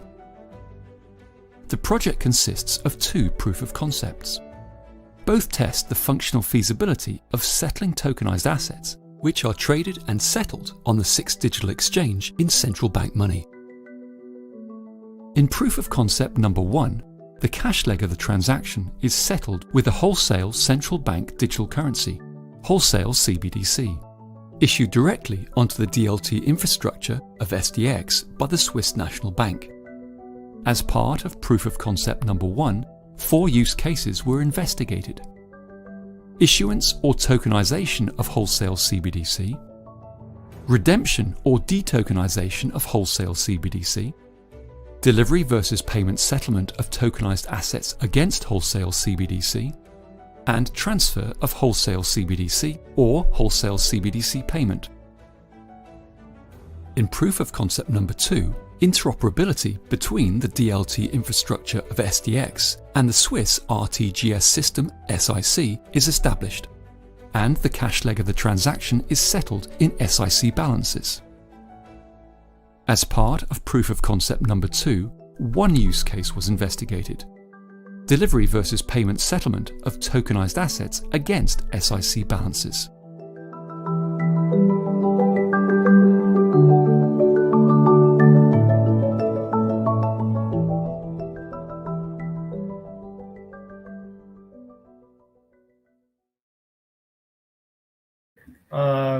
So this short clip was a look into the future of what will be or might be. So Ilan, in the previous presentation was speaking about CBDC, and now we're seeing CBDC interacting with digital securities. And it is exciting that the Bank of International Settlement is involved in this project, and I think this project was initiated by Corda blockchain, and I think very interesting project, and this again shows the potential of having a digital asset, which is a digital securities from one side, and then having a CBDC currency from the other side, and then seeing those assets interact would change the entire financial system. There would be a lot of intermediaries that would be ejected out of the system, and I think a very interesting look into the future. All those assets that we just mentioned are securities token. Just say put a few slides about what does it mean to have a security, and there were a lot of issues and questions about what is a security token versus a utility token, and I think it's an interesting discussions. The idea is why is it important is when you issue a securities, you have to either issue it under prospectus or have the security issued on a specific exemption that the law provides.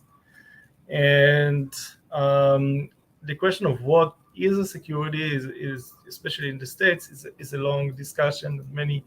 There's many cases that is dealt with it because of one specific definition named investment contract. So security is also an investment contract.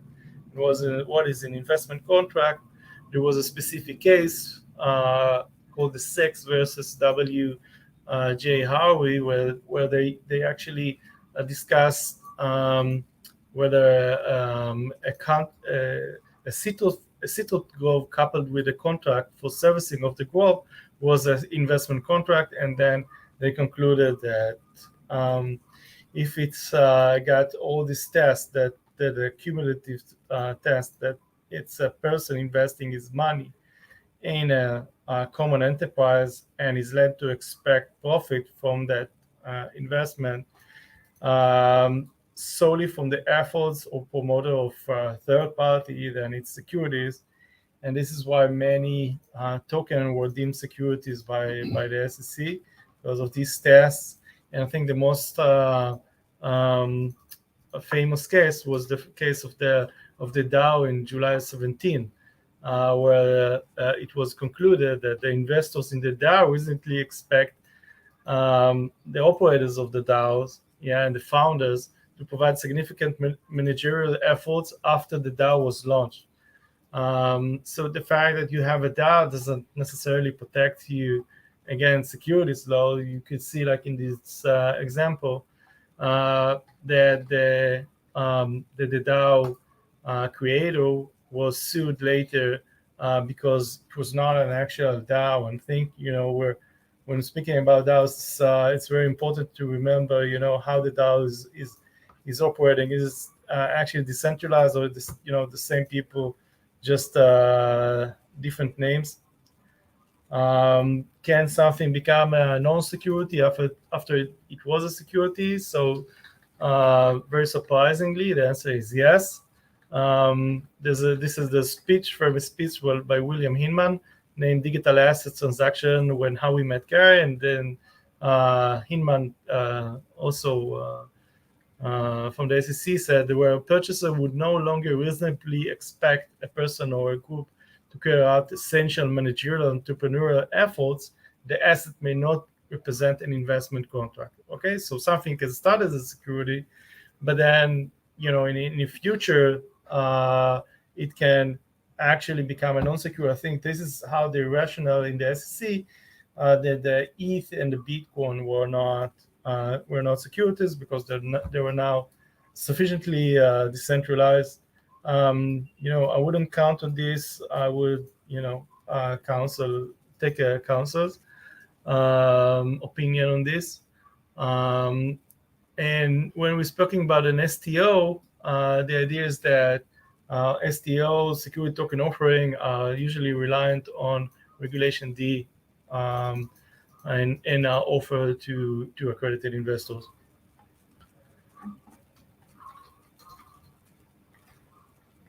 So how does an STO usually look like? There's a PPM, there's a private placement memorandum, some regulatory filing, and of course compliance with all the tax and regulatory target jurisdictions. And I'll move shortly to, we have a few more minutes, I'll move shortly to smart contract. And I want to speak a bit about DAOs. So the idea of a DAO is that you have an organization that is controlled by a program, that all the decision within the DAO are taken by the members of the DAO. So it's basically like a corporation with a bank account. Everybody votes on specific decision, and then the decision is automatically executed. There's a lot of discussion about the DAO, especially in DeFi, where it's important to keep the pure decentralized manner of the project. And what we see in many projects is that the DAO is not actually decentralized, so that you still see like someone holding the keys to the project or to upgrading the smart contract and can impose a certain decision. You have to be very careful when managing a DAO, especially when it comes to securities and AML law legislation. Speaking about DeFi, so right now, DeFi is being scrutinized by the regulator. There is a big promise there for financial inclusion, but then again, this the problem with DeFi that is it exists outside of the scrutiny of regulators and relies on the fact that it's decentralized, that to not perform certain action like KYC, AML procedures. This is why DeFi projects are now being examined, by regulators, and I think we will see DeFi move more into the mainstream.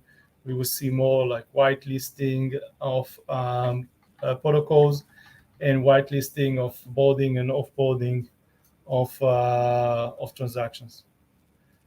So yeah, I guess this is more or less my presentation.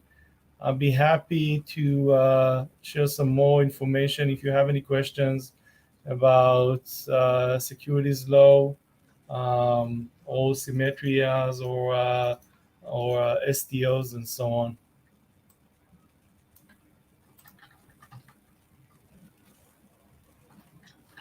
All right, Ziv. I think we're up to our Q&A. And thank you for all that interesting information, again, about a subject that's probably going to touch all of our lives very soon. So let's get Ilan in here. Okay. Ilan is joining us with audio. And we're going to have some questions. Okay, our first question is, countries that are close to launch or launching a CBDC, such as Nigeria and China, do strictly ban cryptocurrencies. I guess in your opinion, who is more closer to launching a cryptocurrency that is compatible? This is to Ilan or for me? Whoever wants to answer.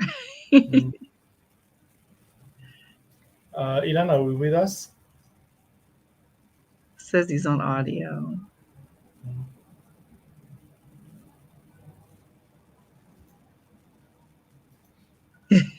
So I have no idea like who's closer. I guess China is a really serious player in the CBDC world, and who is more closer to launch cryptocurrency DeFi compatible CBDC? I don't think that CBDC has anything to do with DeFi. It's a different topic. It's remember that it's launched by central banks, so they have to have some level of control over it. And it's like the other side from DeFi. It's really different, and it's hard to see. Hard to say. I think China is, has already launched some sort of CBDC and have used it. And I see the news out of Nigeria, and Nigeria have been using currency like digital payment, like MTN and other providers that you can upload. You can deposit money into your phone and then pay with your phone in everywhere. I don't actually understand like the value for. I've been in Rwanda last year, so I've seen people using digital payments everywhere without actually having a bank account. So actually, I don't understand like the value of CBDC for that ecosystem. It seems like they're really good at already using digital payment through phone providers right now. This is true. And yeah, I saw the news the other day that they did release, Nigeria released the e-Naira. So, but yeah, I mean, I don't see, I guess like in the presentations that you both gave, the banks are trying to get on board with cryptocurrencies so that they can have a national dollar instead of just Bitcoin or Ether. They want their own, like again, e-Naira or United States dollar. So Yeah, it's an interesting development. You know, Nigeria is very big.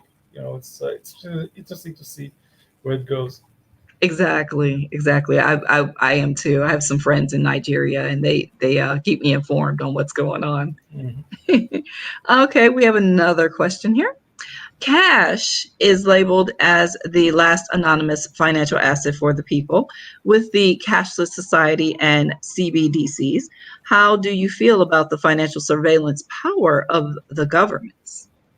And that is very interesting. Yeah, I think it's a good question. I want to say, like, my specific view is that CBDC is very good, okay, in terms of surveillance, because I don't worry about someone surveilling over me. I want to surveillance over the people that actually hold all this cash. You know, I'm not, you know, I'm not an extremely rich person, and when you look about how, you know, the money trickles down in the economy, the fact that everything is not transparent is not to my favor. You know, I want more transparency. I want to see, like, when the money trickles down from the central government, I want to see where it's stuck, yeah, exactly. So I want that transparency. I used to work for a person named Yoni Asia. He runs Tron, and he wrote an article once saying, you know, the visible hand. Where it said, how would the economy look if everybody knew, like, where the money actually goes? And that visible hand, I think that could do a lot of good and create a lot of inclusiveness within the economy. And I'm not concerned about the government, surveilling over us. You know, they have sufficient means to surveil. You know, I hold most of my money in a bank account. I guess you do as well. You know, there's and the cash economy, it's not really related to myself. You know, I haven't touched cash, I think, in years. You know, that's if you're an arms dealer, you know, maybe cash is a bit more relevant to what you do, not to my profession. Okay. Any thoughts, Ilan? I think you're muted here. Okay. But yeah, you're exactly right. I totally agree. They don't need to surveil people through their money. They can do that without without doing it through the money. But I totally agree. I would love to see the cash flow and the trickle down. I also think it's a very good way to deter the infamous scammers.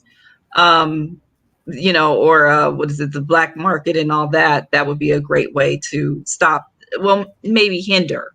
I don't know about stop completely, because people will always find a workaround for something like that. Exactly. So let's see here. This one is regarding like developers. So as a developer, what role, ways, or things need to be prepared so that we can actively participate, contribute to the development of a CBDC? Or do we just have to wait for the development of a particular CBDC, in your opinion? I think it is, I think that it is very important to stay tuned with the developments in different central banks and different companies. There are so many projects which are now being launched. And I think that developers with good skills and experience can probably find a way to contribute either to those projects or maybe to some of the companies that are involved in those projects. So I think it is very important to follow the developments in this space every day. Let's not say every hour, but every day you hear about something new, a new project being launched, a new idea being tested, a new concept which is being tried. And I think that because of the motivations that I covered in in my session earlier, you see really a race between the central banks and also the relevant companies to try and make as much progress as fast as possible. So I think the developers, they have a very, very important role. I think that if you are part of this ecosystem and you have a way to contribute, I would just reach out to the project that you feel could be most interesting and relevant to your field of expertise, and start acting on it. Yes, I agree. Okay. Next question. What does a U.S. issued CBDC mean for the current stablecoins such as USDT or USDC? Will it make them obsolete, or do you expect a law against current stablecoins? Another opinion. That's a big question. I don't. Why would they have a law against CBD? USDT maybe. I don't know. USDC. Let's talk about USDC. USDC, is issued by Circle, a bank, regulated, operating under all possible regulations. Yes. And is back 1-to-1. Why would they have a law against it? And actually, that is so much. There's so much benefit to the U.S. economy from having the dollar dominating the crypto world as well as the traditional world. Why would anyone want to stop it? I think the U.S. had an interest when they stopped Libra from launching. And now and said and Libra had a good idea. They said let's create a basket of coins. Not just the U.S. Let's create a basket of different coins. And then maybe we'll incorporate some treasury bonds with it, and then create a new currency. And I think that the U.S. regulator, maybe the government, didn't really like it, and maybe for a good reason. From their perspective, they want a strong dollar that's dominating both worlds. Yes. And USDC would definitely, I think, would continue to operate even when there's when there's the CBDC, but then you have to understand what's the added value there of USDC relevant to USDT to CBDC. With respect to Tether, I don't know. I read some articles lately. Maybe it's not 1-to-1 back. I don't want to address it, but if it is, it's good competition as well. By the way, in terms of regulation, CBDC requires legislation, and this is also something that was highlighted recently by Jerome Powell, who said that the bottom line is that to move forward on this, and he relates to CBDC, we would need buy-in from Congress, from the administration, from broad elements of the public. That would ideally come in the form of an authorizing law rather than us, the Federal Reserve, trying to interpret our existing law to enable this, which basically means that, before starting talking about laws prohibiting stable coins, you need to have proper legislation which enables CBDC, both in the US and in other places. CBDC is such an innovative concept that cannot just be introduced into the market without having a very, very thorough and comprehensive legislative reform, and that would have to go through Congress. And I believe that also the interrelation with stablecoins will be subject to very serious debate there. Yes, exactly. I think that's probably where we're going with that, because I'm here in the U.S. and I keep my eye on the news regarding that. And most of the time, unfortunately, I see negative comments coming out of Congress that, cryptocurrency is used for nefarious activities and for the U.S. public to be wary of it, and nothing positive. And I think it's all because, like you said, it's unregulated, it's too new, and they just want to keep everything traditional with the banks. So it's unfortunate. Let's see here. They're in, you guys are based out of Israel, correct? Yeah. Pretty much. Okay. I was just wondering, how has the ideal, if you're aware of CBDC, has it fared with the general public? Has it been like a warm or cold reception? Did Did any studies? 2 weeks ago, I attended and gave a talk at the first CBDC conference in Israel, which was co-hosted by the central bank and some top law firms and the Blockchain Association and other stakeholders.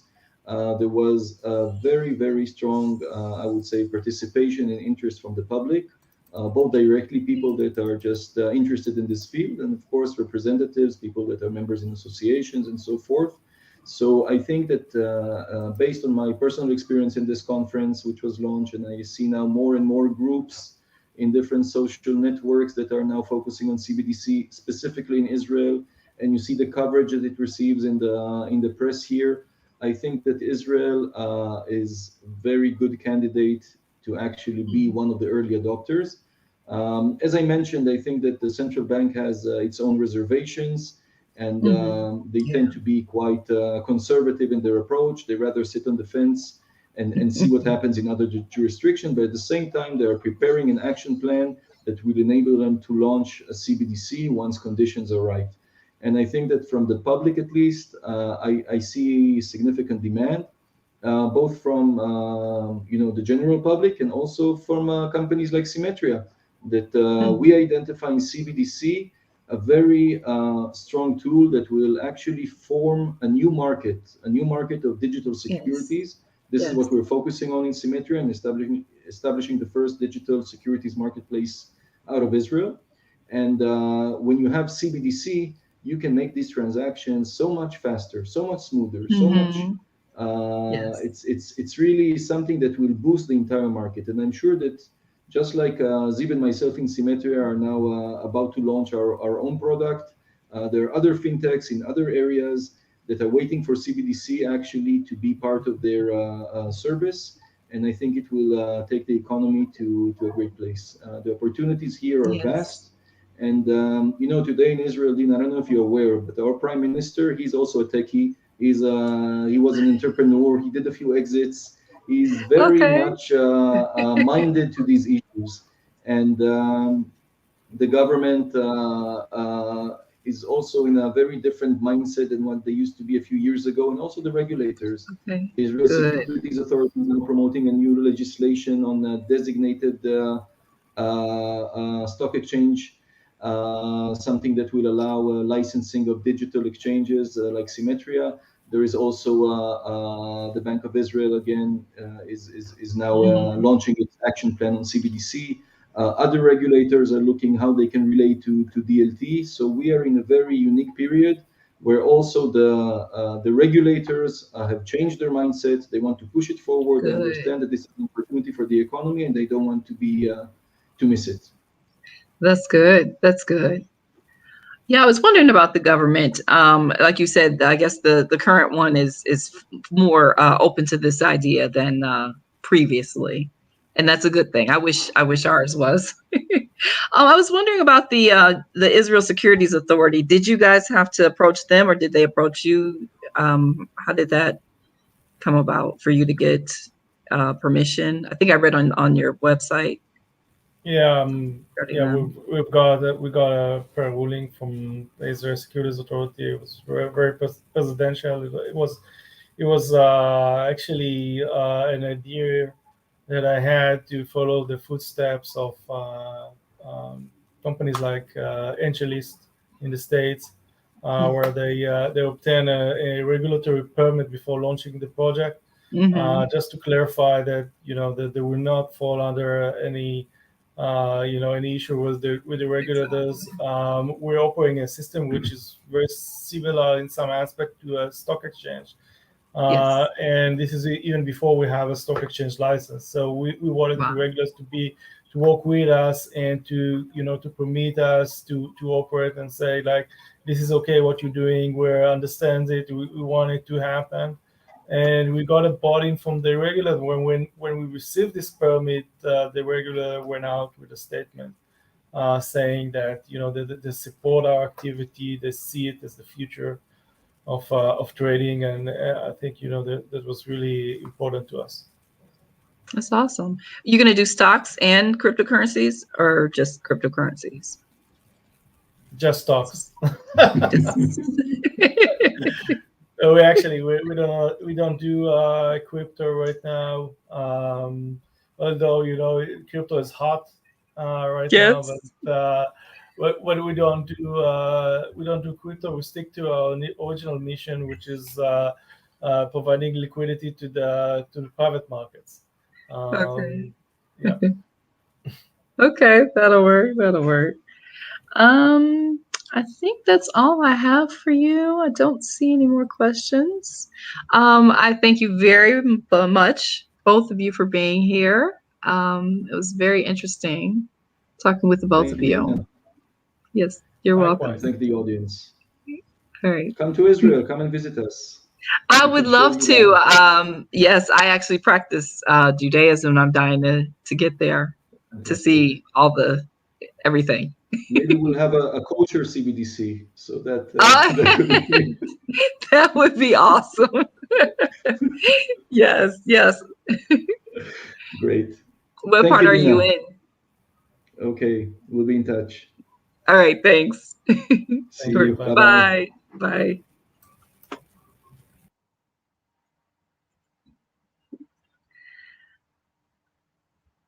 Okay, I guess that will wrap up our CBDC portion right now. And that was very interesting to find out what's coming for the future of basically money, digital money, and it will touch all of our lives very soon, sooner than we think. I think we have, let's see, we're coming up on a short break. And after that, we're having, it'll be block number 4. And thank you for joining us and our summit. Hey. Hi. Hello Hi, there. Dina. Thank you. Hi. Sure, no problem. Thank you for joining us. Thank you for the. Whoops, excuse me.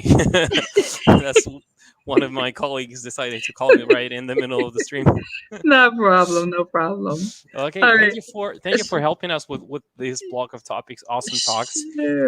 Really enjoys it. Yeah, So I guess we'll pause for a quick break, and after that we'll have some announcements, we will continue with our next block of topics, and Yes. we will have one of our friends joining us for this talk, Kevin Owocki from Gitcoin, and it's gonna be Yes. an awesome talk. Okay, Sounds interesting. Thanks. thank you, Dina. Yeah. Bye-bye.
All right, everyone. Before we continue with Kevin, I would like to remind you once again about our amazing sponsors, R3, and their developers platform, Corda. So if you decided that you want to check out how cool it is to actually join the herd of the blockchain developers and to be the part of the DeFi revolution, or to build your own payment solution, or just a simple transactions, or maybe something big like maybe some kind of exchanges, then it's definitely cool resource for you where you can implement your Java knowledge or your Kotlin knowledge and just start developing blockchain right away. Okay, and I guess we have Karine over here with us. Shall we get you into the stream, Karine? Just nod. Okay. Hi. Hello everyone. Hi Pasha again. Several hours after we meet again. Yeah. Cool. Hello, dear attendees. I'm Karine, a inventor of Blockchain Tech Development Online Summit. It used to be Blockchain Tech Summit, but we changed the name. So I'm very happy to greet all our attendees here. And I should say that our event is going very smoothly. Everything is going very nice. We are in timing. All the speakers are coming and having really nice discussions and talks and QA sessions. We have also totally 902 watchers and 902 attendees for the whole day visited us today. So, and we had 7 speakers before, and we're going to have 5 more. So we're just a bit more than in the middle of our events.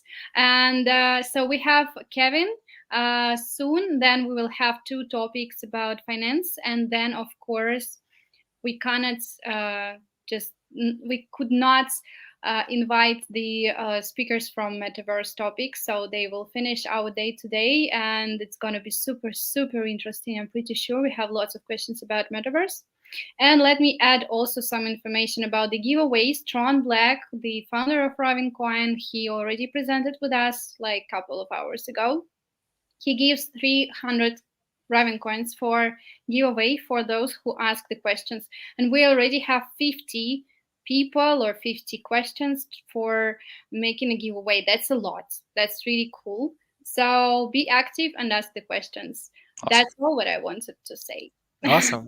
Thank you, Karine. And we'll see you later today. And let me add Kevin to this stream. Hi, Kevin. Hey, Paul. Thanks so much for having me. How are you doing today? Pretty good, thanks. Just kind of jumping from thing to thing, but happy to be here. And thanks to Geekle. Thanks to everyone for putting together this event. Awesome. And I guess that's what all of us kind of experience right now in this crazy bull market, when you're going parabolic, lots of stuff going on around you. And so lots of stuff to keep an eye on. And I'm not, I don't mean to be provocative, but if we have some interesting rumors today about the Gitcoin, please share. So if you have some major announcements for the platform, that would be awesome. So we'll keep an eye on that. And thank you for the topic on coordination, because I guess that's one of those things that everyone actually realized, that when you're in the space of DeFi or in the space of NFTs or something like that, you need to actually coordinate. You need to be in line with all players on the market, and just not to act like a bunch of kids on the playground. So it's time to coordinate and collaborate. Thank you for your topic, totally. and yeah, and I guess without any further ado, the floor is yours. Thank you. Sounds good. Thanks, Paul. Alrighty. Well, I don't mean to disappoint everyone, but I have no major announcements today about Gitcoin. Still continuing our slow and steady march towards more ecosystem impact and decentralization. So I've got a deck that I'm going to share right here. Hopefully it's coming across. If not, someone poke me under the table. Oh, fractal. Okay, there we go. Let's switch over to my deck. And the topic for today is it's all coordination, and it always has been. I envision a world in which we're building these technologies that are helping us to coordinate the building of an open source financial system, and using Ethereum to do it. Basically, DeFi and NFTs are kind of like the tip of the spear here, and we are coordinating in DAOs to make it happen. And I want to talk a little bit about my vision for helping everyone across the world see that it's all coordination, and it always has been, and that Ethereum is a better substrate for coordination that can to scale humanity's relationships with each other. So there is a suggested cognitive limit to the number of people with whom we can form stable social relationships with, from starting with 5 people with your close friends and 150 people in your tribe. And one of the problems is that as the number of people in a community increases, it becomes harder and harder to maintain stable social relationships with them. I envision the internet as being a place in which we're able to connect with each other and to increase trust in a way that was never possible before. Steve Jobs used to say that technology is like a bicycle for the mind, and it allows us to do more things faster than we were able to do before.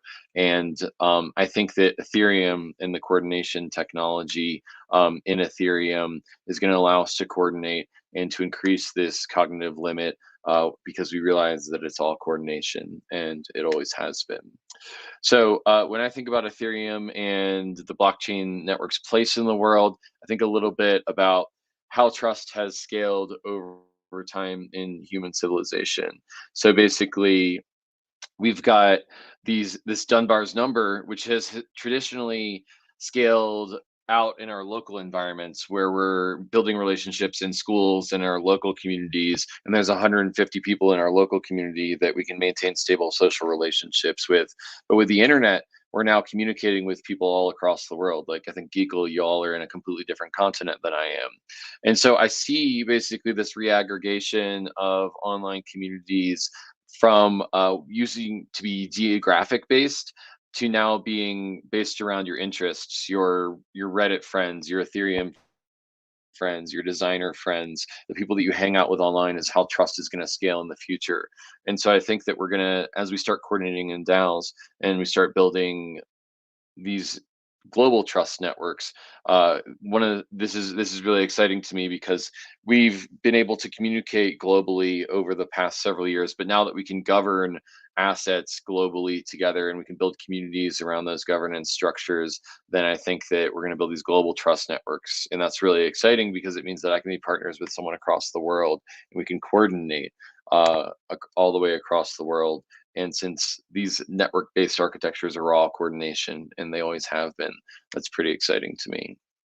One of the cool things I think about blockchain-based trust networks is imagining how we could shift the game theory of rivalrous games out there in the world. So basically, there's this famous game theoretic primitive called the prisoner's dilemma, in which you have 2 different members of two basically people that were caught by the police and become prisoners, and they're each offered a deal by the police that if they rat on their partner, then they'll get less time in jail, and if they stay silent, then they're open to their partner ratting on them.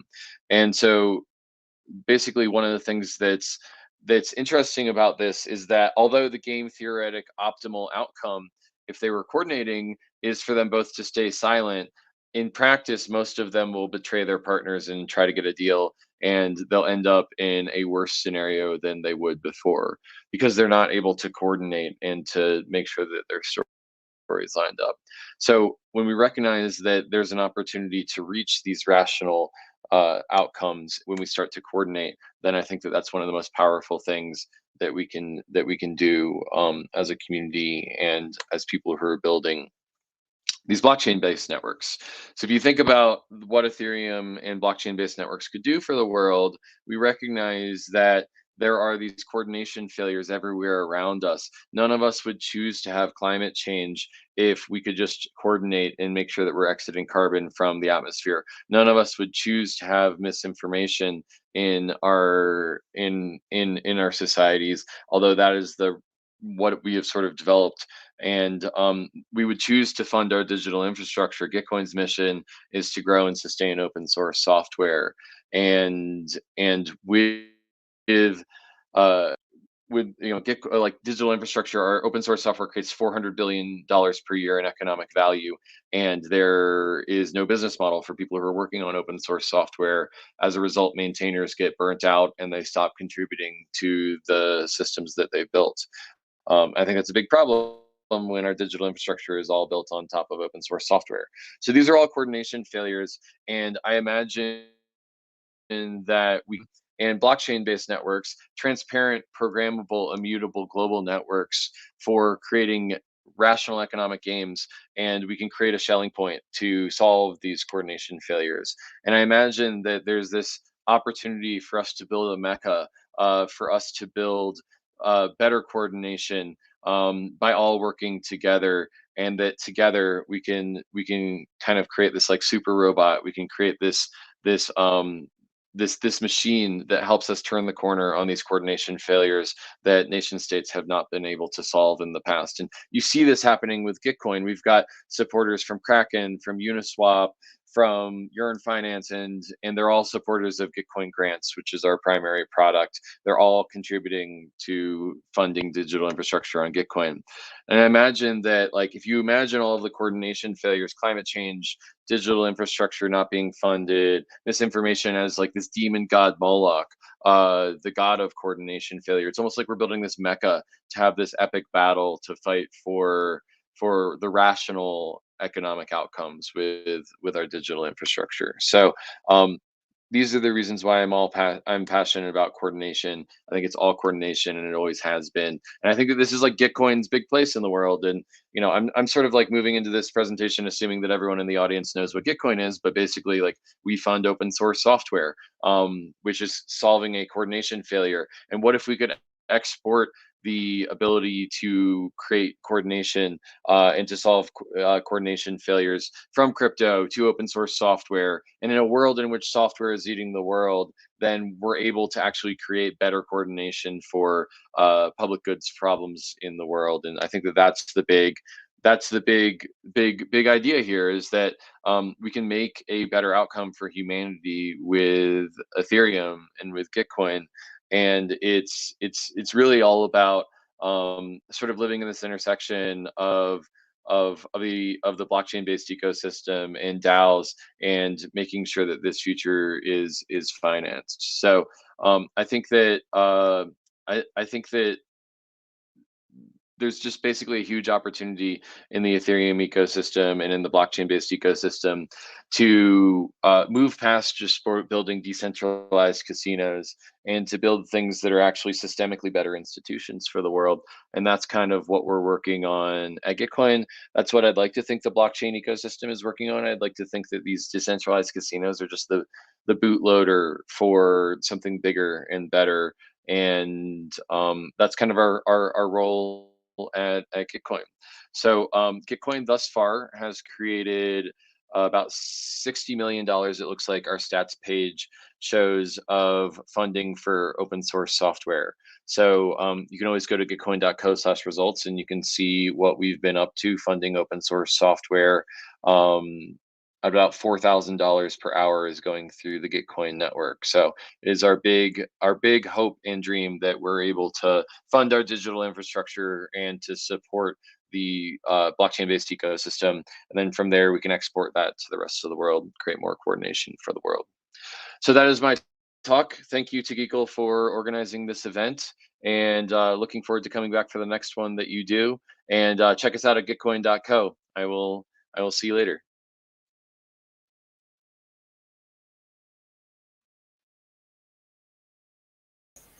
Alrighty, it looks like this one was pretty swift presentation from Kevin, and I believe we have some time until our next talk at 5 past whatever time it's back at your place. So we have like 30 minutes, and I think we have one awesome presentation from Web3 Foundation. So we will launch it in just a couple of seconds. So I'll pause for a short break, and then I'll be back with an awesome presentation from our awesome speaker from Connor Svensson from Web3 Foundation, and he's going to be talking about blockchain on OSS Odyssey. So stay tuned. We will be back just in a minute.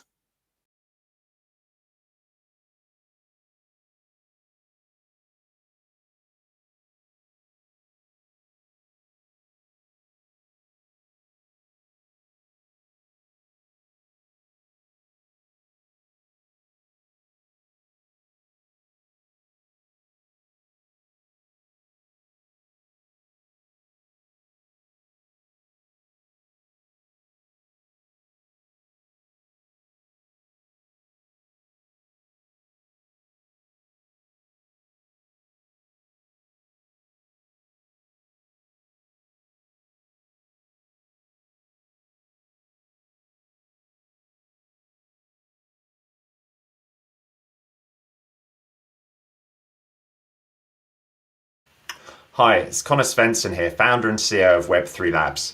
I'm here today to do my talk, Web3J, a Blockchain and OSS Odyssey, or lessons learned from creating Web3J, the Java integration library for the world's most widely used blockchain, Ethereum. So to start with a little bit of background about myself, as I said, I'm the founder and CEO of a company called Web3 Labs. Web3 Labs is a blockchain technology company. I'm also the host of a vlog and podcast called This Week in Blockchain, where we review the major trends that are happening in blockchain. I'm the author of a leading blockchain library, Web3J, which you'll be learning more about during this presentation. And I hold key roles across a number of key industry organizations. I was at the Enterprise Ethereum Alliance, where I helped create the first ever enterprise blockchain technical standard for 3 years. I'm currently serving as vice chair on the Interwork Framework Working Group at the Interwork Alliance. I serve on the Technical Steering Committee of the Baseline Protocol, and also am involved in the Hyperledger Climate and Accounting Special Interest Group. The clients of Web3 Labs include Microsoft, Consensus, JP Morgan, and R3. So we sort of span large enterprises as well as smaller blockchain protocols. And we were recently fortunate enough to be a runner-up in Microsoft's Partner of the Year award, and we've received funding from Innovate UK and the Ethereum Foundation. So enough about me. Now let's talk about the content. So I'm going to start just by giving you a little bit of background about the Web3J library. The first question, of course, is what is Web3J? So Web3J is a highly modular, lightweight library for integrating Java and Android applications with nodes on the Ethereum network. So on the left here, you have your Java or Android application. You can see there's a thin slice there, which is your Web3J integration layer that talks to these Ethereum clients, which are the nodes that run on the Ethereum blockchain network. It's a decentralized distributed computer, and the entry points are these nodes. And so Web3J was created to simplify this process, because without Web3J, you'd have to write your own protocol implementations for actually talking to the nodes, but you'd also have to get into nasty things like cryptographic signing libraries and so on and so forth, which you need in order to transact with these blockchain networks and also talk to smart contracts, which is the code that runs on top of the networks. So just a little bit more about it. So as I said, it helps you break down the tasks that developers need to do to actually talk to these blockchain networks. It takes advantage of the type-safe nature of the JVM, so you can talk in a type-safe manner from the JVM to your blockchain network. It has great build tooling support, command line tools, and allows you to manage things like your wallet accounts which are used to transact with these blockchain networks, and it supports the major Ethereum network clients. So these include Hyperledger Besu, Consensus Quorum, but also Geth and Open Ethereum. The project itself, it's been around for almost 5 years now. Its initial release was in September 2016. We're approaching 1 million downloads. You kind of have to cobble together a few different sources to get, a roughly accurate estimate, because with things like automated build servers and so on, that can kind of skew the numbers somewhat. But we've been very fortunate, and there's been a lot of contributors as well. I think we're certainly have hit 130 contributors now, and we're about to hit 3,000 GitHub stars. And our users include people like Samsung, Opera Browser, UBS, and JP Morgan. So let's give a little bit more background about why it was that I created Web3J in the first place. Back in 2016, I read about the Ethereum blockchain, and I learned that you could mine this cryptocurrency using commodity GPUs. As a technologist, this was really interesting, and so I decided to get into the trenches, and I built a mining rig for Ethereum. This is the mining rig that I built, and I had it there humming away, mining this cryptocurrency in my living room, generating a lot of heat in there, which my wife wasn't that happy about, but it was creating cryptocurrency, which we thought would be a fun thing to see what happened to it. However, as I sort of dug beneath the surface of Ethereum, I got more and more into it, because it was more than just a technology. It was a movement. It reminded me of where Linux was in the late 90s and the early 2000s, insofar as there was lots and lots of passionate people all around the world who believed in the cause and what you were trying to achieve with it. Huge amounts of open source code being written, and just kind of this self-governance as well associated with it. And it was just fun, and it really appealed to like the techie side of me. Having spent a number of years though working as a Java developer and architect and technical lead and so on at a number of large enterprise organizations, I'd always come to Ethereum thinking about, okay, well, if you're one of the people working at one of these large enterprises, how do you work with this blockchain network? Lots of enterprises at this point were talking about, we think blockchains, this has got transformative potential for our industry, so how can we actually embrace it? And as someone coming at it from the JVM and perspective with that enterprise background, it really wasn't easy to work with the Ethereum network. There just wasn't anything there. So I created a library called Web3J. And that was really the genesis of the project. I did the first release of it in September 2016, and really have continued to grow the library and develop it since then. I'm fortunate now in that we've had grants to help fund the library, and I've got a number of staff who actually work and maintain the library. Fortunately, I'm not left too close to the code anymore. But at the same time, it's been a real journey over the past few years. And what I wanted to do in this presentation was really distill some of the lessons that I'd actually learned through, creating this open source software project, but then also, running with it for, coming up to 5 years now. So here I've distilled it down into 12 lessons, and I'm going to talk about those now.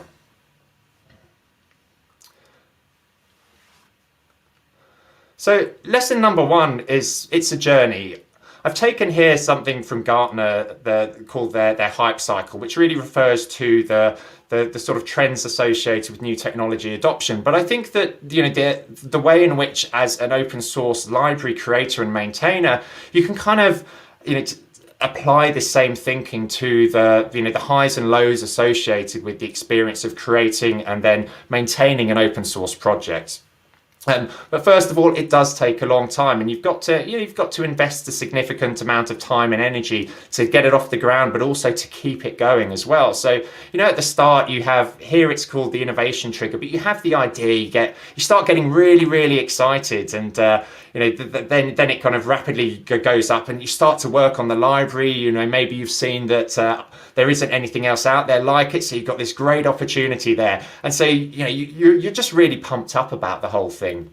And you reach kind of a peak of excitement about it. But then after a while, reality sets in, and this is where you fall into this trough of disillusionment. And it's not that, it might not be a fundamental problem with the library or anything like that, or that there's another equivalent that it's emerged, but it's more that, you're kind of over the honeymoon period as such. You've got to that point where yeah, it's starting to tick over, and you've sort of fitted it around your life, and you're it's on a sort of certain path, but it's not like it's rapidly changing every day. And then towards the end here, you have the plateau of productivity, but it's potentially a bit of a strong word. But the point is that you kind of find what that balance is to actually keep it ticking over versus keeping working on the things you want to or not. And so you do need to be prepared for all of these ups and downs. And like so many things in life, whether it's relationships, whether it's raising children, whether it's creating a business, they all follow very similar paths, but it does apply to creating open source libraries as well. Number two, finding maintainers is hard. What we typically see with open source libraries is that most people who submit pull requests, they see something that's broken, that's getting in the way of their specific piece of work, or they just want to have a play with the library, and then they go off and do something else. When you look at the 130 odd people who have contributed to Web3J, you'll see that to get in the top 10 of most actively contributors to the project, that you only have to have made 26 or more commits. And to be in the top 20, it's 6 or more commits, and then you can see how quickly this number goes down.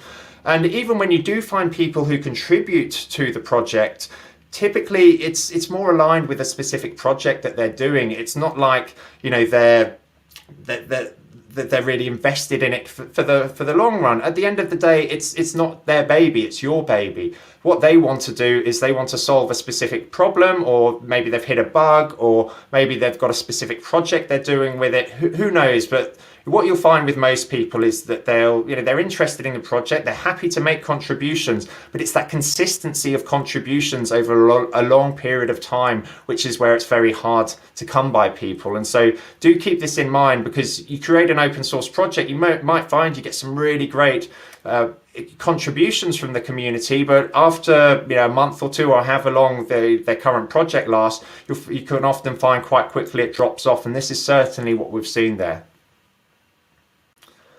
Number three, it's not always obvious who your users actually are. The great thing about free software for your users is that it's free, and they don't need to tell you who they are in order to use it. And the thing with this is that you can actually have some really significant users, and you wouldn't necessarily know about it. To give some examples here, a couple of the big users of our library, we only learned about the fact that they were using it through seeing a press release that they were doing something with this Ethereum blockchain that we work with, and then pulling apart the Android library files to actually see that they were incorporating Web3J into it. Of course, then conversations happen off the back of it. But the point is that often you won't know you have these big name users. I've been at multiple conferences where people, when I've said Web3J is the project I created, they're like, oh yeah, we use Web3J, and it's simply because we're having a conversation there that it comes up. They didn't plan to get in touch or anything like that to tell us they were using it. And it's this classic thing that most of the time people don't tell you they're using it, and they'll only get in touch when there's a problem. And so it's a fascinating aspect of this that most people wouldn't necessarily consider, is that you're not necessarily going to know who your users are, and you could have some really big names among that. Number four, don't underestimate the power of documentation. As technologists, people love writing code, all the automation and everything else associated with that. But if you don't have really good documentation, you actually make the library very inaccessible to people. Yes, there are developers who are happy just to hack around with code and go from there. But the vast majority of people, especially if you want to open up the library to a wider audience, they need to have good documentation that has things like quick starts, tutorials, and so on and so forth. And you need to be prepared to continually tweak them, because if they go out of sync with your library, then you're going to find you're putting people off. I like to think of it a bit like a marketing funnel, in that when you sign up for a service, you give an email address, and then you try out the product, and then if you like the product, you keep using it. And in sales and marketing, there's this whole point of drop off as you go further down the funnel.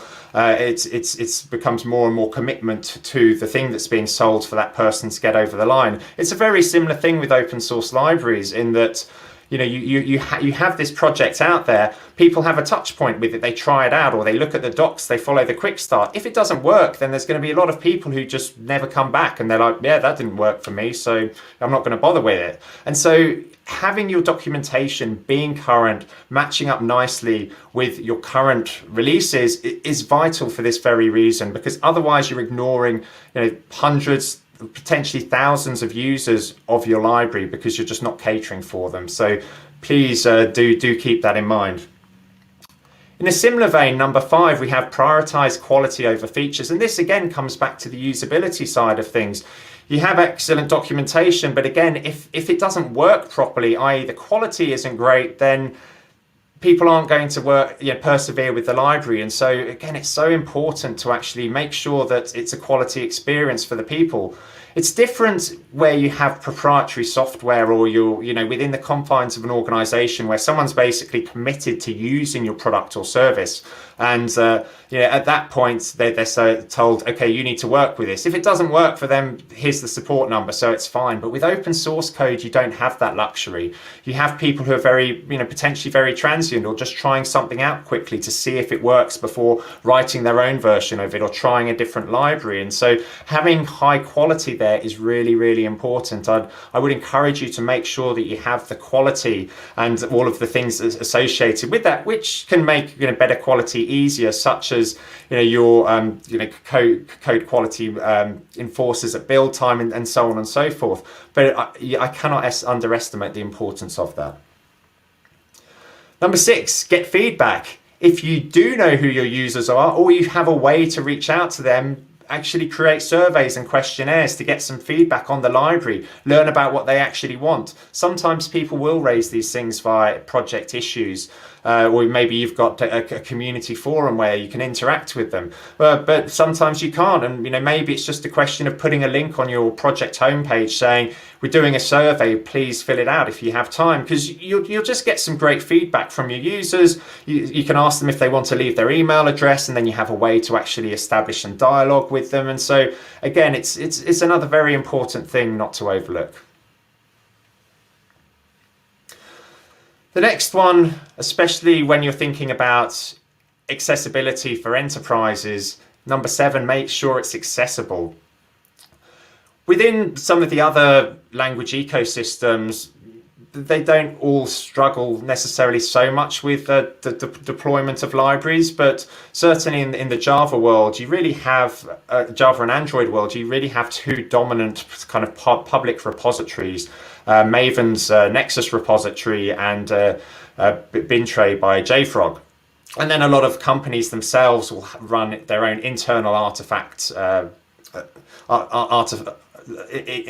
internal artifact services as well. And so it's really, really important that any software that you publish is available on the widely used platforms like Maven's public Nexus repository or JFrog's Bintray. Because if it's not, you could be cutting off a large number of users. I remember when I was working for a number of different enterprises, there was a common theme there in that if the library dependency you wanted to use wasn't available on one of the widely used repositories, then you just didn't have a way of getting it inside. And so you've got to think as well about ensuring that when you publish these releases or artifacts, that they can actually be accessed, especially if you want to target corporate or enterprise users who've got very different accessibility requirements in terms of what they can actually physically access.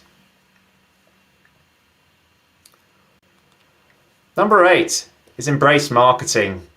As developers and engineers, typically think of marketing as a different function, something that kind of falls outside your remit. But ultimately, if you create an open source project, you need to be able to tell everyone about it, and you need to find channels in which you can do this. And this kind of comes down to traditional marketing insofar as you need to magnify the message about what your library does. And so the starting point, of course, often is writing blog posts and so on and so forth, but you need to be prepared to do this continually, finding new places that you can actually publish content to, because putting it on your own personal blog, unless you've got a huge readership, which, let's face it, most of us don't, you're not going to be able to, build that awareness that you want here. So you've got to think about ways of getting the message out there. So it could be doing talks at conferences like this, and then making sure that you've got playlists with all of the videos on your own YouTube channel for all the different conferences you've spoken to.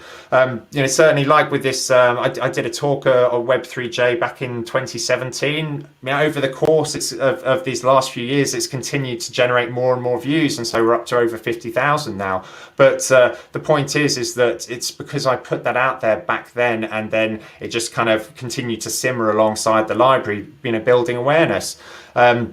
Also, a few years back, I wrote an article for Oracle's Java magazine as well, just to get it in front of a big readership there. And so thinking about all these kind of ways that you can, growth hack basically, and build awareness of the library are very important, because otherwise no one's going to know about the great work that you're doing. And it is hard for engineers a lot, because it's not what you want to be doing, but at the same time, if you want your libraries to succeed, you need to be prepared to do this stuff, because yes, you might be lucky and people pick up on it, or a community forms around it fairly organically. But in the vast majority of cases, and in most cases, you need to be prepared to do all these other things if you want it to grow. Number 9, don't overlook funding. Ultimately, you need to have a way to continue to sustain the development of your open source library. Fortunately, now there are certainly more mechanisms that have evolved in the last few years. GitHub have opened up their sponsorship platform, which is a fantastic way to start sponsoring a project.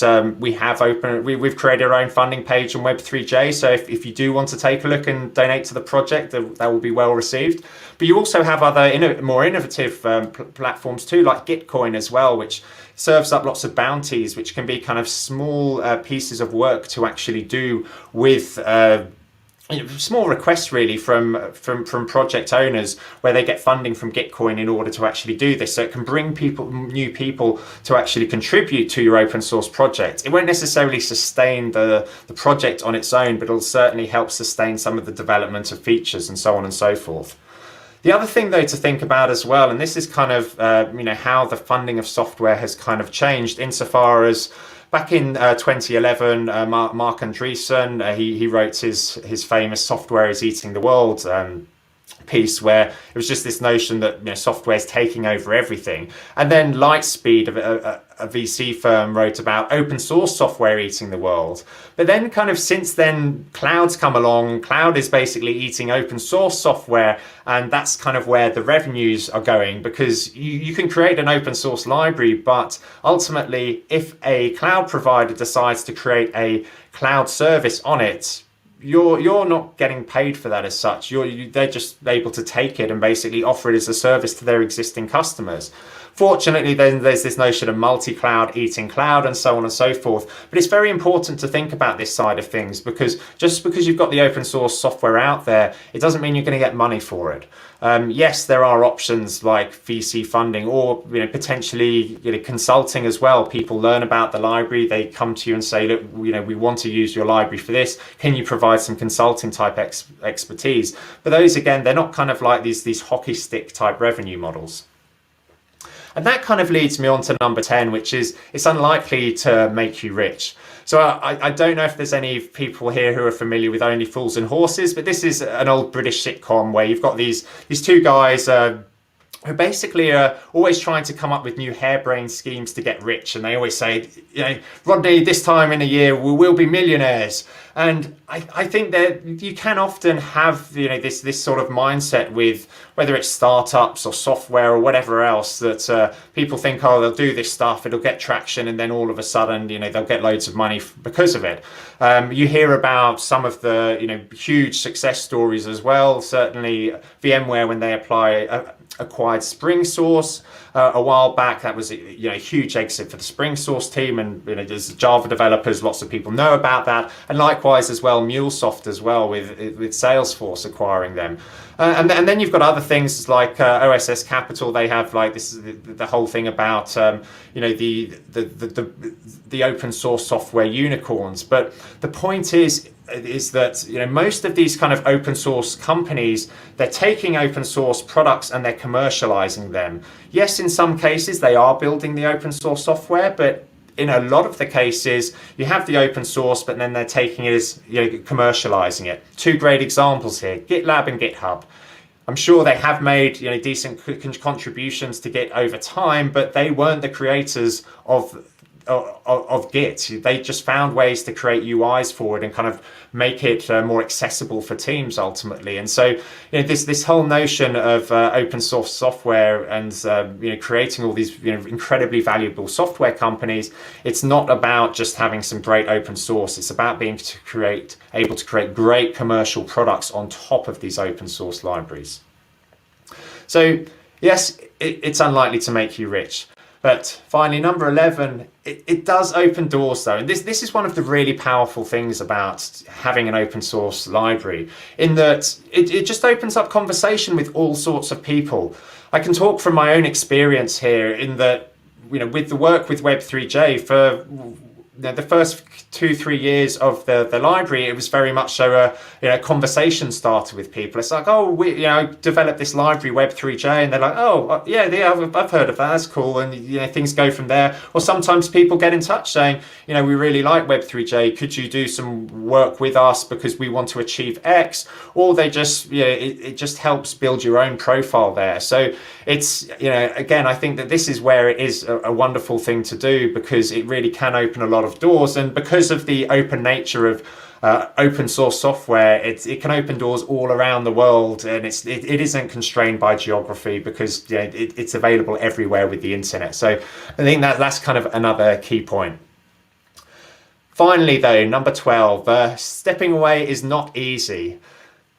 It's you know, it's an interesting example when you think about, say, Bill Gates at Microsoft, but there's similar parallels in terms of with open source software. I mean, you know, Bill Gates, it took him 34 years from starting to actually step away from Microsoft. He went from CEO and chairman to being just chairman, then he became part-time chairman, then he stepped down as chairman, and then last year he actually stepped down from the board.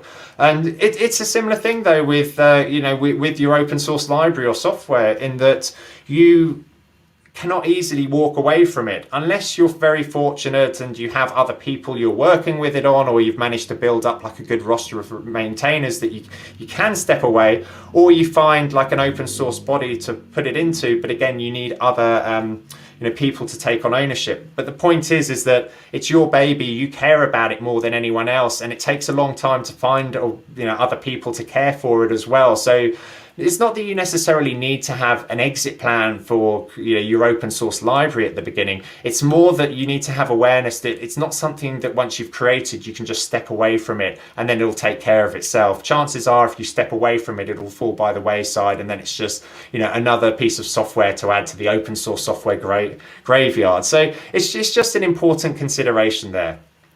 As I mentioned briefly though, there are foundations out there where you can actually donate these projects to. You have, you know, various projects associated with the Linux Foundation. These are typically governed by a sort of structure where it's more companies paying to play in order to do that. So although it can provide, you know, good longer term governance, at the same time there's an overhead to that, and there's a cost to kind of be involved with that on an ongoing basis. You also have the sort of pure open source foundations like Apache Foundation, Eclipse Foundation, or you can even create your own foundation as well, which is what Micronaut have done. But the point is that there are lots of options, but again, it's about having other people who are or companies who are very supportive of your library, or just having the mechanism where you can maybe keep tabs on it to pass it on. So it's not something to overlook, because when you've created this thing, you want it to succeed, you want it to thrive, you want it to survive on its own in the wild, so to speak, as any parent does their child.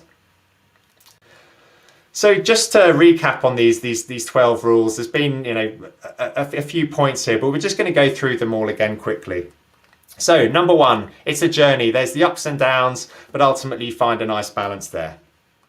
Number two, finding maintainers is hard. Most people, they're pretty transient. They make a few contributions and then they step away, or maybe they're in the picture actively for a month or two, but then they go on to something else. Number three, you won't necessarily know who your users are. There can be some really big ones, but you're not going to necessarily know about it. And you might have to do some digging or find some cunning ways to find out who they are. Don't underestimate the power of good documentation to make sure that people have a great experience with it when they first interact with it. And again, prioritize the quality over the features. You need to ensure that what you have is rock solid. It's in the public domain. It's not a paid for product where someone's going to come to you necessarily if they have a problem. Number six, get feedback. Find ways to put surveys out there so you can learn about what your users like and dislike about the library.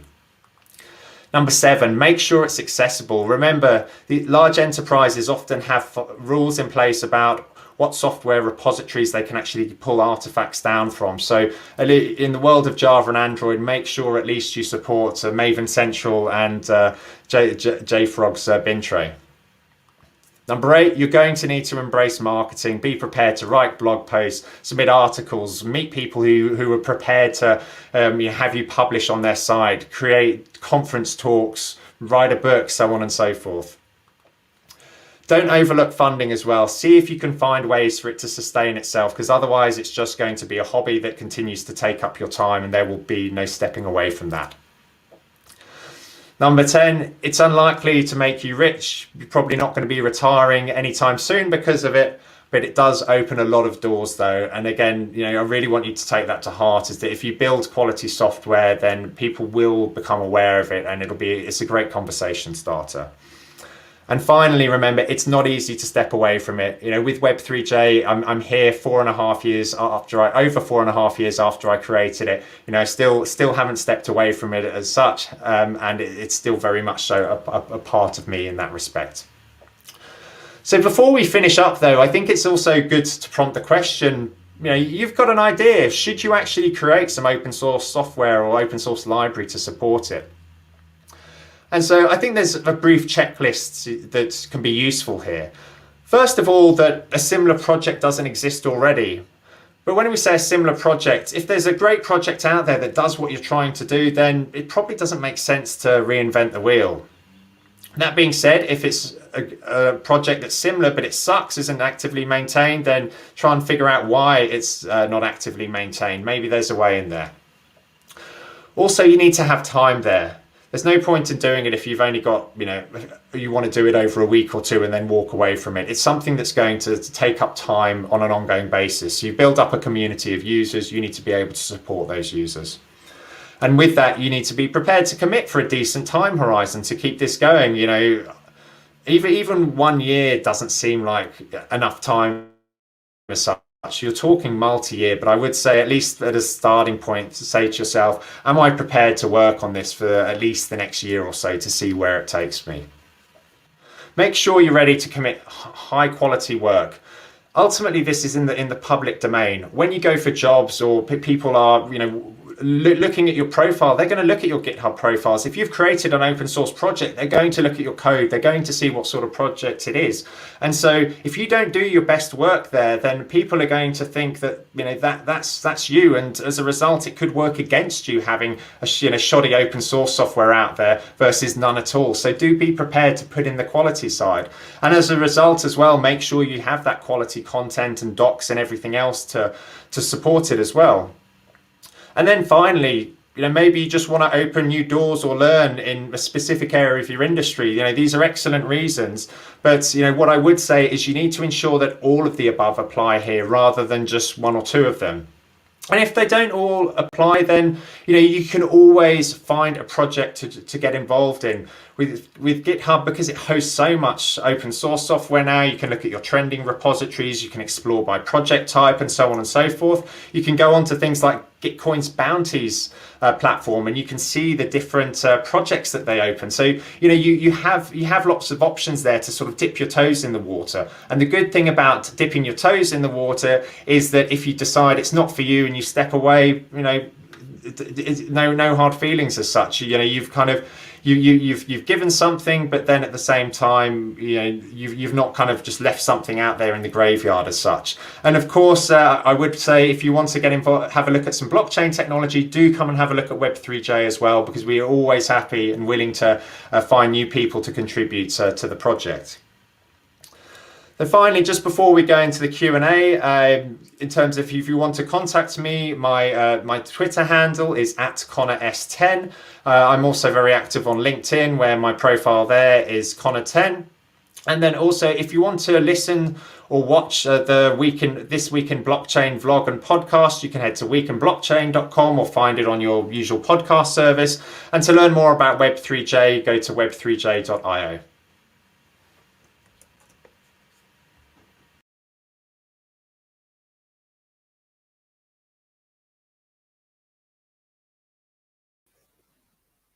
All right, everyone.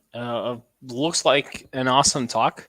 And definitely, as I mentioned, if you're a Java developer, definitely check out the R3 developers and also check Web3. Yeah, and we will have a short pause before our next speaker, Michaela Urieri, joins us with her talk on harnessing collective intelligence through meritocracy via blockchain. So it will be more of a vision, like a visionary talk on some important things that we can achieve as a society, as a humankind, using the blockchain. And also after that, we will have Melanie Moore with a topic about creator economy and crypto-based monetization models. And yeah, this will be an awesome next block of topics dedicated to finances in crypto. So definitely stay tuned, and we will be back just in a couple of minutes with Michaela.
Hi, my name is Medina. I'm a community manager for e-commerce tech summit at Geekle.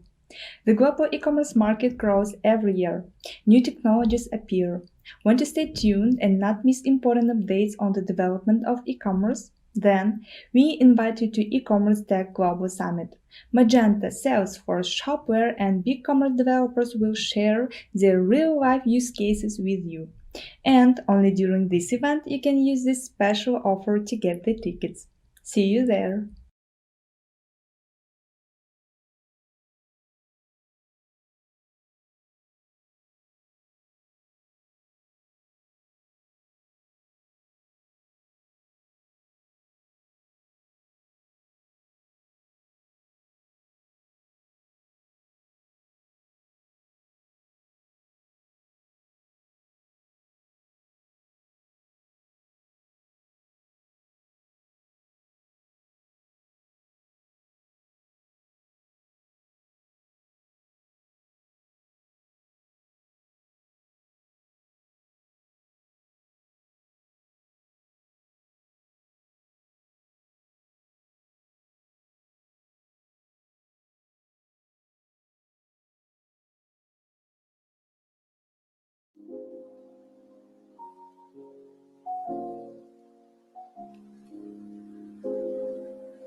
All right, everyone. Thank you for staying with us. We had a small pause, and now we're going to have Melanie Moore with us, a CEO from OneProtocol.io. And today we will be talking about creator economy and crypto-based monetization models.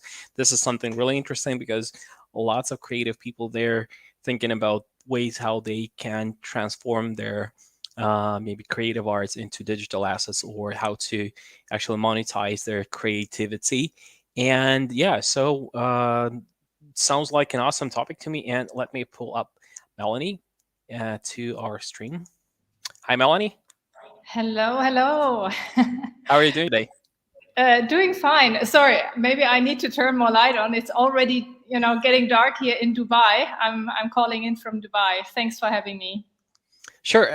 If you're comfortable with turning it on, we can wait a couple of seconds. So just, turn it on. Yeah. If that's okay, 1 second. If that's not a problem.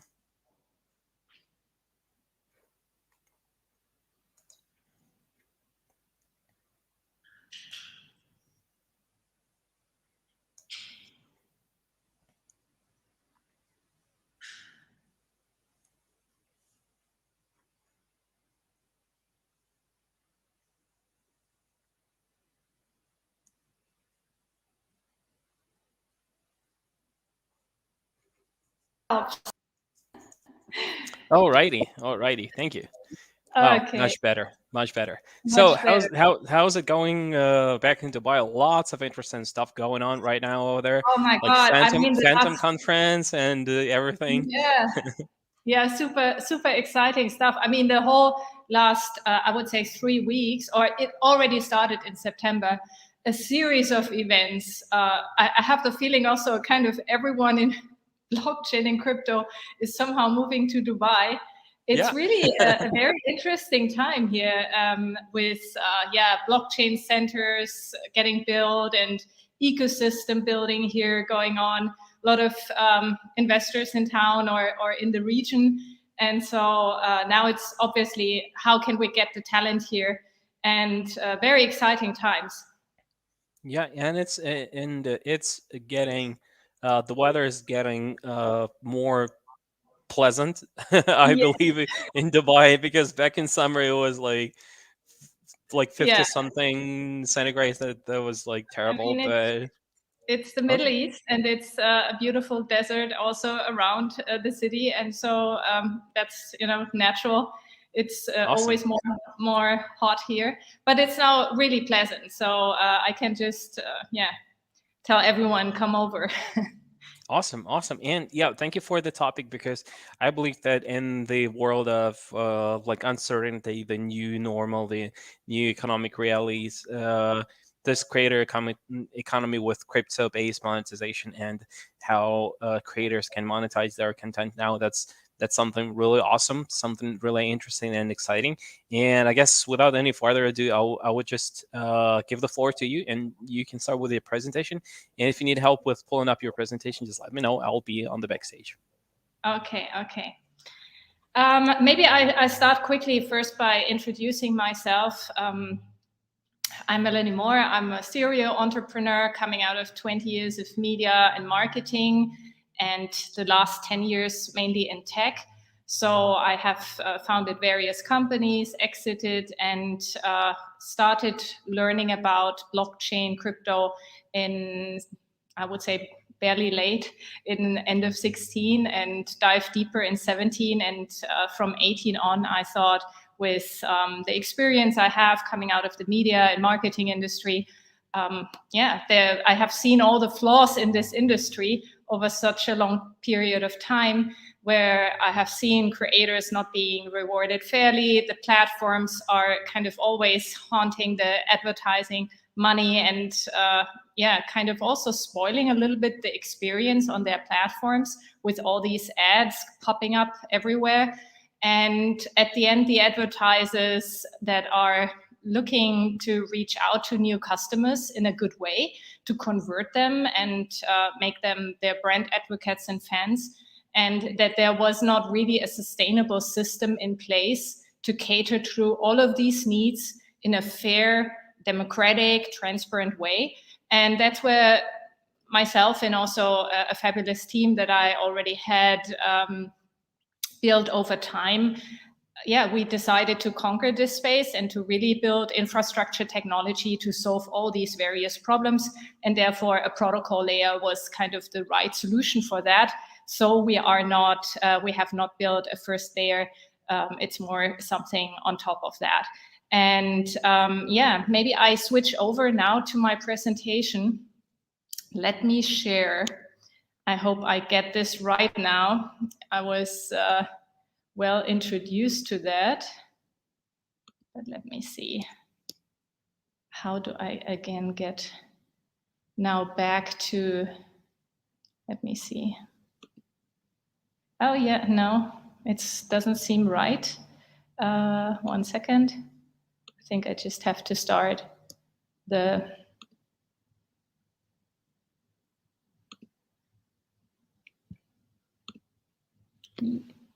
still not. You see, hey, we are seeing just your presentation. You should start your presentation mode. Yeah. Let me see. Yes. Yeah, looking good. Looking good. Looking good. Okay, so now I just, for some reason, do I see myself? Yeah. Now everything works. So the creator economy. As said, I'm coming out of this space and fascinated. And what do we have seen now in 2020 with the rise of DeFi, and in 2021 now with NFTs and coming up in NFT marketplaces and a totally new breed of artist collaborations. I think we are now entering this next phase of a real creator economy, of a gig economy. And creator can be anyone. It's not only about creating content. It is really kind of making your talent available for the world and being able to monetize your talent. And so what was, let me see. To get to the next. Yeah, that works. I mean, the platforms so far, they had their rules coming out of a centralized mindset. It was always about how can we monetize these platforms, and the fast track path of platform monetization was always advertisements and advertising.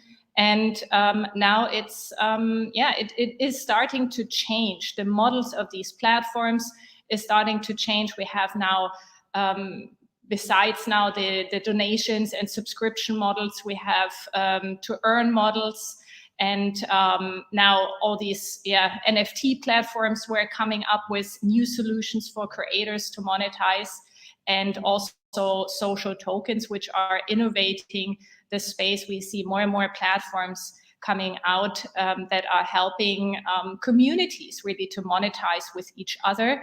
And everything is made through collaboration, through a rise of the gig economy, through being able to monetize on top of that, and immediately scalable on a global scale, versus a lot of the platforms that started mainly local and with a very clear revenue stream. They had not this mindset in the beginning to really allow the people who are using the platforms, who are contributing to the platforms, to allow them to monetize with it. And there are now, always have to switch, I don't know why, but should be. And the creator economy is filled now with many types of passionate individuals. There are really the content creators that are delivering amazing content.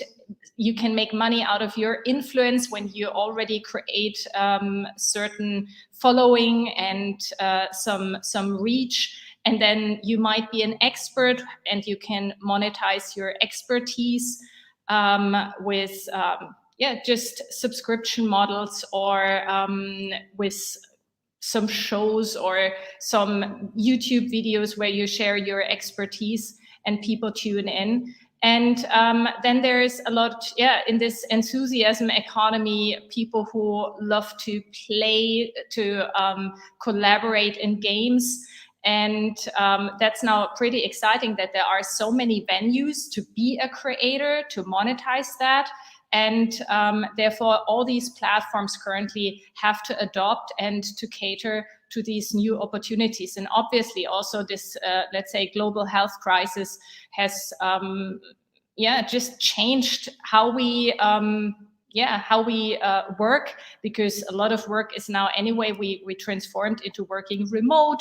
That also gave us more space to just develop ourselves and to rethink what we really like to do in life. And I think all of this is fueling this big move into a gig and creator economy. And obviously, tokenized models are so immediately global. They are borderless and very community driven, and therefore the ideal version to exchange the value between all these participants. And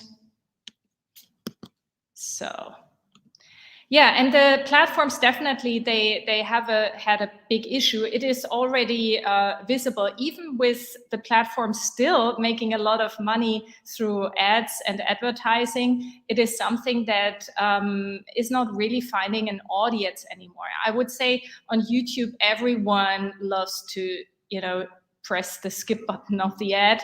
Everyone is counting down from 5 to 0 when this is popping up, or now especially a younger generation, they have no memory of a pre-mobile, pre-social world. They have the swipe finger, skip finger, and therefore it's something that doesn't speak to these audiences anymore.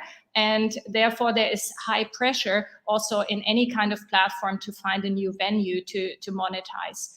And that was the rise also of the creator economy, of an influencer, first influencer-driven economy. But also the influencers couldn't really monetize solely by making the content on these platforms. They always had to figure out a way to work with brands, to get sponsorships, to get somehow their content prepaid.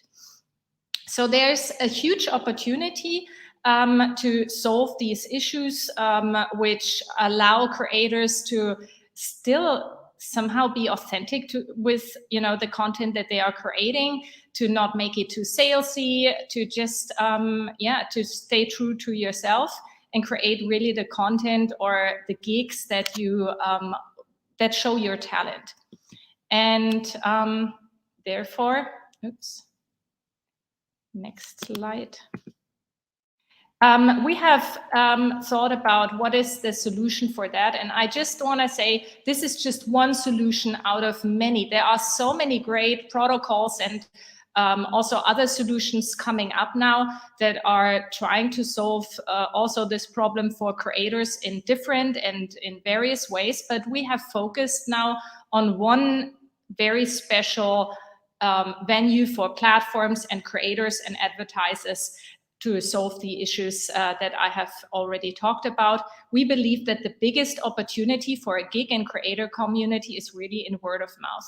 It is the oldest form of exchanging value with each other. It is when people love stuff, they are recommending things to each other.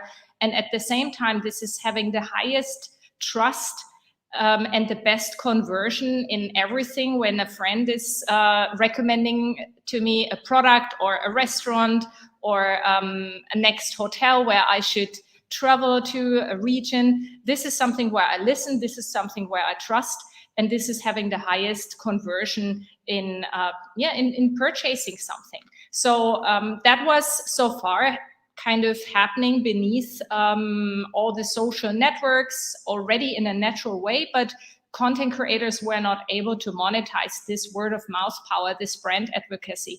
And therefore we decided to build a whole protocol around word of mouth marketing and help creators and also platforms to monetize this fabulous form of content.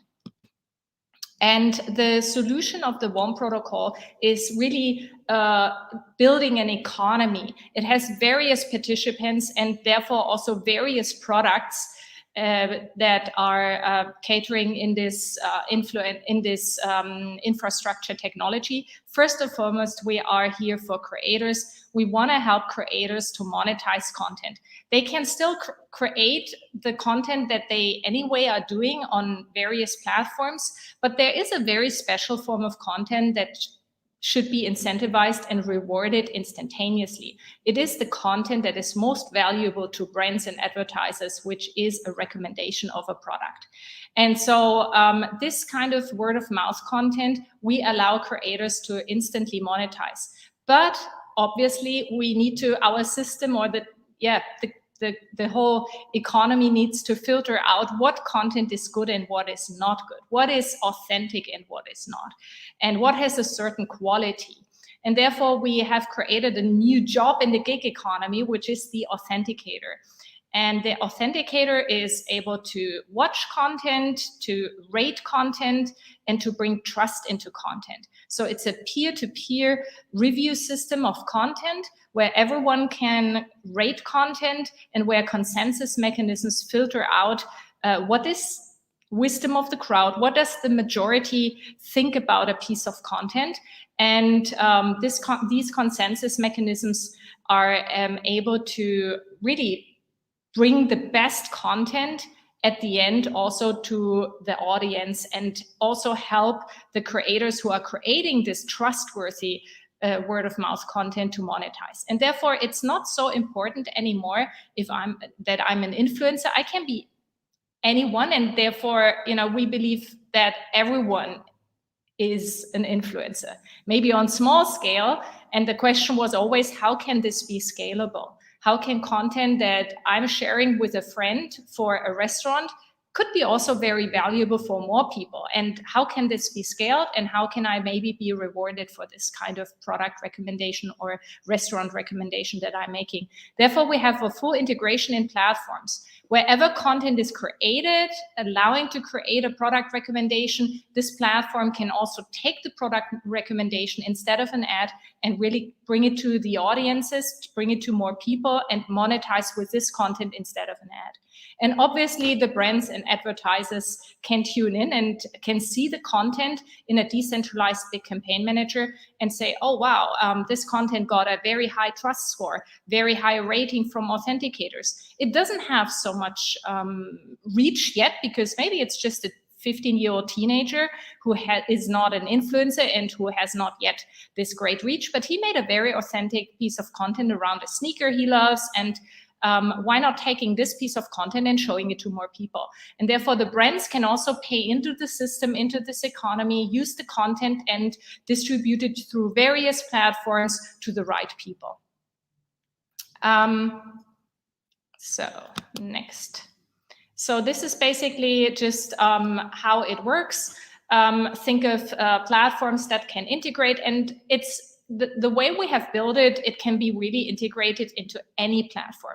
So our protocol is industry agnostic, platform agnostic. It could be in a publishing platform, it could be in a blog, it could be also in an e-commerce environment where the infrastructure technology can be integrated. It can allow creation of content anywhere. We are currently focused on video content because it's easier in the beginning of this protocol to let the authenticators rate video content than just a text message. But basically, we are also medium agnostic. We will slowly build out more, but for now, this protocol is live. It's live with videos, and it's already integrated in various apps. And then the authenticators can start rating the content. I show quickly here. This is kind of a rating of creativity, of authenticity, and also, is it really a product recommendation? Creators and authenticators can monetize, and advertisers can use the content and bring it to more people. They can basically use a decentralized campaign manager, think of a Google AdWords, but that can plug into not only a Google network of platforms, but really in all sorts of platforms. And next here. So the USB of our protocol is really that we are incentivizing authenticity. We want to also make creators independent from this prepaid content model, because the protocol itself is really instantaneously rewarding everything. Obviously, the rewards, somehow someone needs to pay into this reward creator economy fund, and these are the brands. The more creators are joining, the more authenticators are joining, the more platforms are joining, the brands are naturally tuning in, and because it's a goldmine of content, and whenever a brand is paying into the system, it goes back into the creator fund, and a part of it is going into a campaign that is really boosting a piece of content. And therefore, we believe we really worked 1 year on the architecture of this protocol, just on the economy paper, all the math behind, and we believe we have architected something that in itself will be self-sustainable and always be fueled. So this pot of creator fund money is never running out of money, if that makes sense. Various additional technologies that we have already built, like a WOM campaign manager. This is kind of technology where everyone can see the content, every brand, every advertiser, but also a creator. I could also come in, or a blogger could come in and say, maybe I want to use some content in my blog and monetize my blog with it. So all of this infrastructure technology is built. So we have all these publisher e-commerce tools. Basically, content can be created anywhere. And we are very, very happy to say that we are soon also launching in the Shopify App Store, for example, which allows then every merchant also to use this technology integrated into an e-commerce system, where when a customer is coming back, or when a customer has purchased a product, that this customer also can immediately make a product recommendation, earn some rewards, and the content can be also shown in the e-commerce environment. We have, meanwhile, built various apps and platforms just to test the protocol. And this is, our goal is to transform the whole protocol slowly into a DAO, but we believe in our case, we couldn't do it from scratch. It is something that needs to be transformed. Decentralization, in our case, needs to come in stages and be wisely staged. It takes a lot of learnings. We will also need a lot of Oracle technology still, to see engagement data, also to challenge that. Is it right? So I also, as this is a developer conference, please, everyone who is working on amazing Oracle technology, we already work with Chainlink for the price feed Oracle that they have created, but we are very keen to hear from you any suggestion and learn what kind of amazing Oracle technology you might have already built. Super keen to tell you we have just launched the Posth app. So this is one creator app that has already integrated the WOM protocol out of other apps, but this is made for the blockchain and crypto community. Everyone who loves your products, your whole community can use our app and create content why they are passionate about all your technology and everything that you have already built. And you can use every piece of content in Telegram, in Discord, in all the, Twitter and WhatsApp and where not. Everywhere can this content be used and really help new audiences and new people to learn about your technology and get them excited. So our protocol is still rewarding. So we are paying basically your fans inside the app for creating all this amazing content around your products. And obviously also every piece of content needs to run through authentication. We have meanwhile more than 20,000 authenticators that are rating content on a daily basis. There is not one single piece of content that did not go through authentication. We are very, very proud that all the technology that I have shown to you already is really built.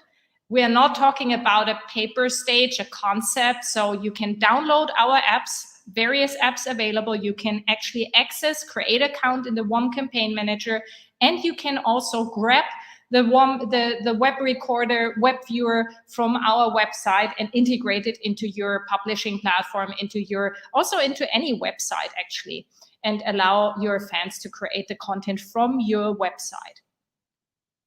So beyond creator monetization, I mean, there is so much now coming. it's just this is by the way also, I don't know, an amazing personality in this space that I love to follow on Twitter and just listen and learn from this wisdom.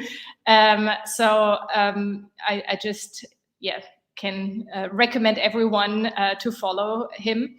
And there are so many exciting things coming up now in the future. I know there are amazing projects also, huge fan of StarMax, and there are so many cool apps, projects. I love to see also Twitter and all these existing, OG platforms to transform and allow creators to monetize in new ways. And at the end, it is beautiful to see that this gig economy is growing. And I totally believe that everything that we are currently, or that we have seen in 2020 in the DeFi space, the rise of DeFi, it still is stuck in its own community.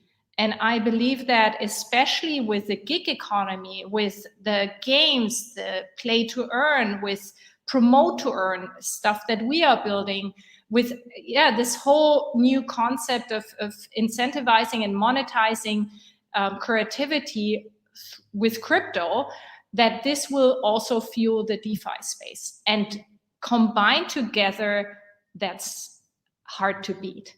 And therefore, super passionate about the space. Please reach out to me. This is my LinkedIn, but you also find me on Telegram or in, join the Warm Protocol community. You find me there. Hit me up on Telegram or LinkedIn here. And I'm super open for collaborations with other amazing companies, Oracle technology, NFT marketplaces. I want to hear about all your products and projects, and use the Bulls app and this whole ecosystem. Make it yours, just to allow you to collaborate with your fans and use the content that they are creating about you. I think this is the best marketing that you can get, is really from your community, from all your product fans. So thanks for listening, and take care. Hope to see you soon in Dubai.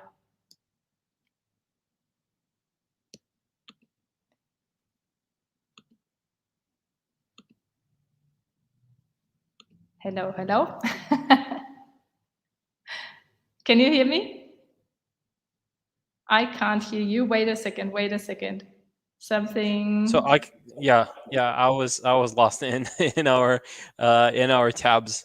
Thank you for the talk, and we have two questions. So the first one would be from Olanade.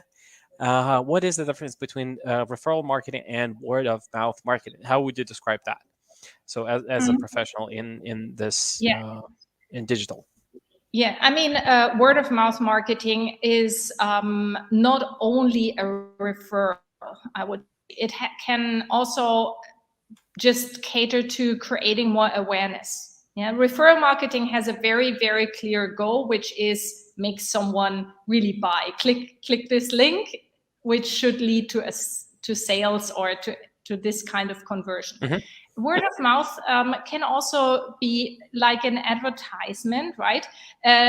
Sometimes you see an ad here, an ad here, an ad here, and then you're in the supermarket or wherever, and then you're purchasing the product. So the referral is kicking in, but later it has more touch points. And therefore, word of mouth marketing actually caters to both sides. It is referral marketing. It can lead to a conversion, especially in the way that we have built it, because with our for example, the web viewer, the back end is allowing the one who wants to sell something or market something to connect the product also with a piece of content. However, the piece of content can also stand alone for itself and just be a wonderful form of creating awareness and informing people, educating people. And therefore, I would say referral is a very, very specific, more sales conversion-driven part. And word of mouth can. Okay, thank you. And we have another question from Needlepalm. So he's asking, why would brands want and pay for an authentic one? They pay for getting positive, thus review and advertisement need to be separate. Yeah, I think, it's, I mean, we are saying, a little bit bold that, word of mouth is replacing ads. We believe that definitely the whole advertisement and advertising space is ripe for this disruption. However, there will be a coexistence. Yeah, I still believe that we will see billboards out there and shouting out Coca-Cola or any other brand. But word of mouth is I mean, it is the oldest marketing on planet Earth, right? Yeah. I mean, it was there before TV and publishing and print was coming out in the 50s or 40s, and therefore it always worked. It has the highest conversion. We know that it already contributes to that, and therefore I think it's Okay, and so basically from Nirupam, he also said, well, overall, good thoughts. So thank you for that. So this was the next one after his question about the difference between word of mouth and so I guess we're done with our Q&A session, and thank you very much for okay, so no, we have another one. Awesome.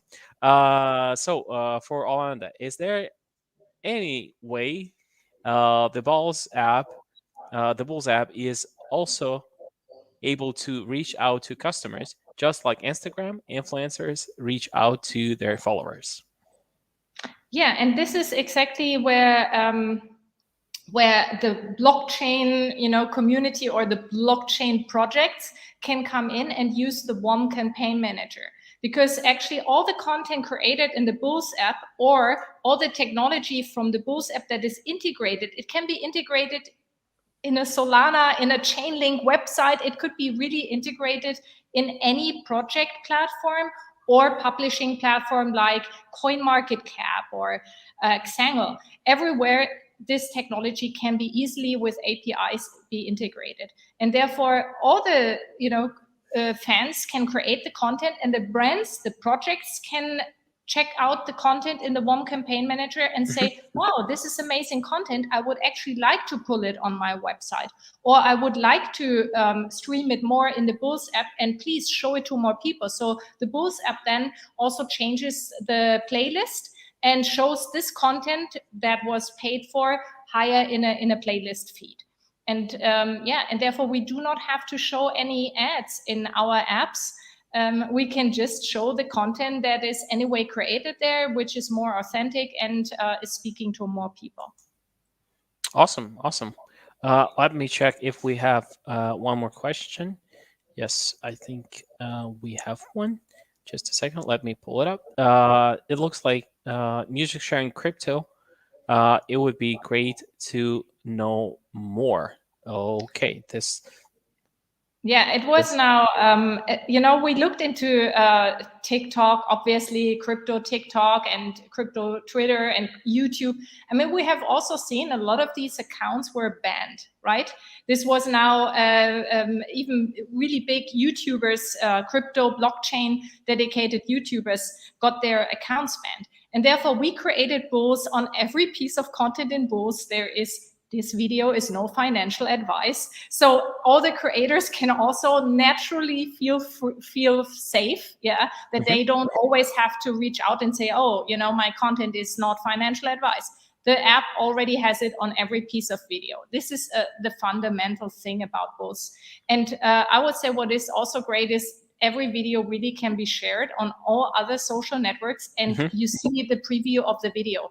Please check it out. If you share a video from Bulls in Telegram, it makes every Telegram community, it more exciting because the content shows in the little video preview in Telegram. So just check it out. Awesome. And we have another one from Pablo. What do you think is the most undervalued technique to grow or to do marketing today related with the blockchain? Oh, the thing is, I'm so super excited about some other, NFT marketplaces and also some DeFi stuff. And I have to say, the way what I have just recently seen, and again in DeFi, when they are creating communities on Discord, I mean, this is mind-blowing cool. This is next level. Similar to some NFT drops and artists, what they are doing, they're innovating the space. Yeah, I mean, check out Temple DAO, or I don't know, Olympus DAO, Klima DAO. I mean, the way they are building communities is, I don't know, it's really next level. And therefore, I would say it's rather the opposite, that actually a lot of marketeers out there in the traditional product space should check out what's happening in our space, in marketing. There are fabulous marketeers out there, how they are getting into all these Telegram groups, a little bit shilling and raiding. But I mean, who cares? We're not taking things also too serious, right? Yeah. It's more playful, yeah. And when everyone is saying, oh, they are pulling people into buying shit coins or whatever, I mean, I have to say, we are all somehow in the space. We know this is more playful. It's not taken too serious. That's why we have also a meme culture. I would say the traditional marketing space can learn from the blockchain space. If you're not a degen, you better leave. So that's what they say. That's what they say. Yeah, it's so much fun. It's so much fun. Because you're just gonna be bitter and disappointed. So I mean, like, take it with a grain of salt. Take it with some. I mean, like, not a. I guess this is the financial advice. If you can stand losing it, don't gamble it. I mean, like, don't even try it. Don't even get yourself involved with all of this. So it's just. I mean, it's and as this much is fun why, as regulators are having hard times to understand it, right? Mm-hmm. This is not like, it's not even like, stock marketing or whatever, right? In this community, the rules are really different. And therefore, I think the real crazy part is coming now with DeFi and games and, all this stuff going to merge. It will be, I don't know. I would say this is having this crazy advantage to revolutionize really the world, because regulators will not understand it and not be able to catch up. Yeah. Thankfully, to some extent, because it's great innovation that is happening. And so transformation. Looks like we have just a rain of different questions. So let's check what else do we have in our chat. Okay, what do you think about basic attention token? Is there any room for collaboration between Rome and BAT? I was already always knocking on the door, of the Brave team and saying, hey, we are here. Maybe, there's a way to collaborate, because we actually could integrate also BAT into our apps, our ecosystem. Showing them the video. Show them the video. But I have to admit, that, how to say that? I mean, the thing is, yes, they are right. Attention is worth something, right? Basic attention is worth something. The question for me is just, will the people really earn enough for being willing to watch ads? And if I'm getting paid for watching ads, do I really care? Do I really listen? Am I really able to convert into loving the products, purchasing the products? And that's where I would say basic attention token should be paired with word of mouth content, because kind of this is way, I don't know, more trustworthy, not spammy. I mean, this is what, would enrich actually the Brave system. And I also think that basic attention token should grow out of Brave. Yeah, this is, it's such a great system behind. Just, I have to say, the content of just using ads, I would say, is wrong. It's stuck. And this is where I'm open for collaboration. So you have a referral video, so you can tell them, you see, this is what people want. This is what the audience want. Here's the But proof. but I love Brave. Just to say this, it's my browser number one, right? And I love what the team has built, and kudos, to these amazing engineers and forward thinking people. So yeah. Awesome. Let me check if we have one more question. Yeah. Are there any regulations that allow you to restrict certain content on this app? Considering the again, concept of blockchain in decentralized, which may be difficult in controlling the information in it. So the good thing is we try to keep us out of controlling anything because we have authenticators, right? Authenticators that are also at the same time content is appearing in an app. And so I'm a creator, I'm in an app. And now we have two creator apps where this is integrated. However, the system can be integrated in any creator app, in any publishing platform, e-commerce platform. But we had to get started. So we built two apps ourselves. Bulls app and Yay app. And but then after the content is created there, it comes up into the one authenticator where 20,000 people are authenticating content. You need to think about it. We have already more transactions on the platform, but still it's centralized because our protocol needs to be tested till we get it into more platforms. But this is we are not restricting. It is more you cannot really earn if it's not a product recommendation. And it can be a blockchain product recommendation or a sneaker product recommendation, but it must be a recommendation. And without that, you cannot earn. And creators and also authenticators have to stake, to say, I'm a good creator. This is a good piece of content. I'm not spamming the system. Here's my deposit. Here's my stake. The authenticators have to say, I'm doing this voting and rating in the best manner, and thinking more objectively than subjectively. And therefore, I need to stake to figure out, am I right or wrong? And so there are many things in the protocol that we hope are helping to filter out the good content. And we are not restricting in that form. Awesome.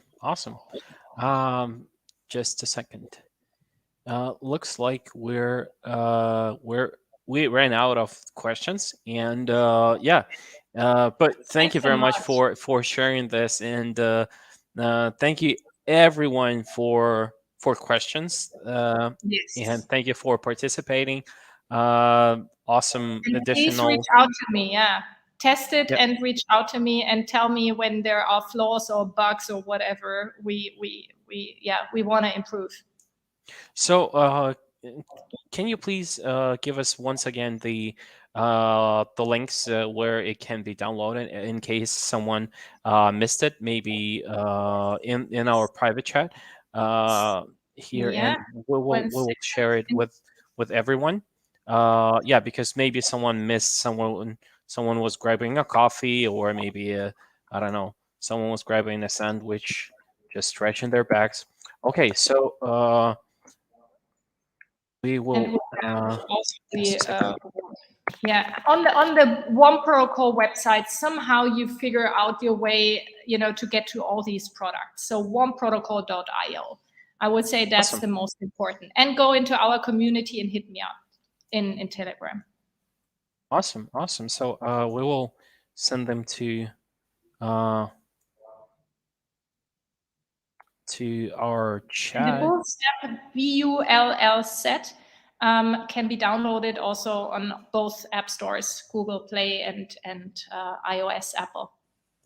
Yeah, so it looks like we so we have them in the chat now.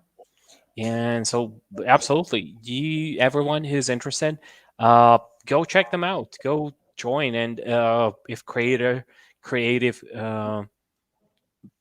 economy, if you're producing some kind of creative content, you're more than welcome. Awesome. Exactly. Awesome. Yeah. Okay, thank you so much for giving me the time. Thank you, Melanie. It was our pleasure. Okay. talk to you probably in the chat, because that's something excited. I'll be definitely checking it out by myself. Thank you so much. Thank you, Thank you. everyone, for listening. Peace. Awesome. See Bye. you. Thank you. Alrighty, and we have our next block of talks, which will be dedicated to the topic of metaverse. Wow, metaverse. This is another big thing, like huge thing. So if you're talking marketing and you're talking NFTs and you're talking DeFi and things like this, those are like pieces. But if we're talking metaverse, you're talking big stuff. So everything that we just mentioned packed into this concept, and it's so big, it's so cool that even Mr. Zuckerberg himself considering doing something with his Facebook app product, whatever they planned the transformation. And we're gonna have some awesome updates. We're gonna have some awesome news from our next speaker, and he will be joining us just in a couple of seconds. So it's gonna be Daniel Choi from he's a team lead and software developer at Big Country. And yeah, so we're going to be talking about one specific question, which is really, really exciting and really, really interesting in our modern world, in our modern reality. So creating thousands of virtual jobs in metaverse. So we know that basically there are people who are involved in play to earn economy right now. Those who are playing games and they're minting NFTs and they're raising their axes and stuff like this, and not to call names like Alice and Alien World and everyone. I mean, so people are finding themselves making like 10, 15 times more than they used to make in their real life jobs. And like guys from, let's say, from South America and from Africa and from developing countries all over the world, they're actually finding this as a relief to their pretty harsh realities right now, which are in the middle of COVID, in the middle of this pandemic. And yeah, so I guess I'll stop my rant. So I'll add Daniel to the stream. Daniel, nice to have you, man. Hi, Thank you Paul. for Hi, joining everyone. us. How are you doing? It looks like it's kind of late back in New Zealand, or it's early. I'm not sure which one is in Australia. I mean, which one is in New Zealand? No, I'm based in Melbourne, so it's like 4 a.m. In my side. So Wow, yeah, bro, thank you for joining. This is like, thank you. We really appreciate you for joining us this late. and this event is really excited, and I see a lot of speakers, and I'm quite interested in sharing what we're doing at the Country. So yeah, Awesome. great to I be guess here. without any further ado, the floor is yours. So I'm not gonna populate the space anymore, and not gonna waste precious minutes of your presentation. Thank you. Yeah, I'll just go ahead just a second.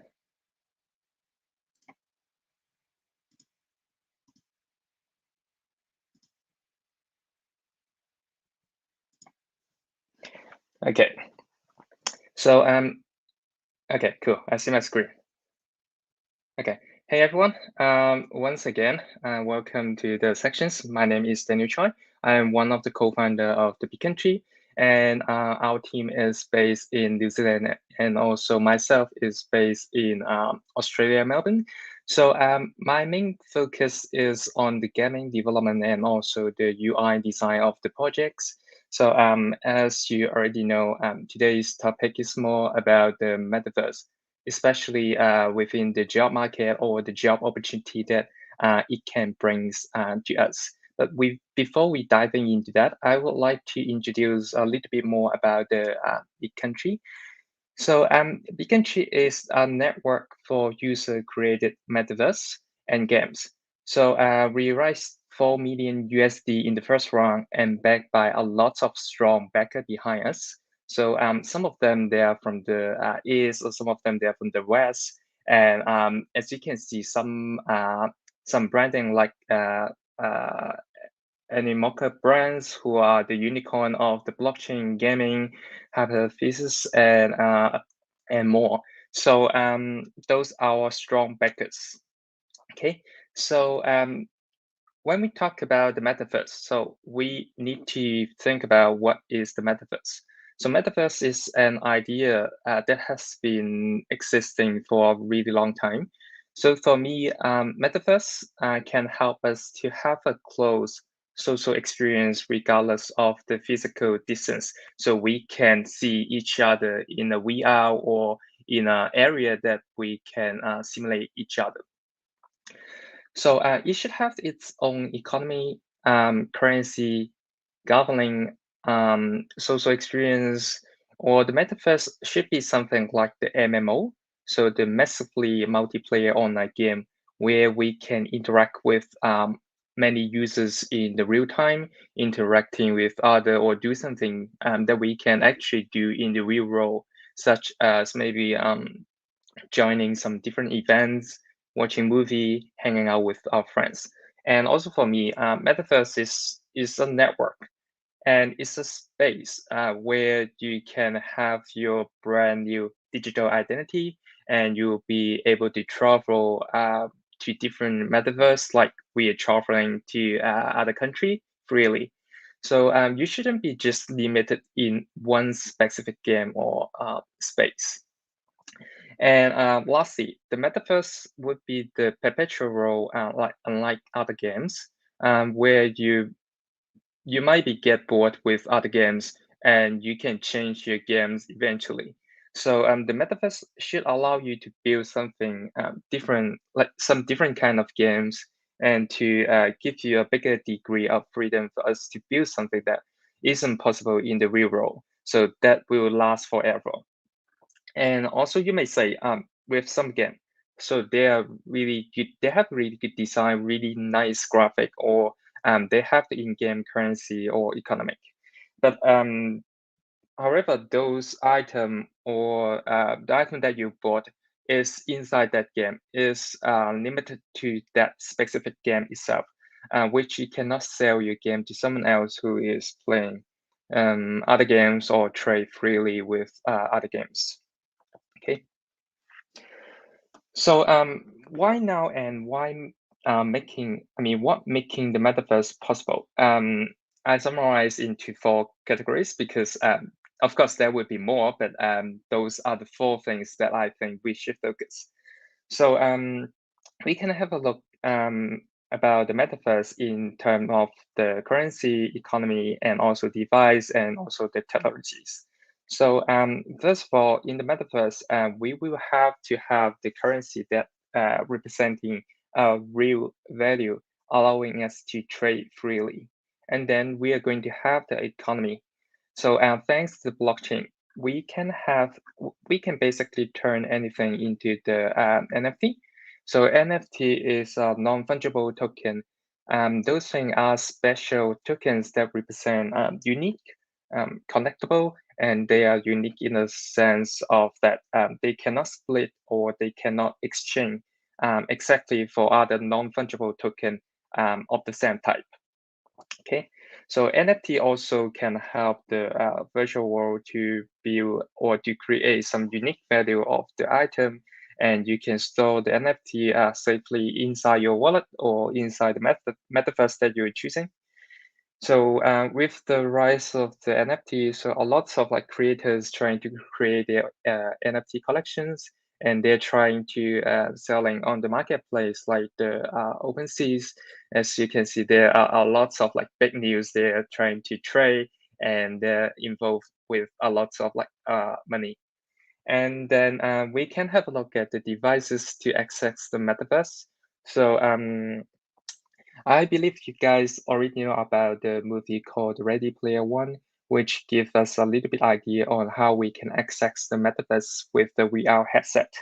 But the VR technology is not that mature enough, so there might be some other devices that allow us to connect to the metaverse via the glasses or just the contact lens in the future. But for now, most of the platform are allowing you to access the metaverse through the browsers or download the game on your machine or some some games they're creating on your mobile, and then you can try to play it and try to play and earn, or etc. And lastly, because of the AR or VR or blockchain technologies, we can finally achieve what we mentioned above. Okay, so a little bit more in terms of the big country architecture. So we talk about what is the metaverse. So how we are going to use or implement metaverse inside our big country. So Big Country is a decentralized blockchain project based built inside the Polkadot ecosystem. And the project can be compatible with the Ethereum. So it's compatible with EVM. The reason that we're choosing Polkadot is because it gave us a lot of freedom for us to implement the infrastructure that allow users to create their metaverse and having their own governance or own rules or etc. So if you have a look at the diagram, our platform allows non-technical users to build their own metaverse. So if you're just regular users, maybe you're just getting involving into the game, like play to earn, where you earn the money by participating in the game or creating some value for the metaverse. If you're a metaverse builder, so you'll be creating or scripting the role for other people to get into it. So for example, building some infrastructure, building some models, creating some 3D models and more. So those services may be valuable for other users who are not good in this area or who doesn't have the technical skills or time for it. And next, the Metaverse project. The Metaverse project allows you to create your own complete experience, and it all depends on your implementation. So it has your own style, own implementation, own logic, or a little bit more experience for the game or for the Metaverse itself. Okay, and if you are a little bit low level, so your project is more likely the ecosystem project, and then you'll be able to take some advantage of the infrastructure that we use from the Polkadot and also with the substrate. Okay, so developer can also use our API to develop their games, smart contract the app, and such like that. So Metaverse Network is the blockchain network of the Big Country application framework. So in the old days, so we were in the Web2 generation where we can access the internet via the browser, viewing the content in the Facebook or Twitter. So some will say that with the Web2, so we are already inside the Metaverse. So why are we trying to build a new one? Okay. For example, we are watching the virtual meeting, watching the live streaming or shopping on the website. The only difference is that we don't actually interact with other in the 3D world. Also in the Web2, the business model are doing really well, such as having the marketplace where you can sell your items, Facebook or YouTube, and you can create your content and also post on those platforms and become KOL or influencer in the future. And the Web2 business model is rewarding the creator for the contents. However, those platforms are going to take a half or a portion of the amount that you earn from your work. With the Web3, things changed, and we don't really need to go through the centralized entity, and it's more of the decentralized network, which you can basically trade the service by yourself and also selling the stuff or the content that you create. Okay. So with the rise of the metaverse, we can build or create a lots of opportunities, just like what we experienced from the Web 1 to Web 2 in the past. So there are lots of job opportunity creates.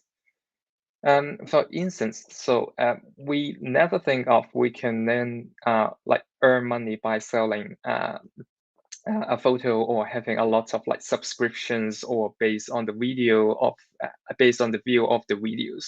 So just like the past evolution. So we can't really predict what's coming, but surely there will be a lot of jobs created inside Metaverse.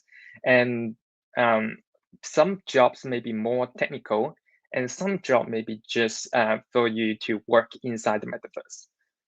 So in my imagination, so I can see there are some needs for virtual real estate agent, some for builders, interior designer, and such.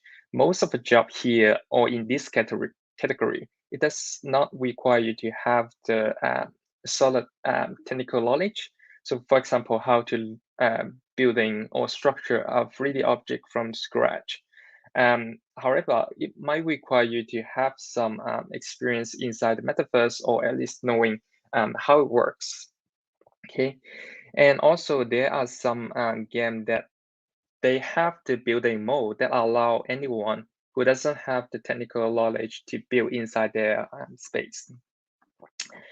So in terms of the technical jobs, I think you already know that we will have the high demand for the game designer, 3D artist, animation designer, and there will be a lot more about the building stuff or in terms of the design. Okay, so in the following, I would talk about a few examples inside the big country to give you some more idea on what we can actually do. Okay, so I'm not sure if you know about the NAND cells on the Sandbox or other places. So it has a really good result. So with the rise of the virtual land cell, you can actually invest your money into those lands, buying in or from different projects or to resell it after the values or once the values goes up.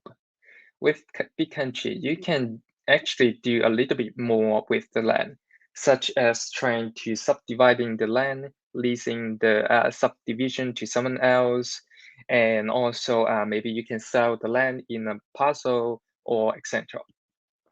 So if you are an investor more than a player, so and also you can hire, for example, other 3D artists to maybe try to build a nice building before you selling the land to increase the value of your land. The land in big country is not just the land itself. We really value the building or the value inside the land as well. So the more that you work with the land, or the more building that you have the land, the value might be a little bit higher comparing to the normal land. Okay, and also it depends on the labels that you will have. So for example, if our land is sitting next other to let's say enormous, so I'm sure this is going to be a really expensive land that you can purchase in the big country. So scenario like this is going to put the land sale a little bit higher. So virtual real estate agent. So I've got a friend who is the real estate agent. He mentioned to me that he considering changing his job and to sell land for us or for other places. So he can help us to do the virtual inspection, talk about the labor in the metaverse, talking about the NFT lands or any function or ability that the land have. So I think this is also a job opportunity. So that can possibly put the real estate business into the metaverse. Maybe in the future, only virtual real estate agent will exist, even if you're trying to buy a physical house. So you can still inspect your house within the metaverse and then paying using the in-game currency or any cryptocurrency. Okay, and next examples that I want to bring out is the digital wearable. I know that there are few fashion companies that they are already working on the wearable on the metaverse. So they're experimenting with the making virtual clothing to let people to wear their brand inside the metaverse and within with their avatar. So in order to build a wearable item, you may or you may not need the specific skills for the 3D modeling. Some of the platform, of course, I mentioned before, they provide tools for the non-technical builder to build. So after that, the item you can mint it as an NFT, so it can be bought or it can be sold on the market, and it can be traced when it is like resold or collected in the future. So each NFT should have its rarity, and also it is going to help us to determine the price of the value inside the marketplace. Okay, I think this is a really good use case for the digital wearable, because you can do a little bit more with the wearable. Maybe you can have some really nice event, which something that you can't do it in the real world or physical world. And also you can have some ability for the wearable. For example, you can have a jetpack inside your shirts or something like that. Okay. So the next thing that I want to talk about would be the gamer. So in the gaming industry, the play and earn business model is the most recent innovation. So I can say it's a business strategy that embraced the idea of the open economy and try to reward all the players who provide the value to the game environment with the actual financial reward. And it's likely to add some new game concept and retention model to model the game that have been seen before. So this play to earn business model try to enhance giving gamer ownership of the in-game assets and allowing them to grow their worth by participating or to playing within the game. So player create the value for other players, and then the creator they can participate in the in-game economy as well. So as the result, they will be rewarded some in-game asset. So you can sell it or you can trade with each other. So those digital assets may be range from the cryptocurrency or some in-game items or some ability that you can choose from. And they have been tokenized and also stored in the blockchain. So lastly, I want to talk about the cooperation. So Metaverse is not just about play or to social. And as I mentioned, I'm based in Melbourne, so most of the team members are working in New Zealand. So we do need to have a Zoom meeting every day. And I find it's like difficult when sometimes we are trying to express our idea. So I think one of the best way to express yourself is to actually show it.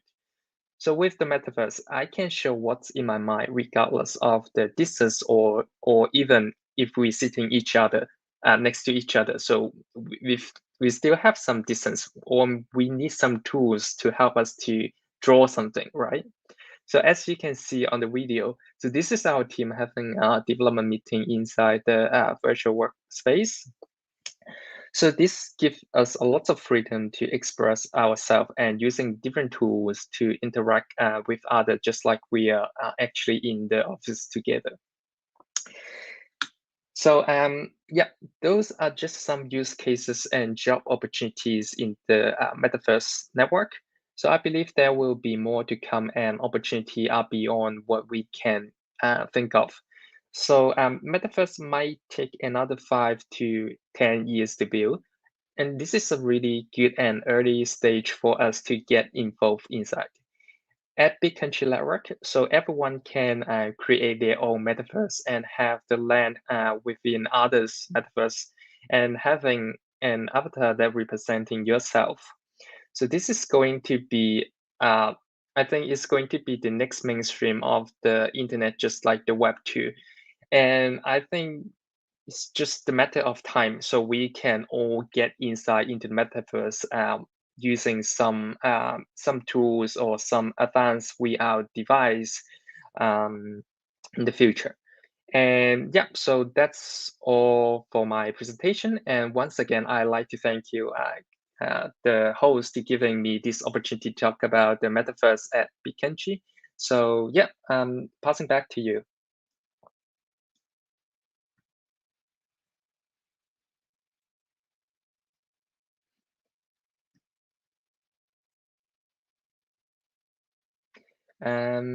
Okay, I think there is some technical issues.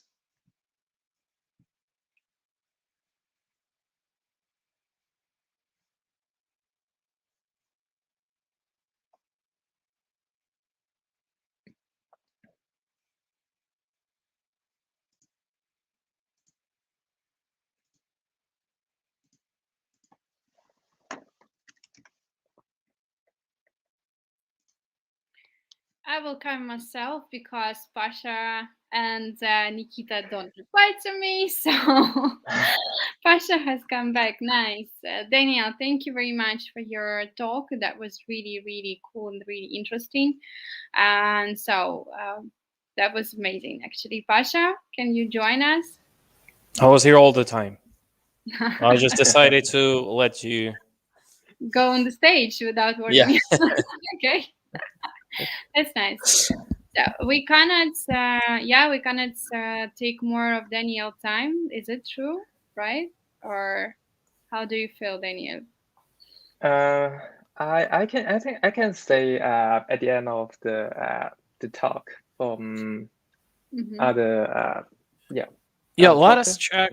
Let us check with our production manager Nick. Maybe we have some questions. And basically, I do have questions. So, what would be your prediction, Danny, about this whole metaverse situation? So, do you think how fast would it develop? So, what would be like your most optimistic scenario, and what would be like the shit hits the fan situation scenario? So if we're looking like two of those scenarios, like the most optimistic and the most pessimistic, and the one that, like, taking in mind that this whole pandemic virus-ish thing, those betas and different stems of this virus. So it looks like no one is even sure anymore. So how many vaccines will we need? How many times a year would you be able to travel? Whether it will be necessary, like, to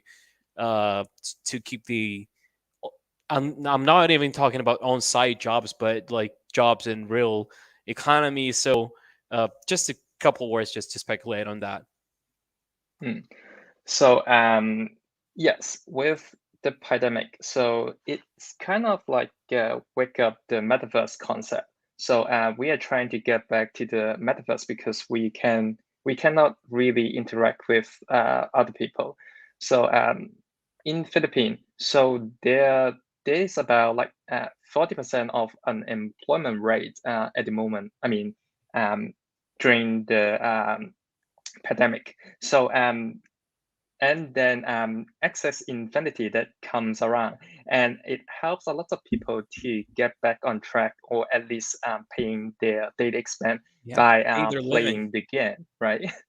Yeah. So which is really good, and people seeing the opportunity, and they can see we can actually make money, and also playing games or the metaverse has the real it has its own value within it. Okay, with the NFT, we can ensure that the value is within the metaverse, and we cannot take it away from some other people, or we can have a bigger freedom for some content creator to create their own content within the metaverse, rather than sharing the profits with other social media, like I don't know, the YouTube or something like that. Yeah, and also, do you think that like this whole the metaverse concept? So how far can it go? How deep? How low in our like day-to-day life can it go? Like, let's say like lawyers in metaverse, like I don't know, maybe some kind of assets in metaverse. So like I don't know, maybe telemedicine in metaverse. I mean, besides creative economy, so besides like creators and NFTs, so besides that, so how broad is the implementation? You reckon? Yeah. In my imagination, so I really think the metaverse will become something like the Ready Player One. So where we can wear the headset and we are going to have the shoes to or the clothes to feel the actual touch from other people. So it is like more beyond of that. So we can really having some jobs inside the metaverse instead of going outside or to have the on-site inside job. Okay, being the retail or some other things. And retail, yeah, we can also create a retail store within the metaverse and viewing the product. Why do we go to actual store, right? So we can see everything from your house. Why are we going outside? Okay. Okay. And speaking of Ready Player One, so our next speaker, Jamie Burke, he will be actually sharing topic which actually goes like going beyond Ready Player One, so things beyond that. Yeah, so we have a question from Ruben Ibanez. Would it be possible to create personal ID on an NFT to use inside a metaverse? So, is that something that we can use to ensure like no fraudulent activities are involved or something like that? So I guess that's really good idea. Yeah. Yeah, I think this is a really good idea to make sure we are safe inside the metaverse. We can track or not track each body, is keeping everything open so we can have a look at who is who, or at least whose personal ID belongs to something else. And with the blockchain technologies, I think this is quite possible to create the personal ID on the NFT used inside the metaverse. Okay. Okay. Just a second. Here's another one. What are social experiences and how can metaverse increase the social experience? Okay. So social experience is something that we can interact with each other. So for example, having a video conference or video calls that increase the social experience. So with the metaverse, like I mentioned before, so we can see each other inside the metaverse, and we can see maybe up to 100 or 1,000 players in the same music concert, and we can listen to concert together and participating some other events. So those technologies is only available within the metaverse, and also maybe in the future, like the Ready Player One, so we can have the actual shoes, or we can have something like a more physical device to let us feel that other people are actually next to us. Okay, awesome. And let me check if we have one more question. So we have some positive feedbacks. Metaverse is from Alande Lola. He's saying, wow, Metaverse is actually more than what I thought it is. So thank you for that comment. And we have one more question. How about the bad effect of the Metaverse, as people will leave in the Metaverse and forget about their reality or get addicted to it? So is there any way to balance this, or it's going to be just the responsibility of each individual person? Like there are some people who are like day and night in their phones and day and night in their computers and just living in their social media and just like being keyboard warriors and fact checking everything, even fact checking even if your granny get back from the store. So I guess it's just a matter of personal responsibility. What's your take on that? I think there will be some good side, good benefits, and also the bad benefits of it. So the good side is we can sit there and do whatever we like. So maybe eventually we can order some dinner from the metaverse, and we can order the Uber Eat, and it can deliver to your home. So we can spend our whole life almost inside the metaverse. And also, as we mentioned, metaverse is somewhere we can live, okay, in the digital world. So we can actually work there. So it really depends on what you're trying to do inside the metaverse. If you're making your working as the worker, working as the builder, trying to build something up, so this I can see this. This is really going to benefit yourself or to help you with the daily expense. So if you're trying to go into the metaverse and play around and just hang out with friends, I don't think this has any, addicted to the metaverse and keep hanging out with your friend. I don't see this is really good for your health or with your personal issue. Yeah, it's but the most important thing not to turn out to the brothers Wachowski's scenario. So like in Matrix, if I remember it correctly. No, it wasn't Wachowski's sisters. Okay, whatever. You named them. Let them define their pronounce themselves. They. Okay. Oh, please pardon. Please don't sue me, everyone. Okay, so I guess that's it with our questions, and we have our next speaker with us, Jamie. Meanwhile, Jamie is about to join us. Daniel, thank you very much for joining us. Thank you very much for sharing with us this exciting topic, and yeah, we'll see you later. Yeah, let's stay connected on our social medias, and thank you very much once again for presenting for us. No problem. Thank you, Paul. See you guys. Bye. Okay, and let me try to ping our next speaker, Jamie. Jamie, do you copy? Hey. Copy. Hey, how's it going? Doing really good. How are you doing? I'm good. I just got off the back of another podcast interview for about an hour, which was great. Awesome. So I'm ready to roll. I'm coffeed up, caffeinated. Share it. You can share all the podcasts that you want over here with us, because we're about community. We're not competing with everyone. I mean, just share it, bro. Yeah. Well, I was on Raoul Pal's interview, which was a great one. I've had him on my podcast about a month ago, where he was talking about exponential assets, crypto as an exponential asset. And then I went on his show to talk about that in the context of the metaverse and the Open Metaverse OS paper that we released beginning part of this year, which of course is a good segue into what I'm going to present now. Awesome. So excited to listen about the even cooler things that the Ready Player One envisioned for us. So without any further ado, the floor is yours. Thank you. So thanks, Paul.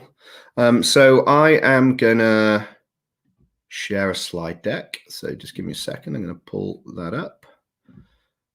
Hopefully.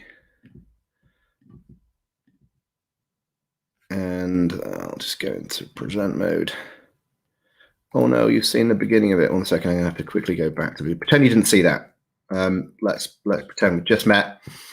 So as I said, beginning part of this year, second week of January, we released a paper called the Open Metaverse OS, as in the Open Metaverse operating system. And really that was a paper that came out of a collaboration across many of the people at Outlier Ventures, but also the brain trust that is our portfolio, a network of partners, and was really derived from what we were seeing happen at the early stage of the kind of Web3 startup ecosystem. So Outlier Ventures is an accelerator. And as most accelerators, we work with early stage startups, pre-seed, seed stage startups. For us, it's dedicated towards kind of crypto. We've been doing it for quite a while. And one of the benefits to being an accelerator is you kind of get a 6 to 12 month window on what's going to happen in the wider market by virtue of speaking to thousands of startups at very early stages. And so you start to get a bit of pattern recognition. And so summer of last year, we began to notice that rather than DeFi, which had been the primary focus since the correction in 2018 of crypto, and of course leading up to the kind of DeFi summer, that increasingly startups were coming to us leveraging NFT technologies in an increasingly broad range of use case, especially in the creative industries, which of course was quite new in the context of crypto. And so that got us thinking about what are NFTs, what do they mean to crypto and Web3, and led us to begin thinking about Web3 in the context of the metaverse. And the metaverse was beginning to be a bit of a buzzword again towards the winter of last year. And so Christmas of last year, sat down and began to put pen to paper or finger to keypad to develop a thesis for how we saw that developing and how we would invest in it as an accelerator. And bear in mind, this was before the explosion of NFTs that happened in the spring of this year. It was before the Beeple sale. It was before Facebook announcing that they're going to be a metaverse company. And of course, now it's great to see the term metaverse gaining much more momentum, both in media and kind of popular culture again. It's resurgence since the 80s. And so what I'm going to present today is really a reflection on that paper that we published back in January, but then also a kind of reflection on how it's evolved, how that thesis has actually played out this year, and some of the kind of key considerations that you might be thinking about either as a founder or as an investor, or even just an internet citizen thinking about where you should be putting your attention and time. So quick disclaimer, none of this is investment advice. So as I said, Outlier is an accelerator. We've been around since 2014. We're pretty active. We were active, probably the most active investor in Europe during the crypto winter after 2018 by volume, not by the amount of money that we're deploying, but the amount of startups that we're working with. And we're still probably one of the most active in this market, which you could probably call a bull market. That's led us to invest in a portfolio of near 100 startups. About 75 of those have been in the last 18 months alone. And both a reflection on the growth that we're enjoying as an organization, but also the wider market. We're going to double what's taken us 8 years in the next 12 months. So we're going to add another 100 startups through the accelerator in the next 12 months. Actually, it's probably going to be more than that. And a lot of that is coming from the collaborations that we're doing with several protocols, including Polkadot, Filecoin, and Polygon, and several others. In the last 18 months, we've helped teams raise over 130 million. I think that's about 150 plus now. And we've helped launch several networks, token networks, anything from 250 million to $1 billion networks. And we're now at the point where I think we're launching a new token every 2 weeks for the next 7 months. So really exciting times, really indicative of the rate of innovation, the exponential rate of innovation that we're seeing in the startup ecosystem in the context of crypto and NFTs. So I kind of want to talk you through how we've arrived at where we are today and why this amazing stack of technologies that we sometimes refer to as Web3 is going to be a very powerful one in the context of the metaverse, because people have different imaginations of what the metaverse is. I'm going to give you our definition of the metaverse. And I'm going to talk about how there are potentially different versions of the metaverse emerging, and our position on which we think is more favorable. And then hopefully, if I have time, I'm going to talk about how the metaverse is going to be the main driver for growth in DeFi by bringing in billions of dollars worth of assets and collateral for borrowing and lending in DeFi that's going to extend well beyond stable coins or wrap Bitcoin. And at the end, I'll just quickly do a plug for our accelerator. Hopefully, if I've inspired you or the things that I'm saying are aligned with your philosophy, then you might want to come and work with us in our accelerator. We work with startups from all around the world. So quick reflection on the 10 years of crypto or Web3 and why that's important. So there's different ways of looking at it. On the one hand, we've built this proto permissionless capital market, which is 24/7, which is global, universal. Anybody can enter into it. Of course, there might be some governments that are trying to restrict participation into it, but ultimately they can't stop it. We've also built this stack that allows for some key innovations, such as digital scarcity, the idea that you can have something that is digital and scarce. That's incredibly important in the context of the metaverse and creative industries, things like music, because the web fundamentally broke many industries the minute that its assets became digital. So the minute a music file became digital, it could be copied innumerable times, it could be shared innumerable times. It basically became worthless to the point of free. You know, we now stream music for the price of a coffee cup, unlimited music. Artists make very little money from music. But now, not just in the context of money, i.e. having a digital currency where you have a digitally scarce asset, it can also be applied to a growing range of use cases, including media files and various other things. So these are like very important primitives that are going to allow for building blocks for the metaverse. And so a lot of this tooling, this kind of financial tooling, we're beginning to see applied to use cases outside of quite narrow financial use cases of currency, borrowing and lending exchanges, and across the kind of creator economy, social media, as I said, creative industries, and art. So we've also then got one of the ways I kind of think of NFTs as a primitive are, and they can be many things because, of course, there are many different use cases for non-fungible assets. But in the context of the metaverse, they're also a form of social media. They're kind of like a social, in a way that Bitcoin is a form of money native to the internet. NFTs are a form of social media native to the internet, a social media without a social network, and actually allow for a social layer around this Web3 stack, around this financial tooling. And of course, we have an increasingly scalable form of decentralized cloud service for compute and storage, whether it's something like Kudos with compute, whether it's something like storage with IPFS, a good partner of ours.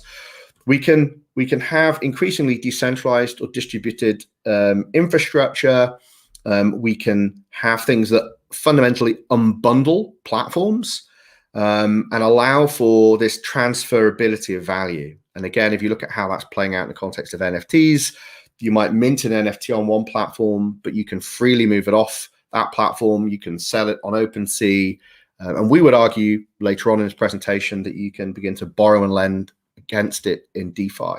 And so this is a very powerful stack and infrastructure that is now being applied into what we might understand as the metaverse. So what is the metaverse? So for us, the metaverse is a few things. I think firstly, people get very hung up on does the metaverse require fully immersive, affordable VR? Does it require ubiquitous AR? I would argue it doesn't require any of those things. They might make it more immersive, they might make it more ubiquitous, but ultimately the metaverse is a kind of framing about how the physical and the virtual begin to blur. Those realities begin to blur, they become one and the same, and that's enabled by combinations of hardware and software. You don't need to get too hung up on them. But perhaps the most important thing for us defining the metaverse is, firstly, there is one metaverse. For it to be the metaverse, a metaverse, it must be meta to verses. And so we would argue there can only be one metaverse singular. And it is the thing that connects all of these verses, all of these platforms. And therefore, it must be an economic system. And if you look in the context of science fiction, like Ready Player One, there's often this reference to it being an economic system that is somehow independent of and enjoys supremacy to old fiat-based economies controlled by nation states. I would argue that is very true in the context of the metaverse that we're seeing emerge. I would argue that's why the metaverse needs crypto and cryptocurrency and crypto and digital assets and blockchains, because this is the closest thing we've ever seen to an economic system that enjoys supremacy to the fiat-based systems, that is separate from it, that can't be controlled necessarily by nation states. And that economic quality or characteristic is really important when we start to think about the metaverse, and I'll explain why in a little bit. So going back to the reference of Ready Player One, and how the metaverse was imagined in a science fiction context, and the reason why I think the metaverse is re-emerging, it's being reinvigorated as a concept, as a framing, or as a narrative, or a meme, or however you want to look at it, is, it came in the 80s, it kind of went away a little bit, it's re-emerging. Most people have watched science fiction, they understand the basics of this blurring of the digital and the physical. And in most instances, it's imagined as being quite dystopic. And I would argue rightfully so, because if you describe what was happening in the Oasis in Ready Player One, it sounds very similar to what's happening in the web today, in the Web 2 world, right?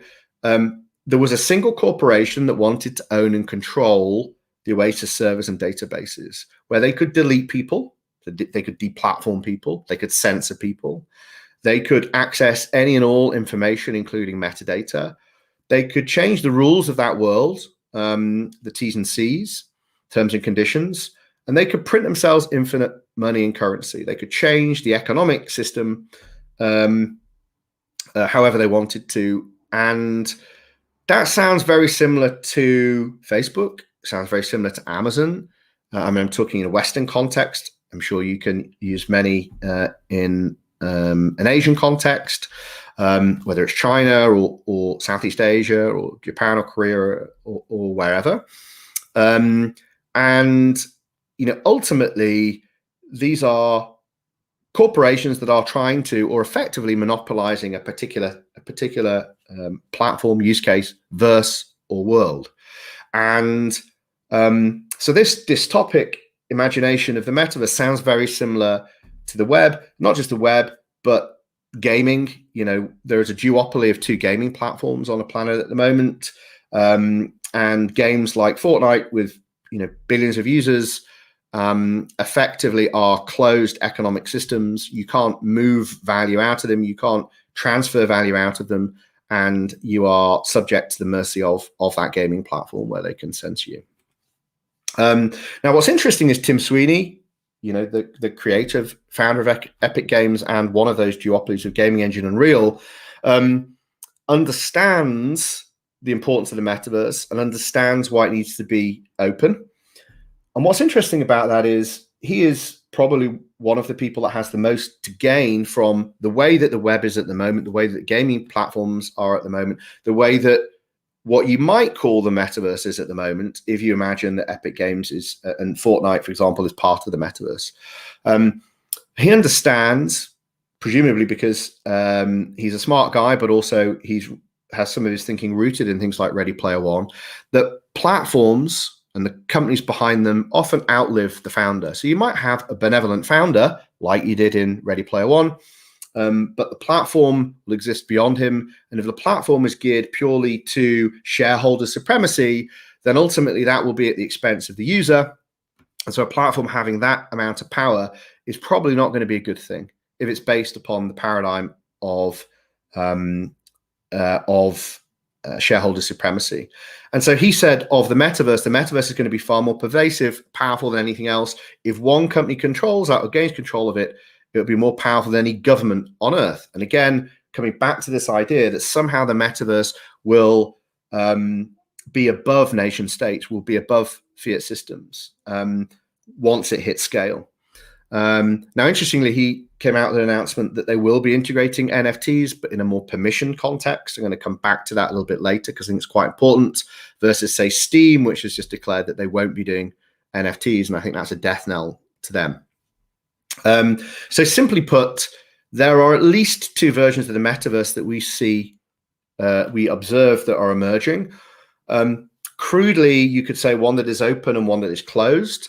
The closed one is dominated by big tech, the Web2 platforms of today, be that Facebook and Oculus or what have you. And then the more open ones like Decentraland, even just NFT marketplaces like OpenSea or wherever, based upon generally open source technologies and the principles of the sovereignty of the individual, the idea that the individual can freely transfer value across any platform. The platform effectively is just a way to experience the value. It can't lock you in or create moats in the same way that big tech can. Now, I've torn for a while as to if we do say that the metaverse is the most important thing about the metaverse is not if it's 3D or in VR, but it is an economic system, then, and it's a meta economic system, then you could argue, is Facebook and Oculus or even Fortnite actually part of the metaverse? They might be hugely popular VR platform and environment. It might be a hugely popular game, but it is a closed silo. It is not part of something bigger than itself. But equally, it has not enjoyed total monopoly over everything or become more powerful necessarily than one government. You might argue maybe Facebook has. But the really interesting thing is, as an economic system, Facebook tried to create Facebook Libra, and guess what? It wasn't allowed because it is a centralized entity. It's prone to capture by governments and regulators. And therefore, I would argue Facebook can never be the metaverse because the metaverse must sit above and be independent of and eventually enjoy supremacy to nation states and fiat economic systems. But what I do think is a really big concern is that Facebook alone can't be the metaverse, but it could collaborate with other big tech to create a permissioned economic system like it was trying to do with Libra that is fully integrated with CBDC, central bank digital currencies, fully compliant and captured by whichever nation state you're going to be experiencing it through physically. And there is an argument to say that in aggregate, they could create an economic system that is meta to their platform. But again, it is captured out of the box by governments, or at least it's prone to capture. And therefore, again, I would argue it can't be the metaverse because the metaverse is above the nation state. And so crudely, we mapped out, again, remember this was back in early January, how we thought that played out. Like centralized and decentralized, it's not a perfect way. It's quite a crude tool to assess these platforms. You could be open and closed on different dimensions. You could be centralized or decentralized on different dimensions. But there's also another component about being hi-fi and lo-fi. And I think this is really important when you're thinking of it in economic terms. So if you agree that something like Axes and crypto voxels are digital economies within a meta digital economy, then actually financial inclusion is really important. And so something like crypto voxels, which can be accessed on a smartphone, still precludes a lot of people on the planet. But effectively, you can join that economic system. You can earn value with a very low investment into hardware, unlike, say, Oculus, which in many VR sensors you might need to plug into a gaming PC, costs thousands of dollars. And so it's prohibitive and excludes a big chunk of the global population into who can participate in that economy. So this is where we propose that the metaverse, the open metaverse, and Web3 could allow for an operating system for a more open metaverse, a more open economic system that could be the antidote to the way that the web is now, and a competitor to the threat of a more permissioned instance where big tech collaborates with nation states. And so we broke down what we believed the Web3 stack, how the Web3 stack could be applied in a metaverse context. And remember, I was saying to say something is open or closed generally is quite crude.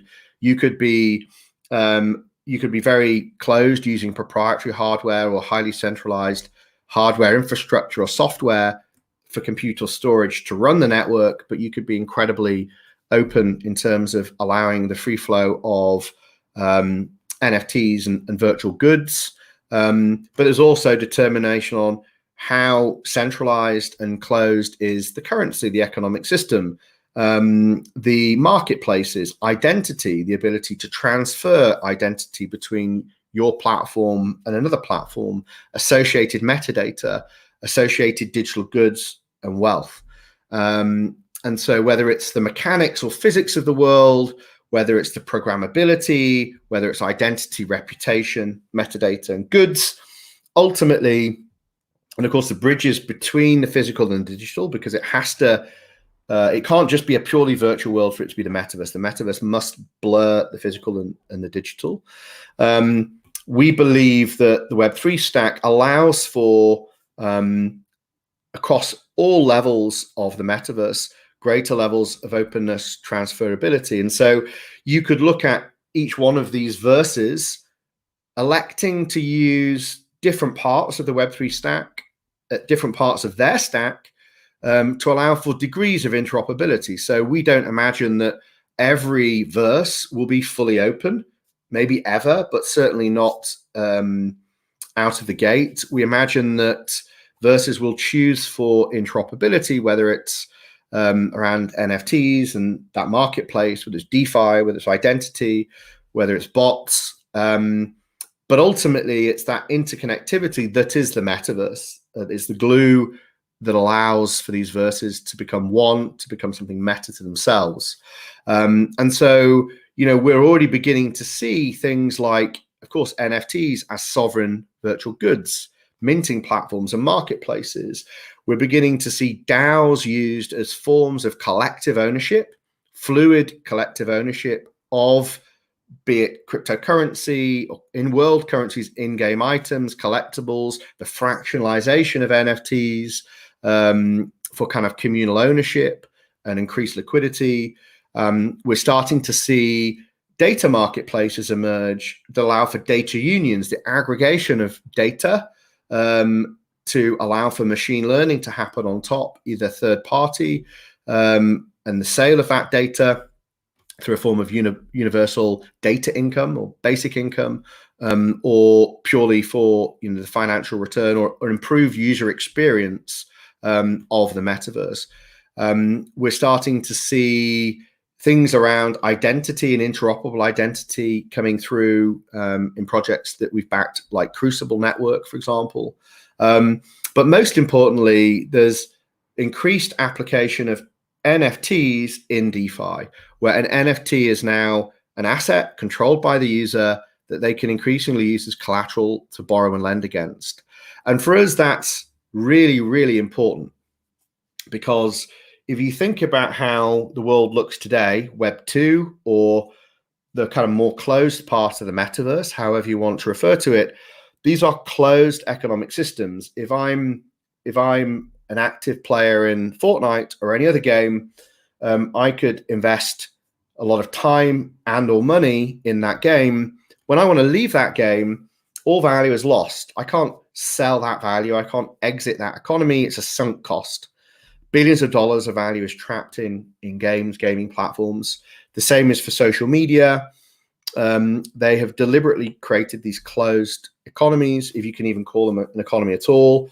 And what promises to happen here is all of a sudden, we now have a way for digital value to be inclusive and used in a financial system. And the example that I use is, if you're a gamer with $1 million worth of gaming skins, try to go to a bank today and convince them that that is a form of wealth that you can borrow and lend against to get a house or a mortgage in the real world.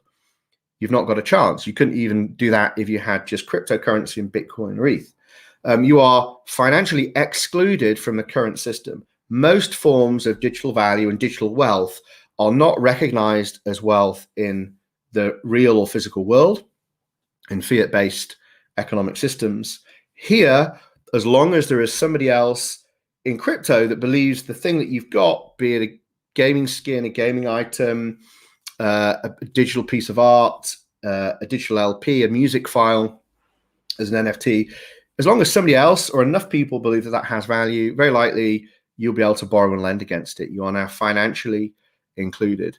We believe as an economic system that economic system, because of the fluidity of economic transfer and value flow, will ultimately, long term, outcompete any more permissioned closed parts of that ecosystem and of the metaverse. But as I said, I believe that there are battle lines being drawn between the permissioned and the open form of the metaverse. But we believe the metaverse, by leveraging Web3 technologies and principles, allows the metaverse to become pregnant, not just with its technology, but with its principles, where they become baked into its DNA. And this is why we think it's really important to talk about the metaverse, not as a distant future, but as a present. Because if we don't intentionally design the metaverse that we want to exist, we will just extend what the web looks like today. We'll extend the Web 2 models, and increasingly that will be captured, already has been captured by many states, and ultimately won't serve the citizenship as internet users. So you kind of bring all of that together, and we refer to the financialization of digital value and the creative industries as MetaFi. So this is where value in the metaverse can be used in DeFi. And so you can kind of see some examples here. So for us, MetaFi is comprised primarily, but not exclusively, of DeFi, innovations in DeFi, combining with innovations in NFTs, allowing for the metaverse to gain from some of the benefits that DeFi brings, both in terms of its unstoppability. It can't be controlled by a single centralized entity. It can't be controlled by a single government, but also one that is user-centric, i.e. the paradigm is built around the user and the user being in control of the value that they create. In the creative industries, that allows for the creator to be in control of the economic relationship between them and their fans, not the platform. The platform no longer controls or mediates that. And so this solves the three fundamental problems of Web 2 and the closed metaverse, which is it makes platform monopolization next to impossible in a way that we've seen with search, social, or gaming. Again, I've used some Western examples here. In the way that we've seen that happen in Web 2, you no longer have those moats. So platforms will still exist in the open metaverse and MetaFi because they effectively allow for a user experience, an enhanced user experience around these primitives. But unless they provide value and continue to provide value, and as long as they continue to honor their terms and conditions, which will increasingly be hard-coded or enshrined in smart contracts, then they will retain users. They will be able to take a small fee for the privilege. But the minute that they break those terms, people can freely exit those systems in a way that they can't with the Web 2 paradigm. It allows for unparalleled financial inclusion versus the financial exclusion that I was talking about earlier in Web 2. And it solves for this idea that a platform can change the terms and conditions freely. It hard codes the terms and establishes something that you could refer to as a form of credible neutrality, even in a relatively or partially centralized system. So you can think of MetaFi as an emergent phenomena for protocols, products, and services that enables the financial complexities between non-fungible and fungible tokens. And so some of the things that we're seeing emerge in MetaFi, and we believe this will be the next big trend based upon what we're seeing coming into our accelerator, there are kind of generally 4 areas. The first one is the financial tooling that allows for these primitives to have collective ownership of value and value flow in the metaverse. We're seeing an increased DAO stack and things like data unions that allow for the governance of these forms of value. We're beginning to see the mutualization of risk. So a lot of the problems of things like DeFi is that it's very difficult to insure against risk. There's lots of unknown risk in there because of the composability of the DeFi stack. So you need a way to insure yourself against risk, and DAOs allow for the mutualization of risk in the context of DeFi, which actually de-risks DeFi for the average user and allows them to not have to worry about inherent risk, slippage, and various other things that is inherent to DeFi and currently makes it quite unusable to 99% of people in crypto, let alone the average user. But then we're also seeing the kind of gamification of finance. And it's interesting that a number of neobanks are now looking at crypto, but also NFTs as a way to become financially profitable. They serve as massive distribution channels to both crypto and NFTs, and they're bringing in millions of users. We're starting to see emergent verticals across virtual worlds, games with the play-to-earn model, avatars, of course, with PFPs. Increasingly, these avatars are becoming 3D, they're richer, they're becoming interoperable across verses, different virtual environments. We're starting to see the emergence of digital wearables and fashion. We're starting to see yield-bearing NFTs. So NFTs that can deliver a yield, either passively or actively put to use.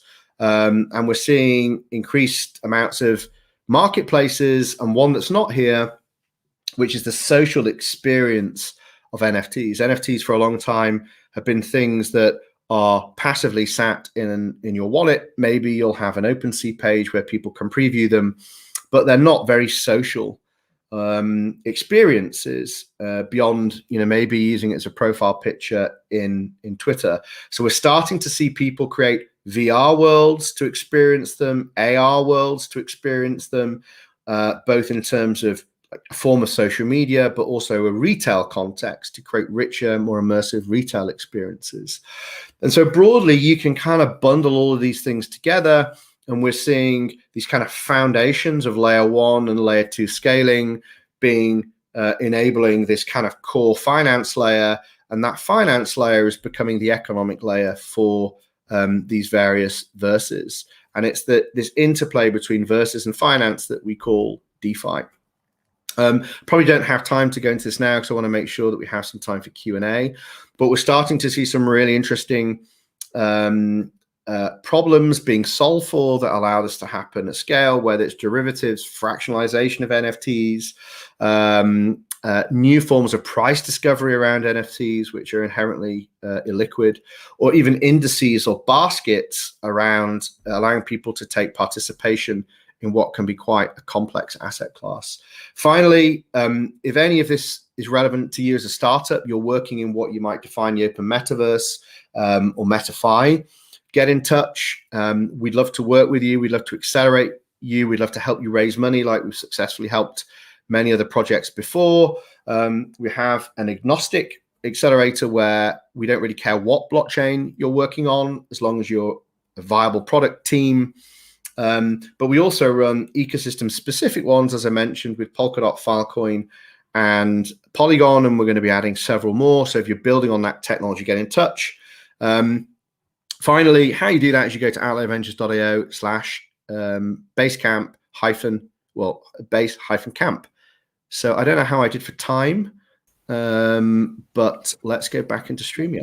We're like 9-ish minutes over our time, but it was awesome. It was like very interesting. So we even started grabbing Coke and popcorn and like, oh yeah, go Jamie. So yeah, thank you for this for the broader overview, because before this, actually I even didn't think about those aspects that you touched, like about the corporate-ish, centralized, metaverse-ish, this like the whole industry of basically feeding you what they want to sell you, what they want to think you, what they want you to think, and this whole like big tech plus big government that is actually getting the like the more and more like the span, like everything is getting so centralized, even more centralized than before.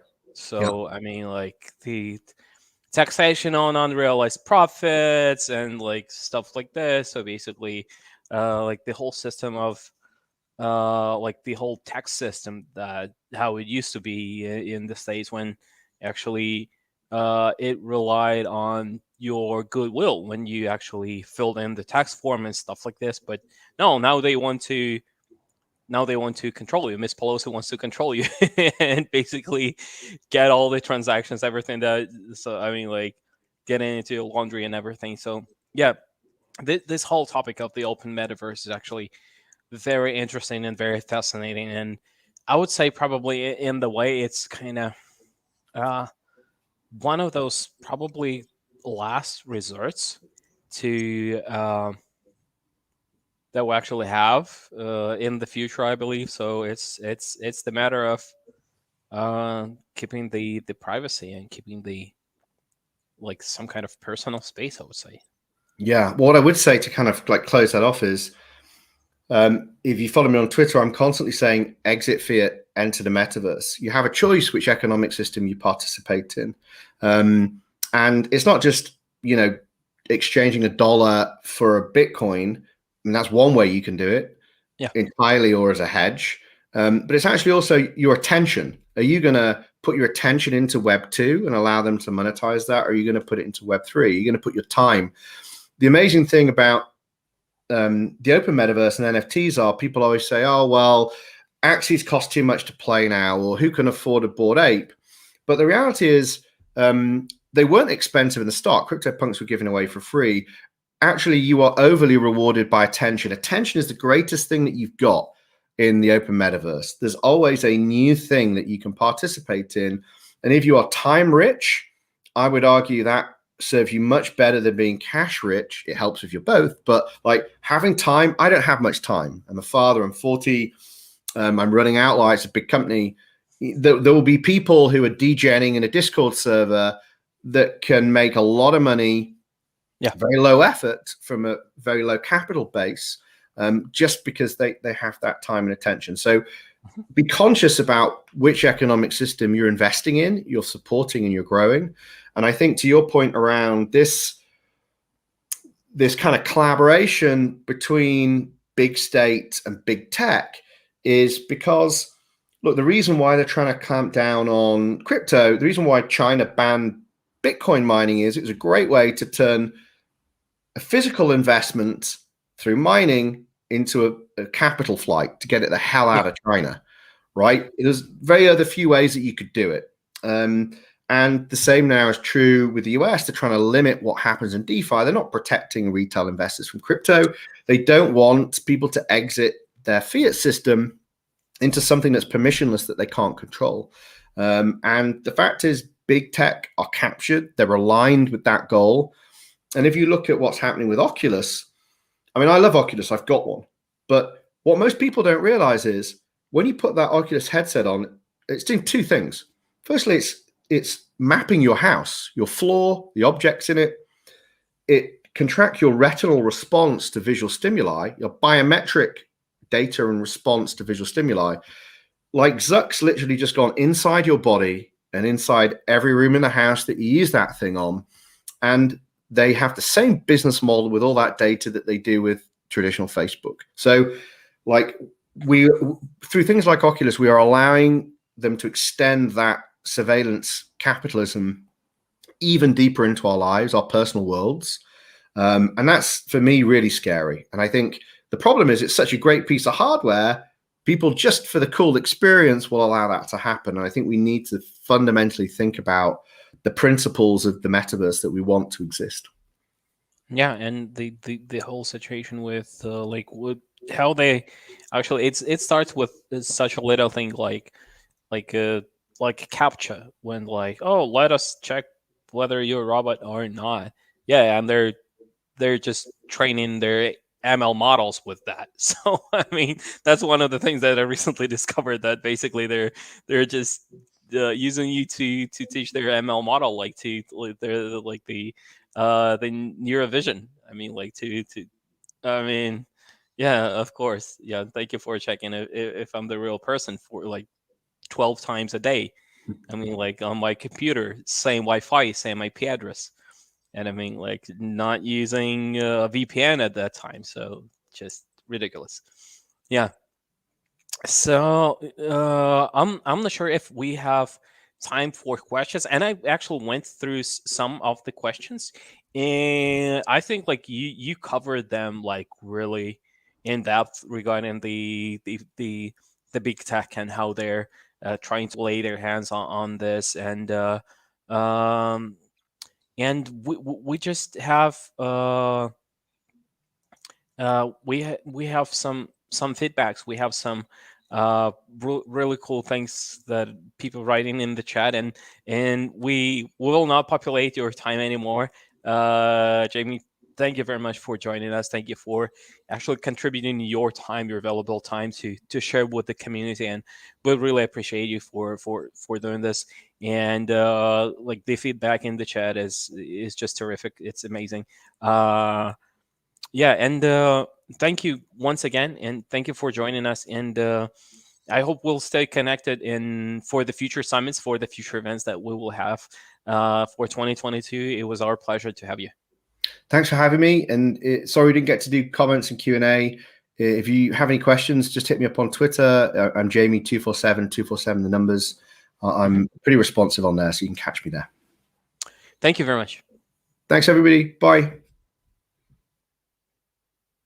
Okay, and I believe it's time for no one could guess, no one else but Karine. She will join us, our beautiful community manager, and I guess I'll just let her do the party. I'll just let her do some magic, let her do some goodies, and I'll turn myself into a younger version of my, smarter version of my, by the name Nick. And for this magic, I'll need to stop my camera for a second and let the magic start. Yeah, we will just have a giveaway for your questions. I announced many times in the chats. That's for those who've been so active. Actually, lots of people were very active, and I will just have a look. 50. Like Paul said, here I am. All right, so I'm gonna share like the list of questions. So we're gonna just run a quick randomizer and decide who is the winner.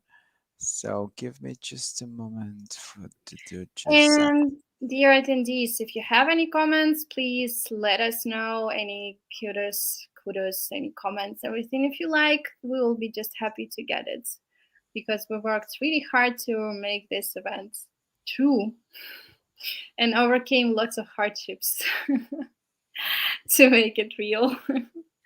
So yeah, we have 50 people to compete now in the giveaway, and just yeah. So you see this Google Sheet with a Yeah, lot that's of what we collected. So yeah. here's the question. Some questions were asked on our platform, some questions were asked on YouTube. But yeah, generally, we collected all of them, and the more questions person asked, the more chances you have to win. But we're still gonna have 3 winners, like we told from the beginning. Yes. So what I'm gonna do is I'm gonna just copy this to this randomizer, and just for 3 people from here will be the winners. So just randomize, and yeah, here I am. We have the 3 names right here. I'm just gonna copy. I'm here to save, and yeah, it's recorded on live stream.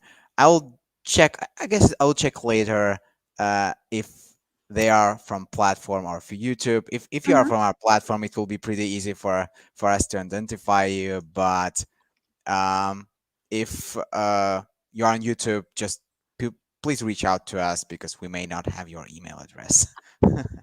Yeah. So we have 3 people. Each of them will get 100 Ravencoins for their accounts. I hope you have accounts. If not, you should create this. It's quite easy, but you should still have some verifications for that. If not, you can just present it to someone else. But just remember that Ravencoin can increase in the price someday, and you can become a very rich person, maybe. So we are finishing our day, and tomorrow we are having another exciting day for lots of speakers. Just let me open the agenda and I will tell you more about that.